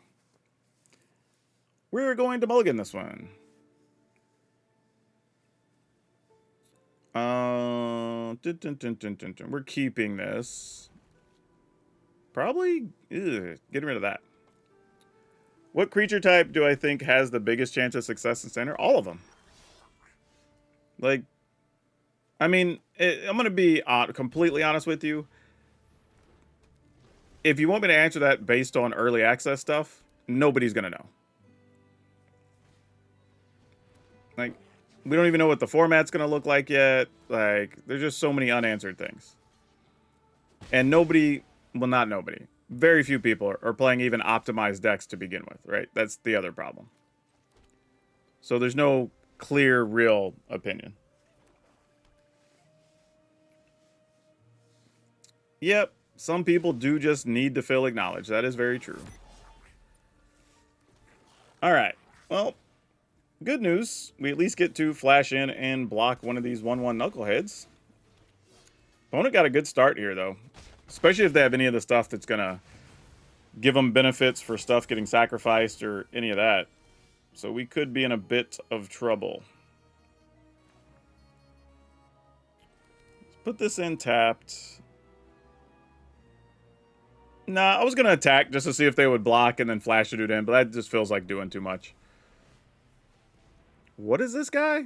When it enters, create a treasure? Alright, that's a thing. Totally forgot that guy existed.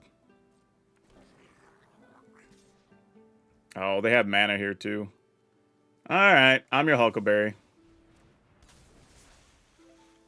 Blocks incoming. Oh, didn't have anything. Weird. Okay, then. What are we looking to do? We could do... Man. Alright. I mean, I could play this for just one, but having a bird doesn't do anything.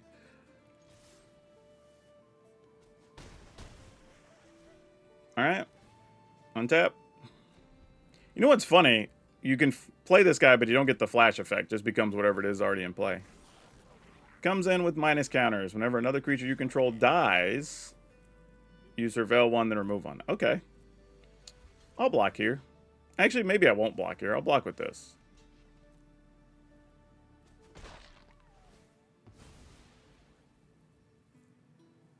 Nothing crazy? Man, this feels like way passive for what feels like should be happening right now. I'd be lying if I said I wasn't concerned.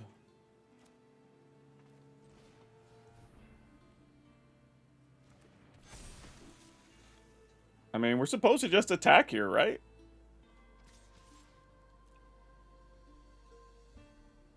I mean, they have mana for something. I don't know what something is, but, like, we can't not attack. That's silly. Okay. I mean, I might just play this as a 1/1 blocker. Though next turn, if I pump a thing... Nah, I'm just going to play this. Mostly because I'm likely to either just use Flood Pitch Drowner or play 3 steps ahead next turn on defense.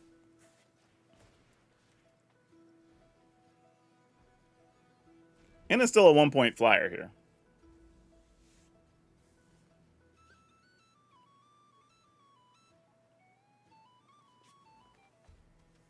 I mean, at some point, you're going to remove one of my creatures or something, right? Okay, there's a Krinko. That's a small problem. That makes 4 dudes. Which now means we kind of need this flyer to get through, which is tough. Is there anything we can do here? We're at 15, so we don't, like, die next turn or anything crazy like that. So what if we... I mean, I guess we could copy this guy? Alright. I mean, I'm just going basically shields down here at this point. We're just trying to get in what we can. Whoa, whoa, whoa, whoa. Y'all slow down now. We don't need y'all getting involved. Actually, maybe we do. Hold up. You could trade one of those here. And then... chump the rest. But then how do we die, right? You play something that pumps some goblins, maybe? Ugh, I don't really know. Yeah, I guess we're attacking. Feel like I should have attacked with more, but... they also can make a bunch of dudes that have haste, and, like, it's kind of a weird scenario here where we could... feel like we could die to some random cards.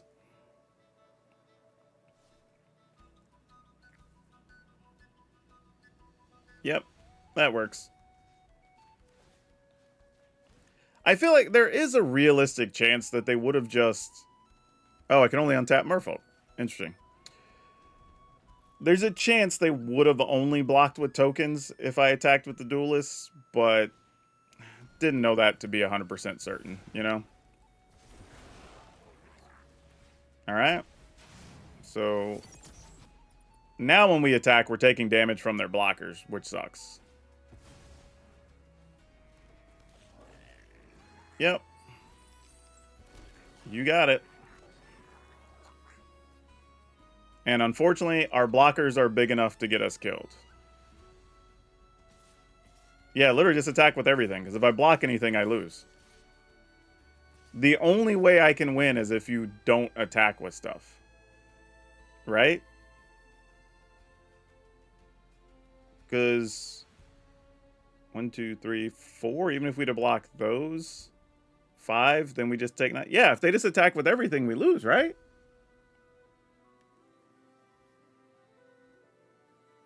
I'm kind of... alright, I mean, I guess we'll just block. Nothing has death touch, so sure. Something in the pile gets blocked. Because we're still going to take the same amount of damage. It's either one there or one from the... oh, well, the difference is, though, they gain life. Hold on. Scratch that. Maybe we just take the 12. Problem is, I still can't find 5 damage, is the real issue here. So, yeah. You know what I need? I need a, what's that thing? A secret tunnel is what I need right now. Make two things unblockable. Actually, I don't think I had it because I think you have to pay 4 plus tap the tunnel, so I wouldn't even be able to do that. Yeah, this is just not going to get us there. We don't have an out here. We can attack for 5. Yeah, all right, GG's. Just didn't work. Folks, everybody keeps they understand that we're answering this question all day. Here, I'm going to give my general statements. Yes, the set is fun. The creature types do what you think they do. Which ones do we think are the best?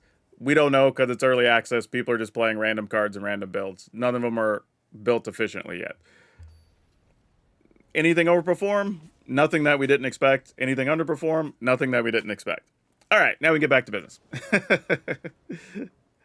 Oh, drew all 3 Disruptor of Currents. That's bad. No, in general, I get you're trying to just make conversation, though. In all seriousness, it's just like every set. Nothing particular is kind of going too crazy one way or the other. It's rarely do we have stuff that's insane standouts or whatever that we weren't already expecting to be decent. Let's go Merfolk and this duder. Hey, yeah, I'll keep that. Why not?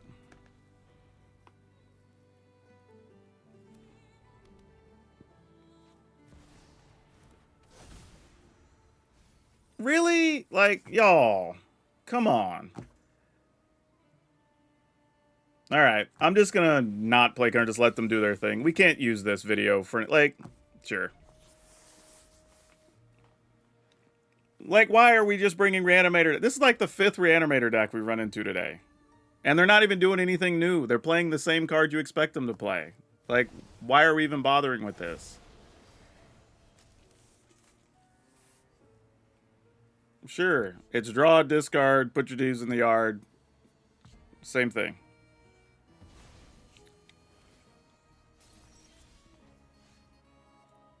Sure. At least wait for them to play Cavero and then we can scoop.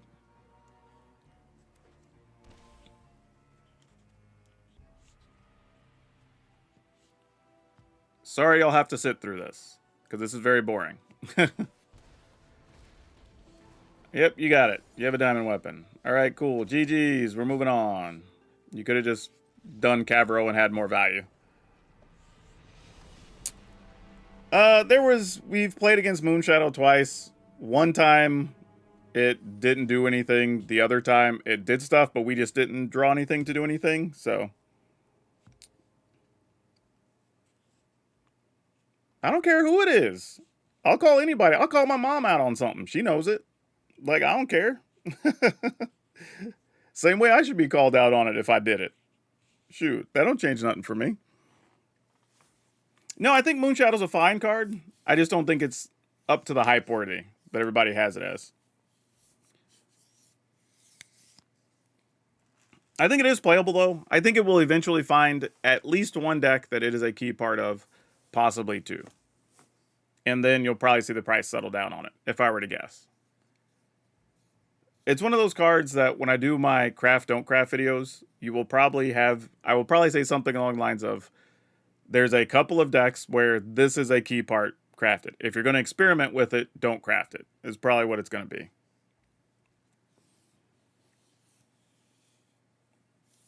No, the thing is, like, once we build, we obviously know you play graveyardy things, right? You play your Soul Guide Lanterns, your Vacuums, your Paleontologist, your the Raccoon, right? That you can, like, we know that, but we're not going to do that in early access, right? You want to see more cool new cards, do cool new card things.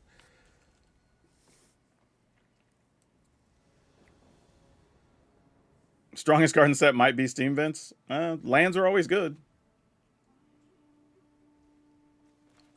All right, let's put this on Merfolk.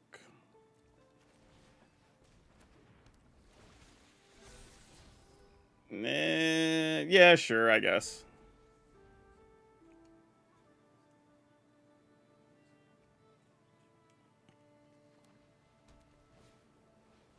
Merfolk versus Kithkin. Round 1. Yeah, we're just attacking here. Then we'll play this also on Merfolk. And we'll play this guy.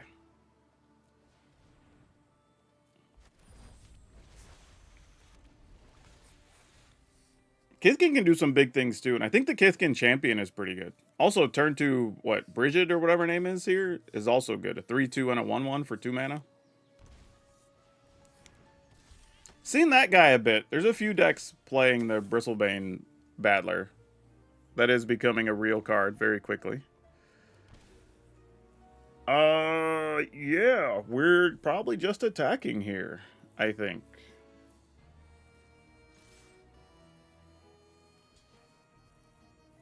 Yep, seems good. Let's go ahead and just flash this in.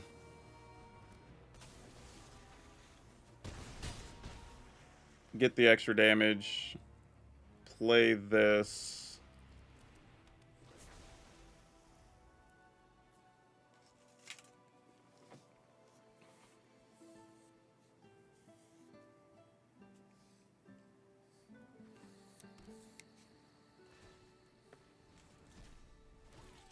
Play it from the yard, make a 1/1. Gateway takes out our... Okay, reasonable. Can't be mad at that. Okay, so what do we copy here? Also, I have to remember, I can only cast this with the Hallowed Fountain because this is not a Merfolk. Man. We could copy this and play this. That's probably the right thing to do here. Let's copy this guy.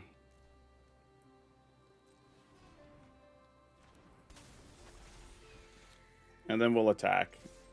Just to maximize our damage. And like, just say, hey, if you want to block something, this is the time. Yeah, that makes sense.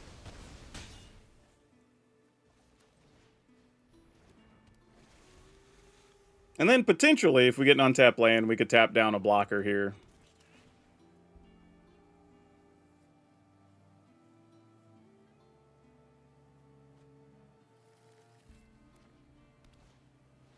Oh, another one. Okay.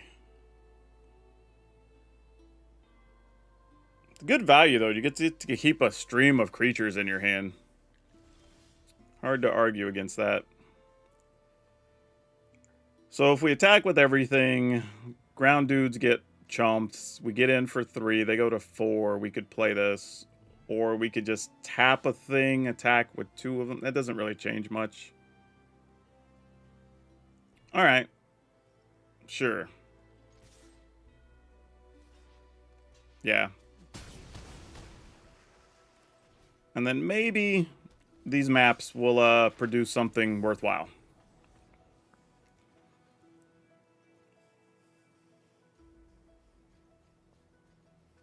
Or, you know, something that pumps Merfolk could also be good. I mean, there's other options.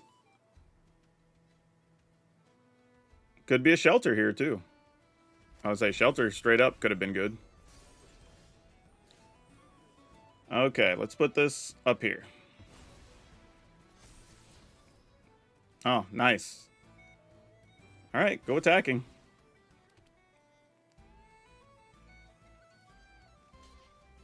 Yep, makes sense.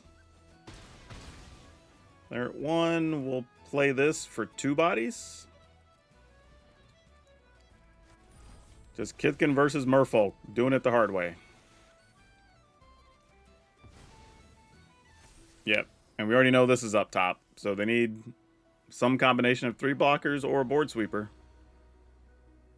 Alright, cool, we got there.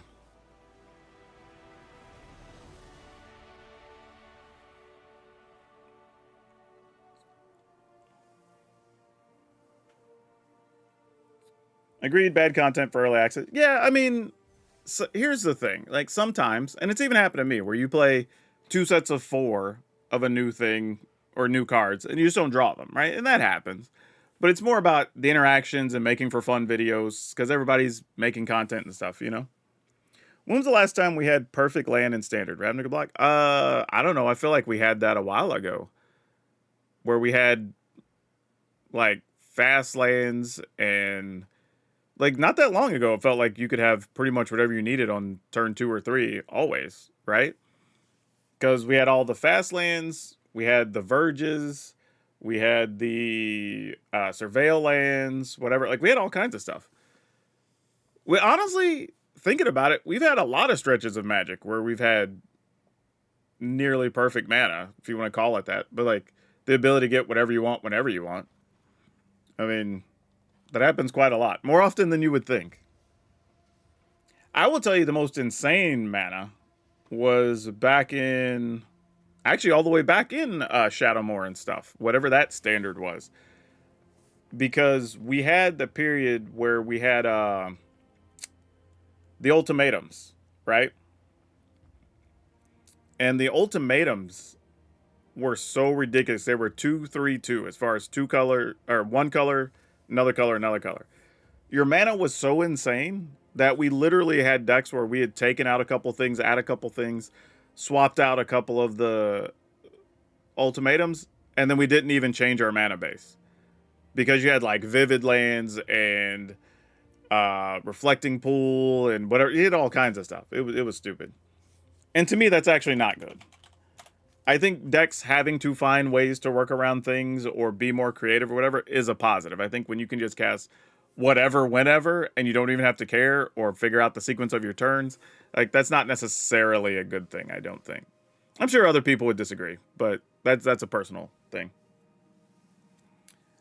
Tweeted you a Rakdos deck.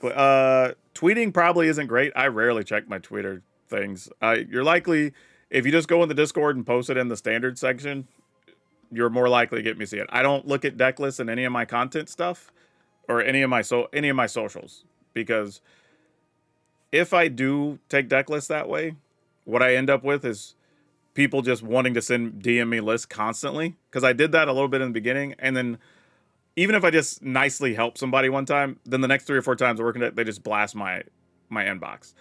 Or in the YouTube section, literally, if I start reading a thread or a comment and there's a deck list, I quit reading, right? Just so people, I'm not responding to them, so people aren't looking, because I don't want to derail video comments to just be everybody, hey, play this list, or like do this thing, or here's the list I play, or whatever, right?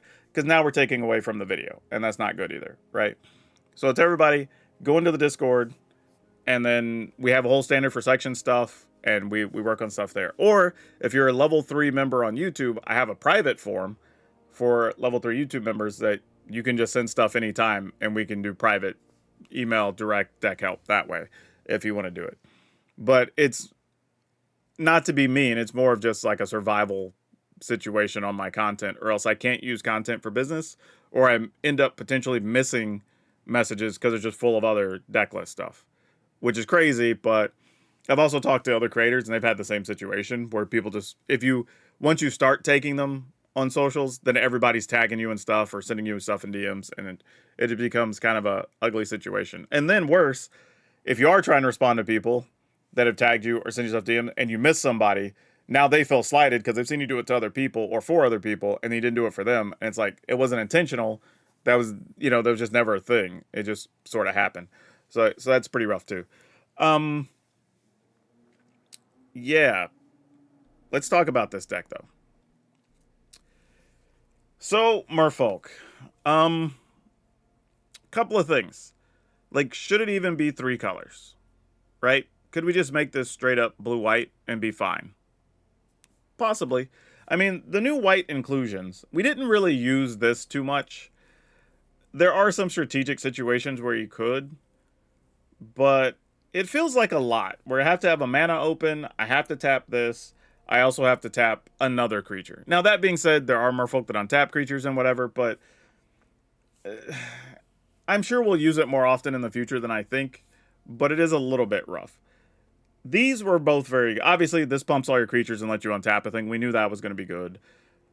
This is a little bit tricky, but still good, right? Because your opponent can go to Alpha Strike, and then you can flash it in and then untap everything, and that's kind of sweet. Or your opponent can make their blocks, and then you can flash this in, and like now everything has a +1 attack, right? So this is actually kind of cool. Surprisingly, maybe not surprisingly, we know Sentinel the Nameless City is good, But one of the better cards for the deck has actually been Sentinel of Nameless City, right? Just being able to pump creatures with the maps, just having a bigger body. This was the thing I wanted to copy more often than not with the Mockingbird, because it was just a big body, right? We don't have a lot of those in the list. Disruptor of Currents was pretty neat. I think we only need 3, though. I think 4 is a lot.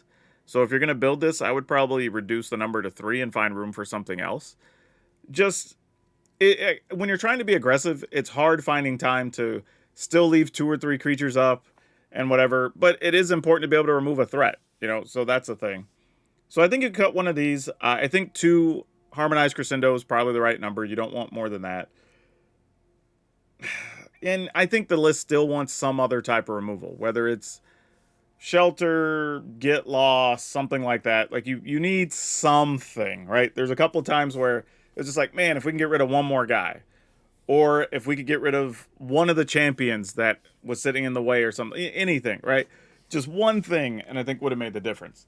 So that's probably where I would find spots. But otherwise, the cards did what we wanted them to. The good cards were good, you know, so no real complaints. If you're looking to get an upgrade to Merfolk, the set does offer you a lot, and that's always a good thing. But yeah, this list, as is, but, you know, make the changes. Be over on Moxfield. You can download it there. Otherwise, it's all of you for now. We'll see you next time. Green is okay, but I don't think it's needed. I don't know. Like, I think the issue really is I don't know that Cenote Scout in particular is needed. Because, again, we could just play another Mindspring Merfolk or something or whatever and turn this into something else. But Sentinel in the City, we won a couple games just because that card existed, right? We needed that bigger body that when it got pumped was a 4 power or 5 power and allowed us to keep punching through. There's also the world, too, where, you know, do Merfolk go to a world where, because the enchantment, right, still exists, that you tap Merfolk, make a token? Or am I making that up? Did that cycle out? No, it's still a pilgrimage. That's it. So this is still a thing, right? So if you're playing the white Merfolk that lets you untap stuff, I mean, you could attack, make some dudes, and you untap during your turn. Maybe you find something to do with the tokens. Just saying, it's another avenue if you wanted to cut the Cenote Scouts and play 2 or 3 of these. Maybe cut one of these things, the Disruptor, and then that's possible. Right? It's not terrible. It's a thing. Now, it doesn't really combo with Sentinel, but that's fine. All your other stuff taps when it attacks, so you're okay for the most part. I mean, Drowner. But, yeah, I don't know. It's a thought. I don't know. It's just something I was thinking about. You could also go nuts and just say, you know what? I'm just going to play Leviathan. Now, admittedly, we don't have a way to ramp to it, so you'd have to do it the hard way. But Leviathans still play well with Merfolk, so that's another option that you have available. So yeah, just something to think about. There are things if you wanted to go do that. But yeah, I don't know. I think Merfolk, playable. I think people will have fun with it. You're definitely going to see it a lot on the ladder. Mostly because you don't have to work too hard to make the cards do the thing you want them to do. That was the cool thing, right? I think it's the issue we had when you go back and look at Bloomborough with Squirrels is a good example.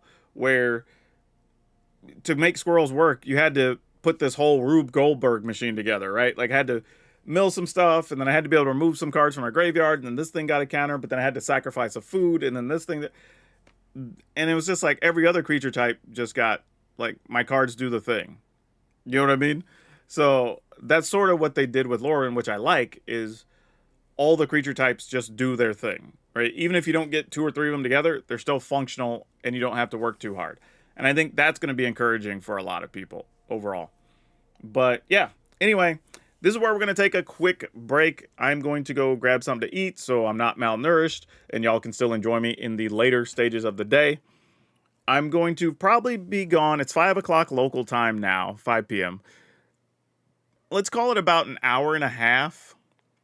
And so somewhere between 6:30 and 7, I'll hop back on. And then we're going to play probably 4 or 5 more decks, pretty much until we run out of opponents in the evening. So if y'all want to catch me, just go ahead, like, subscribe, all the good stuff. So when I get back on, you'll get the notifications, hit the bell, all the things you need to do if you're on YouTube.